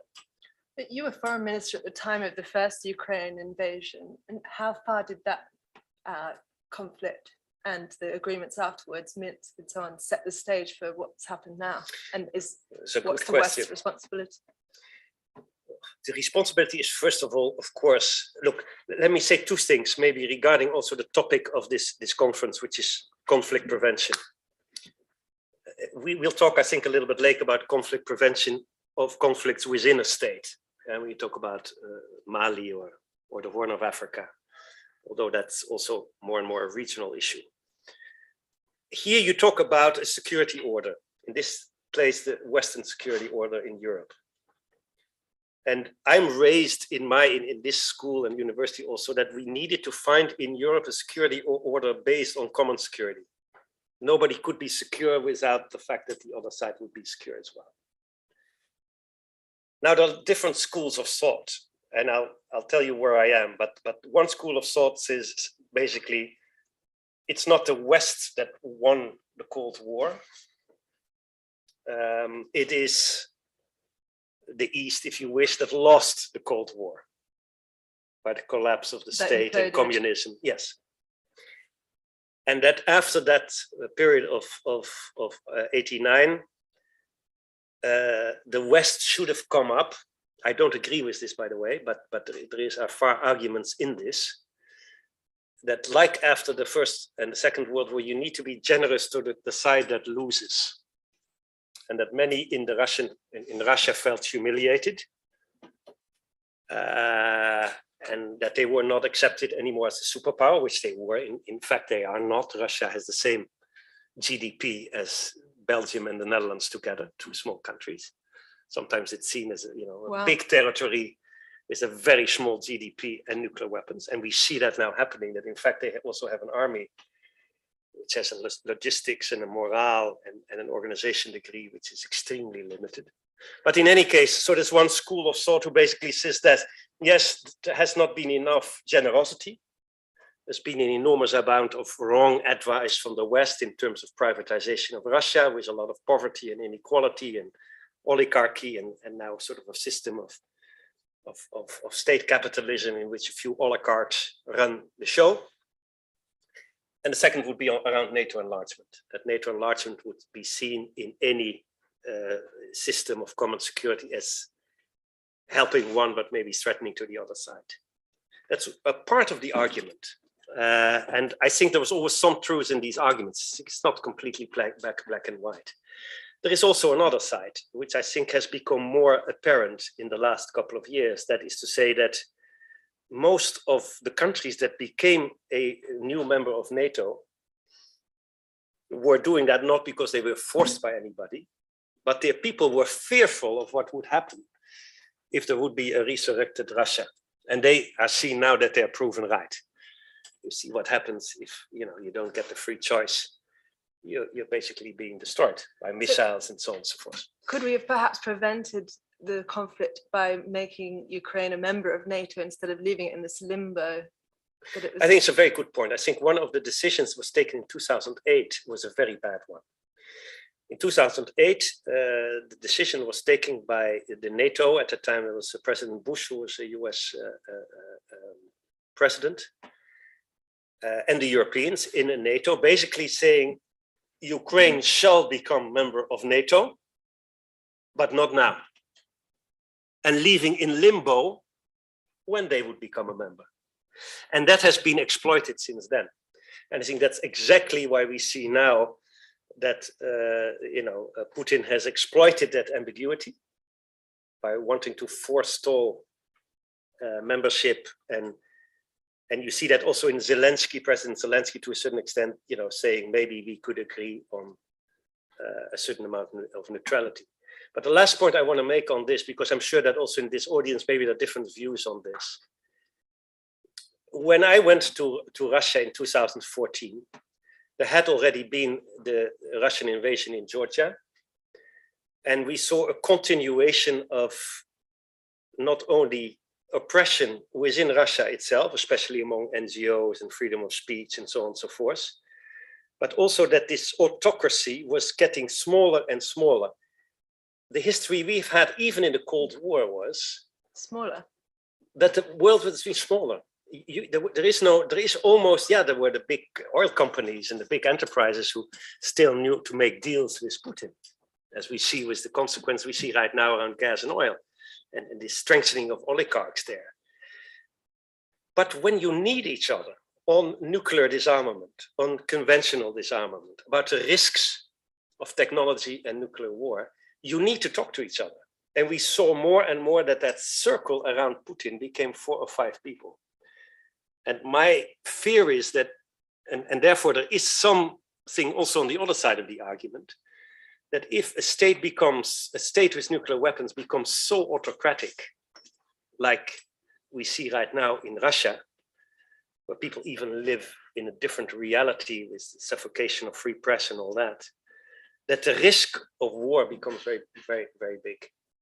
And then you can see this mythology of a leader that completely misjudges the situation, his own army, the unity of the West, the unity of the Ukrainians, the reaction to it. I mean, he has miscalculated everything you can imagine. And that is the risk of an extreme autocratic leader that comes from the secret services in Russia, has never done anything else but appoint secret service colleagues around him, whom now make up the power hierarchy there. Could it have been prevented? Yes, I think no. Well, listen, let me be a bit more clear about that.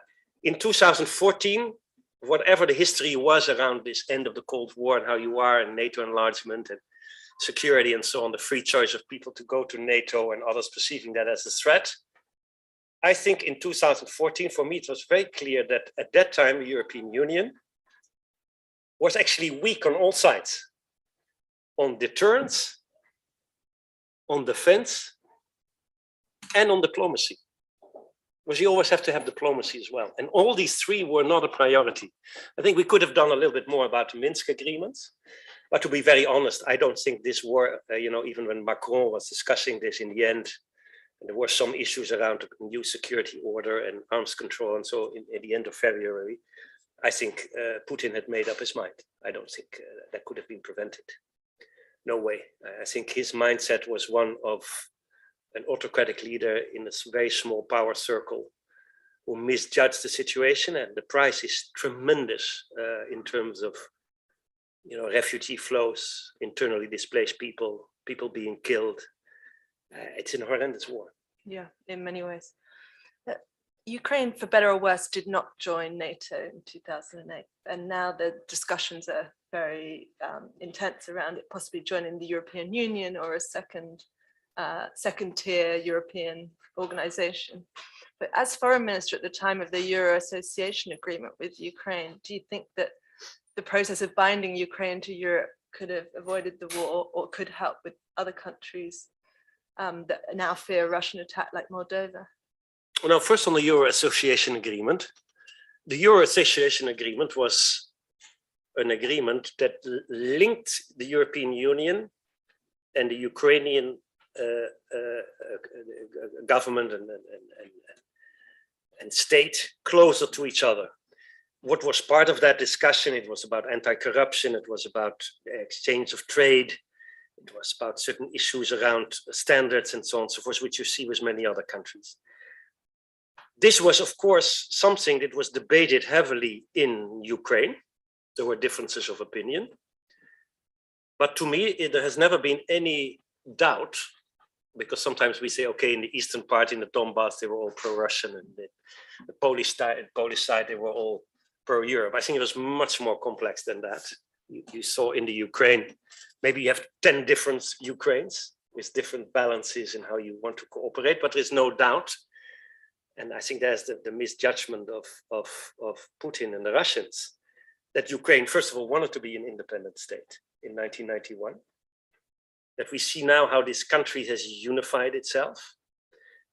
And that also the Euro Association Agreement was seen as something that could help them in its fight for more democracy and improvement of the situation. So I was in favor of that Euro Association Agreement. In my country, there was a referendum, especially from the Eurosceptic side. They misused a bit the Ukraine issue on an issue that actually was about the future of the European Union. And the majority voted against. And this, I mean, I had an enormous issue, of course, as foreign minister, how to deal with that. We had the European presidency at the time, how to deal with the Ukraine on this.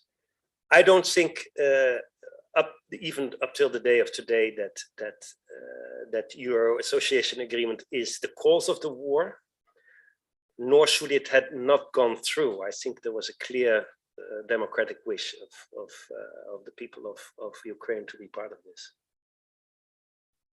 And would it help them to now have a kind of form of closer association with the European Union? Yeah, now we are in a completely full different. membership. Yeah, we are in a completely different ballgame, because now whatever debate you could have about EU enlargement or NATO enlargement is now completely different, because all these countries that feel threatened by Russia, correctly or not, but they have seen what can happen if you don't defend yourself or you're not part of a club. You want to be part of that club. So the European Union is extremely popular. It's always been there, but now it's even more so. I would think there is no alternative right now than giving it a European perspective to the Ukraine. But it's not only in the Ukraine. We see now the same risks to a certain extent for Moldavia. I was just 2 weeks ago, or no, that's not true, 3 weeks ago in Bosnia, and you see the enormous fear in Bosnia, because in Bosnia you have, as you know, since the Dayton Agreement in 1995, you have basically three entities, the Republika Srpska, of two entities, Republika Srpska and the Federation of Bosniaks and Croats, and they have three presidents. By the way, this will teach us maybe later in the conversation something about peace agreement, bottom-up peacemaking, and the risk if it's an elite deal, which leads to sort of a corruption of the society. But in any case, Bosnia has not been able to agree even on a position on Russia, because these three presidents, in a country of only 4 million people, they don't agree. And they feel now that the Russians are, through Serbia and through Dodik, which is now the president of the Republika Srpska, thanks, is actually steering up now new violence. And when I was there, people were extremely afraid, fearful, because they thought back on Sarajevo in 1992. They went even to the banks already, even it was not necessary, because they were afraid that war would come. And as you know, fear is one of I think that was discussed in your meetings here this morning, fear and hope and how people and groups react to that make a big difference on the risks for conflict and war. And I see that in Bosnia right now. And my sense would be that we have an obligation, first of all, to ensure that the peacekeeping force of the European Union in Bosnia-Herzegovina remains there, which is not so easy because it has to be approved also in a legal context by the UN Security Council, in which Russia is a member. And also give them some perspective, again, of a European outlook. And this is a dilemma because the country itself is, to be very honest, I don't have to be, and my friendship with Bosnia is enormous, and I have many friends there, but it's corrupt. These three entities have become political marketplaces, and the whole young generation who believes in its own future and in peace is leaving the country. In Italy, they are in Germany, they are in my country. It's very, very sad that, you know, this peacemaking in Bosnia with Dayton as an elite deal between the three groups has not led to sustainable peace in the country. Perhaps it will be interesting to see if the European Union, which has maintained the peace by creating a kind of common economic bond between countries, can still function in that way if it expands to include the Western Balkans and Ukraine and Moldova. Yeah, I think, and it depends, first of all, always of the wish of the people in those countries. I don't know exactly. In Moldova, I think there's clearly a majority that would like this, although it's been also very much split. Ukraine is very clear now that they want this. And I think it's important that we maybe come up with something that is in between the complexities of this bureaucratic process, but it's a bureaucratic process for good reasons. Look at what's happening in Hungary and Poland on the rule of law,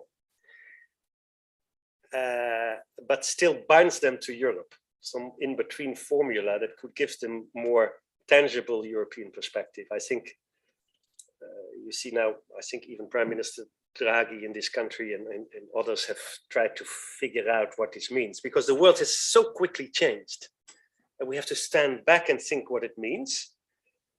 You don't want only to go into a confrontation with an isolated, impoverished, aggressive Russia, but at the same time, it's also very understandable that people want to defend themselves against these horrors that are happening right now. And in that balance, I think we have to make sure that the European Union remains as much as unified as possible and takes in people who have the democratic wish to be part of that. Because the European Union and the West really is quite a small club. Only 20% of the countries in the world are actually supporting sanctions against Russia. I think this is a very, very important point that you're making. How does the rest of the world see this conflict? Yeah, it's interesting. There are two things to this. It's the definition of the conflict and the interests in the conflict. I was not so long ago in the Middle East, and you see there different perspectives. First of all, is this now the definition, is this a fight between Russia and the West, to the extent that the West still exists, or is it a fight between Russia and the rest? Point number one. Secondly, is it a fight between autocracy and democracy, or is it much more complex? Is it a geopolitical fight about power in the world? What struck me is this. First of all, the United Nations. In the United Nations, because of the veto power of Russia in the Security Council, of course, 141 countries, a large majority, voted in favor of condemning Russia and telling them to leave. That's something else. I think your point is well taken, as being really convinced that they also should have the sanctions.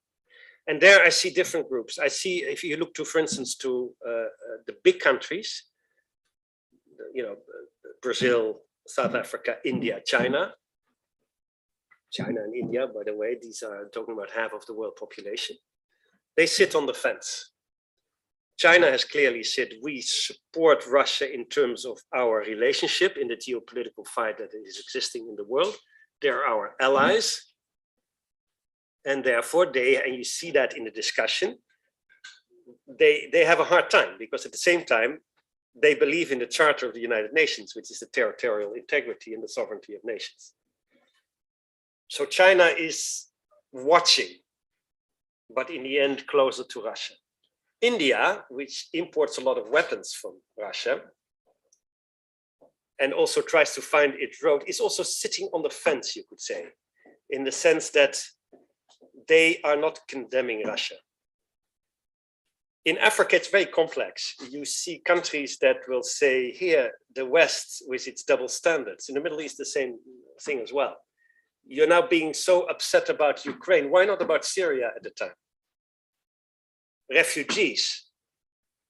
If you are a refugee from Afghanistan or Syria, you have trouble getting into the European Union.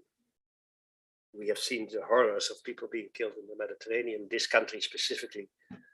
You know, I mean, Lampedusa has seen its enormous consequences of it. Well, at the moment you're from the Ukraine, you can openly get there.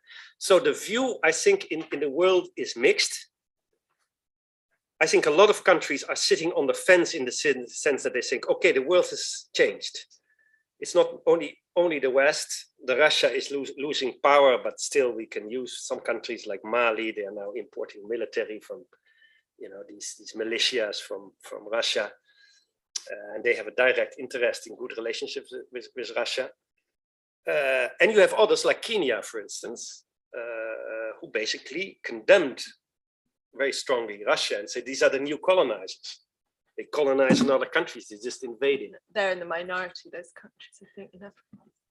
I think it's unclear. I think all these things are at the moment unpredictable, as this war outcome is unpredictable, as most countries would sit on the fence for different reasons, short-term or medium-term interests.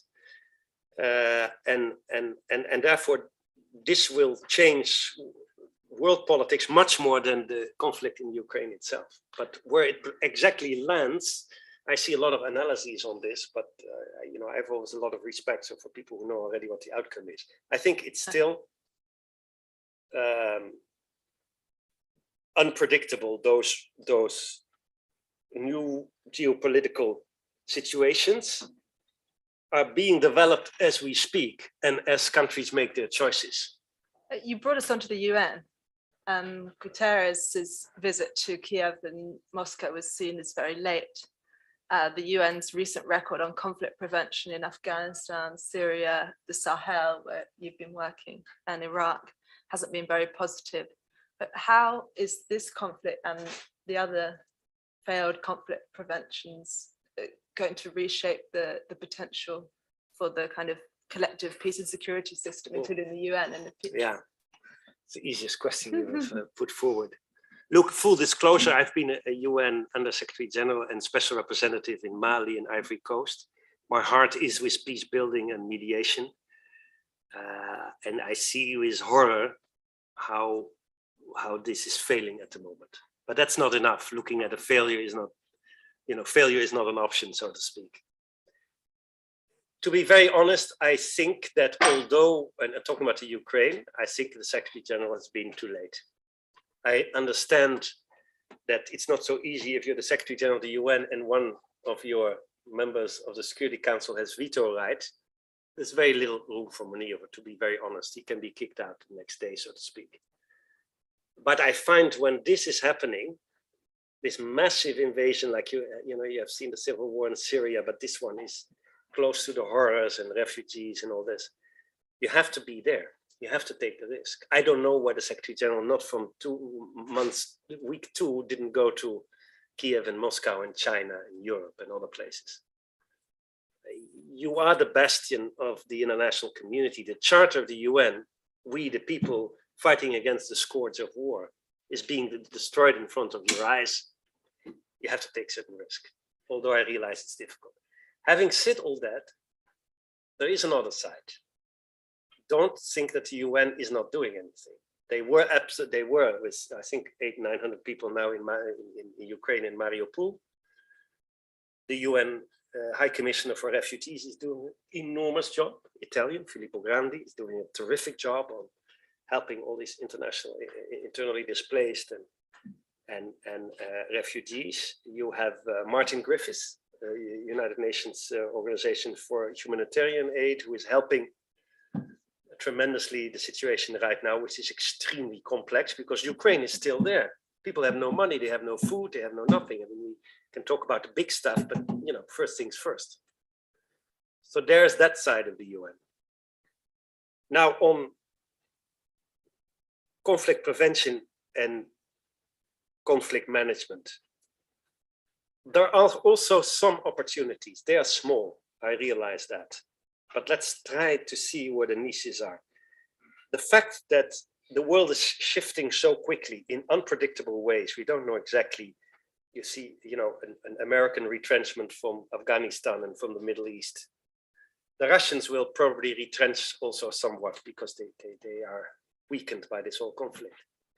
You see already that, for instance, in Yemen now, that creates a certain opportunity to come back to peace discussions.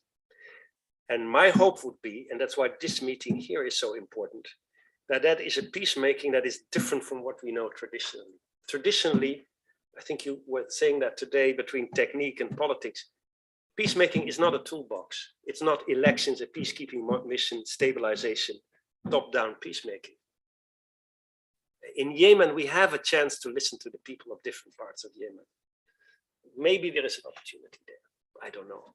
We'll have to see. And I see the special representative doing that and also looking much more for much more inclusive ways of peacemaking. There are little glimmers of hope there. On Afghanistan, I am amazed, and tomorrow I'll go to Rome, to your foreign office here, but the same goes for my country. So we're 20 years engaged with Afghanistan. And we all know that Afghanistan was not a peacekeeping mission. It was partly an anti-terror operation. It was an operation of wrong peacemaking, in my sense, in which you put money at a problem with warlords rather than sort of community building. But there were also aspects of that. But whatever happened, if you leave from one day to the other, you cannot just leave people like that. I think it's a shame. 20 years of enormous engagement from with Afghanistan. And now all their assets are frozen. There's an enormous human misery. There is an enormous discussion about women's and girls' rights, which I think is absolutely correct. And the discussion should be, what should we do in this context? Yeah, the risk now is that we forget to engage in other conflict situations. Totally. But already before Ukraine, Ukraine is not the reason of that.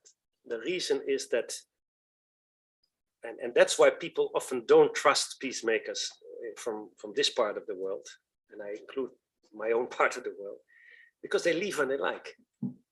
It's not if you are, whatever you think about the Afghanistan conflict, but if you go from one day to the other and you freeze everything and you just make sure that you get some people out, but you don't think about the people left behind.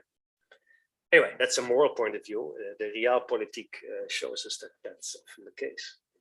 What are the risks as to this conflict in Ukraine and the food crisis that is emerging as a result, sparking further conflicts in Africa, in Afghanistan? I think it's an enormous And how issue. can we prevent them? Look, to be thinking first things first. We have at the moment a risk, as I was looking to some of the World Bank figures, that at the end of this year, we could have an increase in food prices up to 40%, of energy prices up to 50%. Now you take a country like Egypt, 80% of food imports comes from Ukraine and Russia.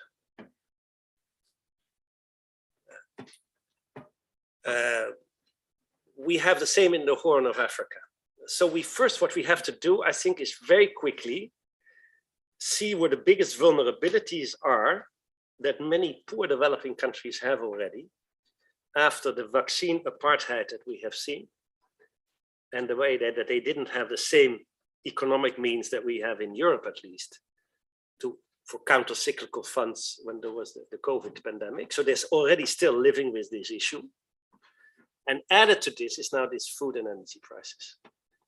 So my sense would be, if you talk about conflict prevention, make that immediately your emphasis of where, I mean, you have the structural conflict prevention when you talk about resilience, long-term institutions, you know, involving local people in making sure that they are not divided and so on. So, but you have also the immediate issues. And here's an immediate issue. I'm not saying that everywhere the food prices are high, you have conflict and people are rising up, but there are enough you know, serious situation is that we have already a drought and climate issues in the Horn of Africa, the same, by the way, in the Sahel. So it's not so difficult to figure out that if you do not have yet, and Italy is part of the G7 and the G20, the enormous need immediately is to make this a political issue of you know, of first priority. So not just humanitarian aid, but a political issue. Yeah. No, it's, look, humanitarian aid is important, but it's obviously, before you know it, we spend everything in the world on humanitarian aid. We have an enormous amount. We have at the moment in the world, I don't know, some of the experts here might know better. I think there are 56 places where you have low to medium in conflict. The average time that a peace agreement is actually working is 7 years. In most of the countries we're talking about, there is a recurrence of conflict. So it requires two things: fundamental rethink how we do conflict prevention and management. And secondly, don't go from one extreme to the other, namely from overly top-down approaches from the outside to a sort of a retrenchment, as we have nothing to do with this anymore. That would be, in my view, politically a very wrong conclusion. There's more things I'd love to ask you about, but I think we must just take a break and see if there's any questions from the audience.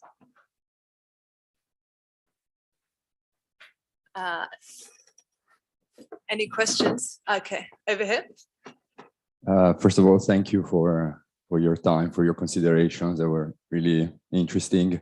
I'm just a student, an observer, a concerned citizen, if you will. And of course, I'm trying to make up my mind about everything that's happening. And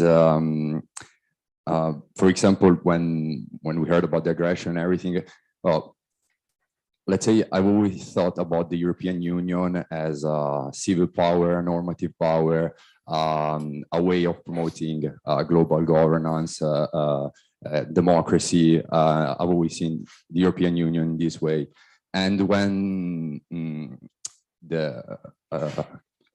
the aggression of Ukraine, I thought, okay, this is a moment where we need to take action. We can't let a foreign country break the sovereignty of another country. This is the basic principle of international law. Like, everything is based about this principle. So we can't let that happen, especially in our neighborhood. So I even thought we must intervene, even with maybe bigger shoulders, and help Ukraine. And personally, I also thought even a no-fly zone would be the moment for the Europe to say, okay, we can't let this happen. And this was my starting point. And then, of course, I started to think and think. And I started to think that, for example, Russia is a huge country, very with a very heterogeneous population. We imagine the western part of Russia and people live in cities who have tasted somehow like globalization and the European culture, but Russia is much bigger. And as you mentioned before, after the collapse of the Soviet Union, we were not very generous towards Russia. And so, like many people there live in rural areas, they are subject to propaganda of a country which has lived a terrible humiliation. And well, this is a first consideration. And in all of this, well, not enlargement, of course, to keep up with the humiliation that even Putin suffered being part of the government before. And also, so I think about this, and I think about the fact that we I first thought, yes, we must defend Ukraine because we are talking about the rule of law, international law. These are the principle to govern our international community. And then I started to think about the contradictions of Western involvement in foreign countries with sanctions. And I started to think about the asymmetry there is with also in establishing sanctions and other aspects of international law between the West and the rest in general. And as you said, this concept of double standards, for example. So I don't know, are all of these— Did you have a question? Yeah, the question is, do these things matter, or we should just, and if they do, I mean,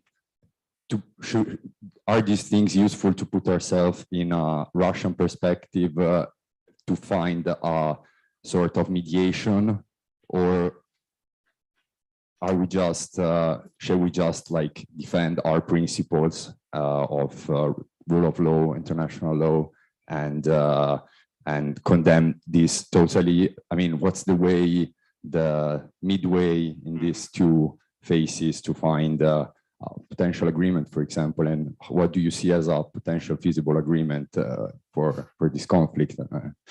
Thank you. Well, thank you very much. I think, first of all, what you are expressing is the struggle that everybody has in their own minds as to the complexity of the world at the moment, that it's not so easy, that sometimes even principles we believe in are, you can't all have them at the same time.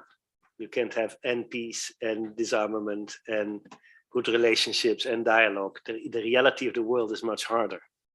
And therefore these choices are so difficult to make. And therefore you can also have differences of opinion that are genuine and that are legitimate. Let me start with this. There's nothing wrong with the doubts you have in your mind and the fact that it's not so easy to find a right course in this.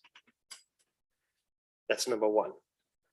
Second, I can tell you what I think should be doing, but that's something else that maybe some others would think.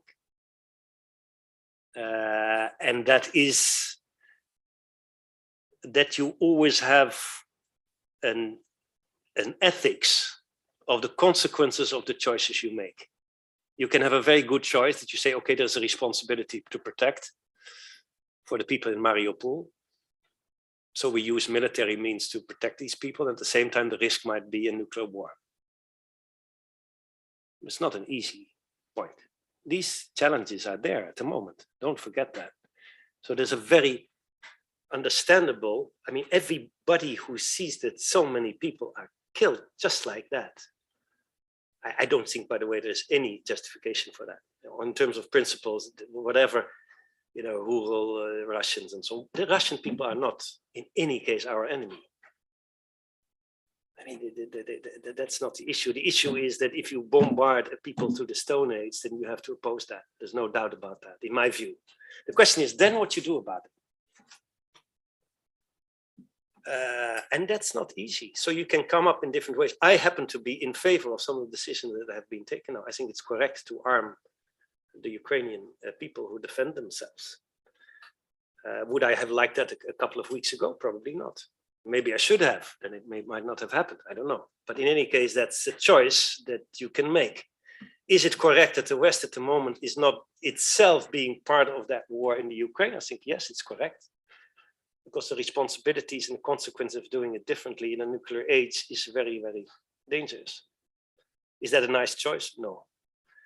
Do we have to weaken Russia military capacity to do this again? My view is yes. Otherwise, we will see the next time the people in the capital of Moldavia will find exactly the same. As long as there's an autocracy in Russia, this will happen again, I'm pretty sure.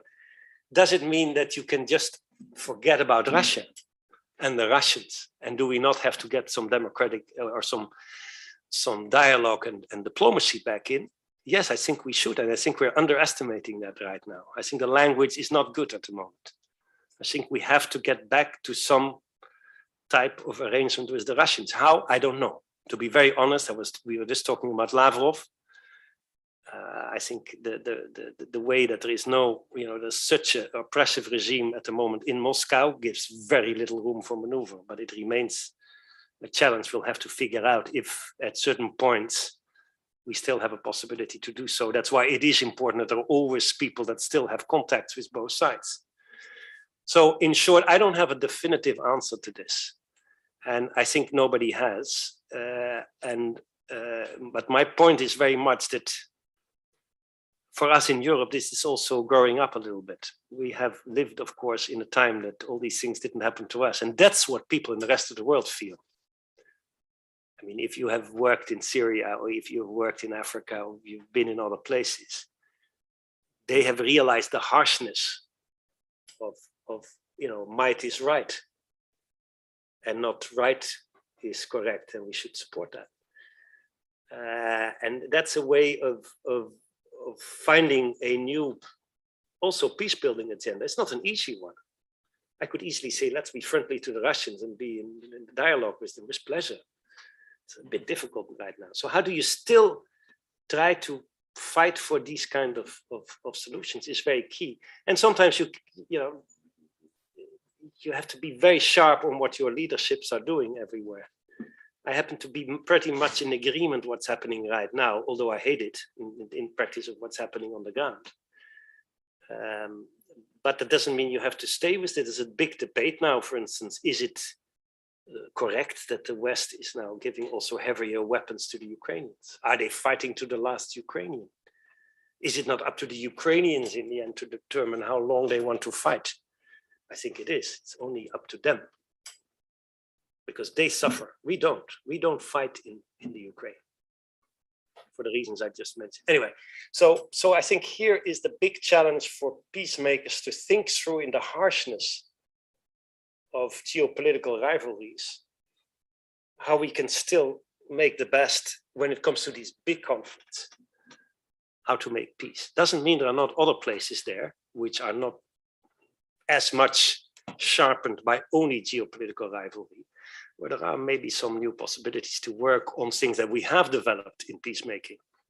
Not the toolbox only, the bottom-up approach, thinking through how we can get regional powers in certain deals and so on and so forth. But peacemaking is hard work. We still have time for a couple more questions. Good, okay. Or reflections. Thank you. Thank you, Mr. Kanders, for your insightful remarks. I'm Valentina. I'm an innovation project manager and a research. Sorry, excuse me. I'm sorry, I'm a bit. Valentina, sorry. Okay. And you're from where? You sit from? I am Italian. I am an innovation project manager and I research also on global politics and diplomacy. And after the first days of the Russian invasion, a tweet post went viral saying it wasn't the end of history, it was only half time, by quoting Fukuyama's famous article.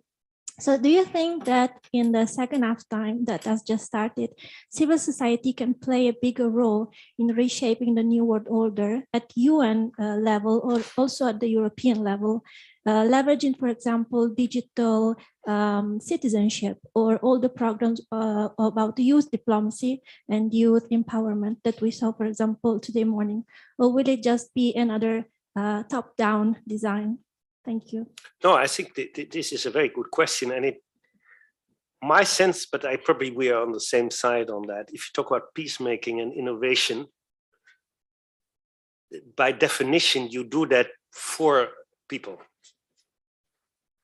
I mean, this morning there was a discussion on Guatemala. There's a different setting socially. I think you were mentioning it. It's glad to see somebody because I worked in your country for some time. I was impressed by what you were saying. The tools you will develop and the innovation is different in each country. I don't believe they're also in standard solutions. On social media, I think it's an extremely challenging part. If you really think it through, to me, the biggest, I don't have an explanation for it. How is it possible that we have in Russia and in the West two complete different views of the world? I'm not talking about, of course, there are differences of shades, of opinions and so on. But in the West, nobody will say, okay, listen, this is a Nazi club that is trying to put weapons there to attack Russia. I mean, even on the far right in my country, people are not going to defend that. And in the other side, we have a complete different. That is extremely frightening. And we see that in each of our countries, that there is no common basis on which we have a discussion anymore. Facts don't count. Yes, narratives do, but narratives have to be critically assessed. You have probably worked, I mean, I have been most impressed by Myanmar, actually. Because in Myanmar, it was a country, as you know, and it still unfortunately is again, which is an extremely oppressive society, where there was no room for, there were no social media, nada, niente. There was no parliament, no free, nothing, for many years, when Aung San Suu Kyi was still in prison. Within 2 or 3 years, the country opened up half, but one thing changed completely, namely from 0 social media to 90% of social media for people. And this was massively misused by power circles to kick out almost 1 million Rohingyas from the country. I put it as simply as it is, but it's not far from the truth. So this issue of fake news, of social media, and how you confront that in the opposite, namely in peacemaking, is, in my view, the key question we have to deal with. So I'm very much with you on this. And there are examples that you know better than I how that could be done differently. But the risks are enormous. What about the role for civil society organizations? I think that is civil society. Civil society is how do you talk about social innovation, you know, and about independence and so on. What I think is very important for social for NGOs is because they are so look, there are no good or bad, there are no good or bad, there are good and bad NGOs, so to speak, like there are good and bad governments. It depends on what you do and who you represent. I have seen in my own job, maybe you see me as somebody from governments, I have criticized in my own department always, that we only supported NGOs that knew nothing more than 10 kilometers beyond the capital. I mean, there has to be some bottom up there. There has to be some. I was very impressed. I mean, there are new waves of things. Think about what happened in Sudan. I think it's amazing. The youth and the women's organization, not just as what I think you mentioned yourself or somebody else this morning, that there is sort of a romantic view of people on the ground as if they're better or worse than anybody else. No, but there are ways of, you know, in societies that are corrupt as hell, these military arrangements to step up. And I was most amazed by some of these groups in Sudan and elsewhere. So I think we have to liaise with them when it comes to peace building. But it depends on in some countries that's not at all possible because there's simply no room for maneuver. Then you have to figure out something else. I don't know, but it's an enormously important element. What I also find is important is bridge builders. My fear is a bit this. We see in the world an enormous distrust of politics. And I understand that. I'm part of politics myself, but I've always found myself as sort of in and out for whatever it was. People probably watch it me as a politician anyway. About 10, 15 years ago, you wouldn't talk in Europe, at least, about politicians or politics. Yes, of course, politicians are always bad. They love to be on TV. They put money in that kind of stuff. But you still had some politicians you might like because they're your political color, and others you might not like because they have an opposite view. Now it's completely different. There's a general distrust of politics for some good reasons, and in my view, some bad reasons. The good reasons can be that in certain political structures, money and politics is the same thing. Sort of a political marketplace, which you see in quite a few corrupt countries. In others, that's not necessarily the case. And I think there is an enormous amount of importance to think through what a bridge building could be between NGO, civil society, and how you define a project for your society, which includes politicians, if you like them or not. That's a second challenge, because distrust in politics is also mostly misused by extremely conservative forces. So that's the second element, I think. But Yeah. anyway, Sounds like there could be an opportunity. We had another question. Thank you very much, Stephanie, International Institute for Peace, Austria. And since I'm from Austria, I think I feel a little bit obliged to bring up another topic, and it is related to what you said about 2008, when Bush was talking about that Ukraine and Georgia will become NATO members. I mean, you said it was a mistake, or probably it was not mistake. It was probably not a smart move at that time because the Ukrainians were not in favor. I mean, the population was not in favor and the government wasn't either. I mean, this is just one point. But what leads me to the case of Austria, because Austria is actually one of the only countries where the Soviets left voluntarily and they didn't stay. And why did this happen? It is because, not only, but it is part of it because we became neutral. And we talked very shortly, very briefly yesterday about neutrality. And I think it is a concept which is very often misunderstood. And I don't think that neutrality is the only way, for example, to bring peace, but it can be together with other instruments, whatever, it can be part of prevention in the sense of we need buffer zones, maybe, especially when NATO is perceived by Putin. We do not need to agree, but Putin does perceive NATO, and historically he's probably also right, as a threat. So the question is like, if the neutrality in the Austrian case doesn't mean, for example, because I often hear, but you're not neutral. I mean, you are European Union members, which also means you're following the sanctions, etc., which is true, but Austria is not morally neutral, we are militarily neutral. And we have it, and it was not forced upon us. I mean, this is also a different situation now, for example, when it comes to Ukraine, but it was more or less our decision, actually suggested by the US, and then it was our decision, and then we went to Moscow and dealt with it, and it was accepted. And it's not perfect when it comes to defense, but when it comes to peace building, I think this could be a possibility to offer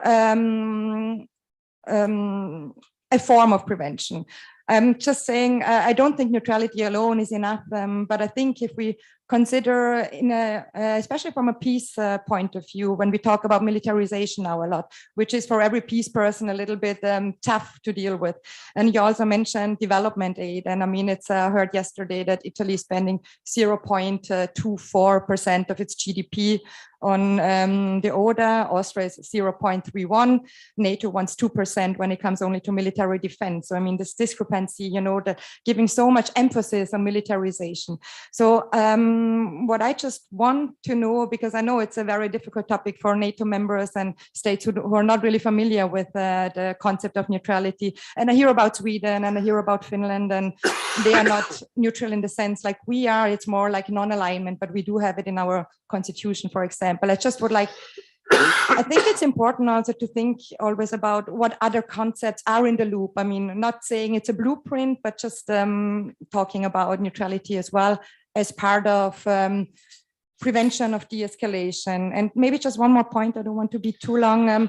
If, for example, if the European Union, if we would have like a long-term perspective also, I mean, not only in 2008, but if you would, I also know that Ukraine was neutral, but it was a self-declared neutrality, so it was not supported by the powers around, so which makes it quite ineffective. The same is true for Moldova and Georgia and all the other countries. So I just think it is important also to think about other concepts, if they could in the long term be preventive. And for example, that this could have, I mean, now I'm talking, it's very difficult now in the state of war, and I know it's not possible right now, but for example, that Russia wouldn't have interfered maybe in the long term if Ukraine would have had a European Union perspective, by the way, something which was not even thinkable before the war started, while declaring neutrality. So, I mean, I'm Austrian, we are neutral, and I know it's a difficult topic, but your stance on that one. Yeah, well, first of all, the neutrality that, I mean, you know, first of all, much more, you live neutrality. You're Austrian, so it's very difficult for me to, you know, I don't want to take any position on that. I think we respect Austrian neutrality. I think it came as an outcome of the Second World War with all its peculiarities and was more defined by the past than by the future, to be very honest. My worry with the concept of neutrality is difficult. I like the concept you frame it, namely you have a dichotomy of a correlation of forces in which people are opposing each other, and you need a certain amount of what we call in the Cold War détente. You need forces and concepts that are different. My worry is a bit on the issue of neutrality is another one. And it has to do with two things. One is the concept of neutrality was actually something from the Cold War. I had hoped the Cold War was over. We don't have communism and capitalism. We have now a different type of issue, namely a geopolitical rivalry. And the question if neutrality in front of evil is correct. And I don't mean it as an old Cold Warrior, because I'm not at all. I was from the all anti-nuclear movement, etc. But to be very honest with you, Ukraine gave up its nuclear weapons by a guarantee of a group of nations who didn't do anything when even up till today, till the country was invaded. So my fear is that the opposite is going to happen of what you say. Nobody wants to be neutral anymore because you know what happens. What, Sweden and Finland are going in the other direction? Exactly. No, yeah, okay, but that's, in the end, it's the same. Everybody thinks now, yeah, well, listen, I'll tell you one thing, to be very honest with you. The Austrians are protected even if they're neutral. Nobody will invade Austria, not because they are neutral, because they are encapsulated by NATO and the European Union. That's the honest reality. So to be very honest, I doubt if you're right on this one. What I like is the concept of how do we deal with this fact, because it somehow gives, I think sometimes you have to be morally also very correct. Whatever fear Putin might have has nothing to do with what he's been doing. My fear is even that all these countries that wanted to become member of NATO now were proven right. Because they said, now we are protected, and those who weren't. And we knew that historically Russia has been an aggressive power.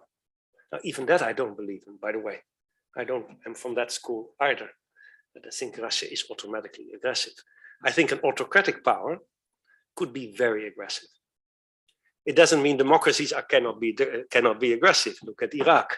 So it's a complex issue. So, you know, your point of view is as good as mine. I mean, you have lived through this neutrality, so I respect that.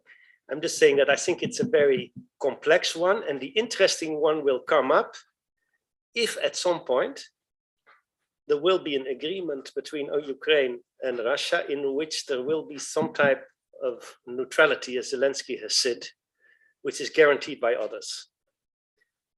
And then the question is, you have two types of neutrality, weaponized or not weaponized. Switzerland mentioned that yesterday, and I do not think that Ukrainians, after what have happened, will ever accept a non-weaponized neutrality, because they have. Yeah, exactly. Yeah. You also raised an interesting question about whether militarization in itself is still a deterrent, or whether we should be going the other way, de-arming, and that's really the more effective. No, I think, look, I'm an enormous proponent of disarmament, and that's why I think some of the choices that were made in the first 2 decades of this century were lost, especially on nuclear disarmament. My fear is still that today, with the cyber and technological developments, to the extent there has ever been any type of nuclear stability, which I think is in itself already unstable, it's been worse than ever. That's why I'm a bit worried. I don't think that tomorrow there will be a nuclear war, but the risks are higher than we've ever seen during the Cold War, ever. And so this issue of disarmament is remaining important.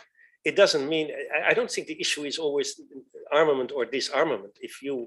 I worked a long time for UN peacekeeping operation. I wish we had many more arms, many more instruments. We didn't even have a drone at the United Nations. I couldn't protect any civilians because, everybody was laughing at us if we didn't have. So it's not militarization or demilitarization. The defense is legitimate.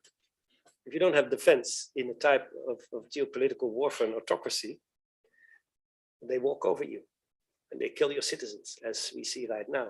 Does it mean automatically we're going to go in an arms race? I think it's a risk. We're already seeing Germany and Italy. Yeah, and in my country too. And to be very honest, I'm in favor of it. Because I think what happened was that, you know, there is an enormous risk if you have an adventurer.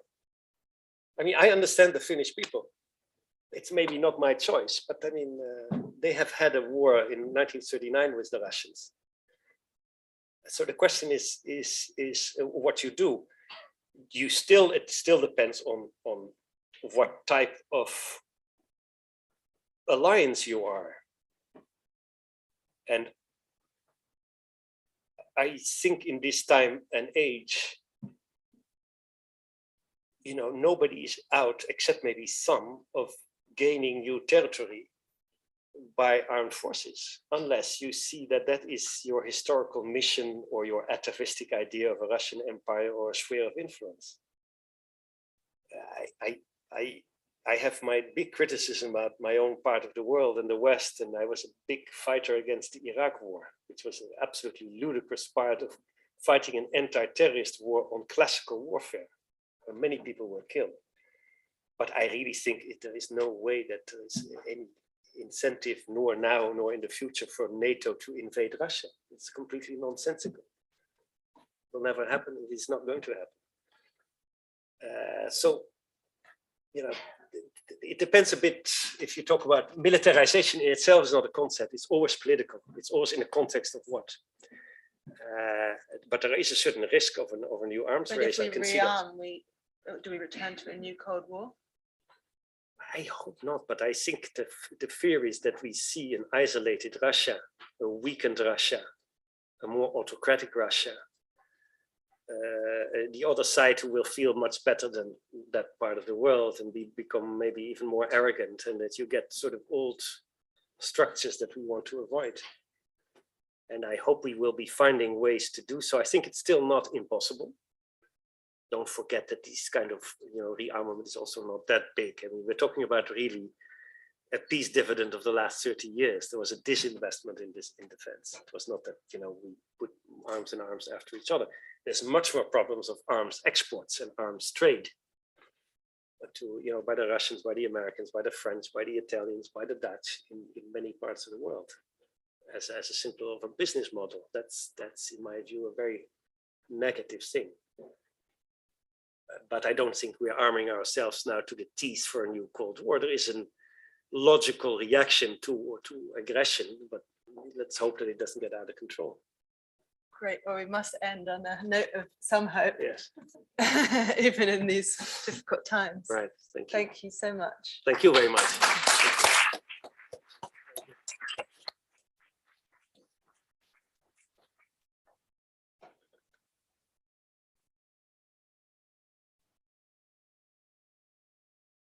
Thank you so much.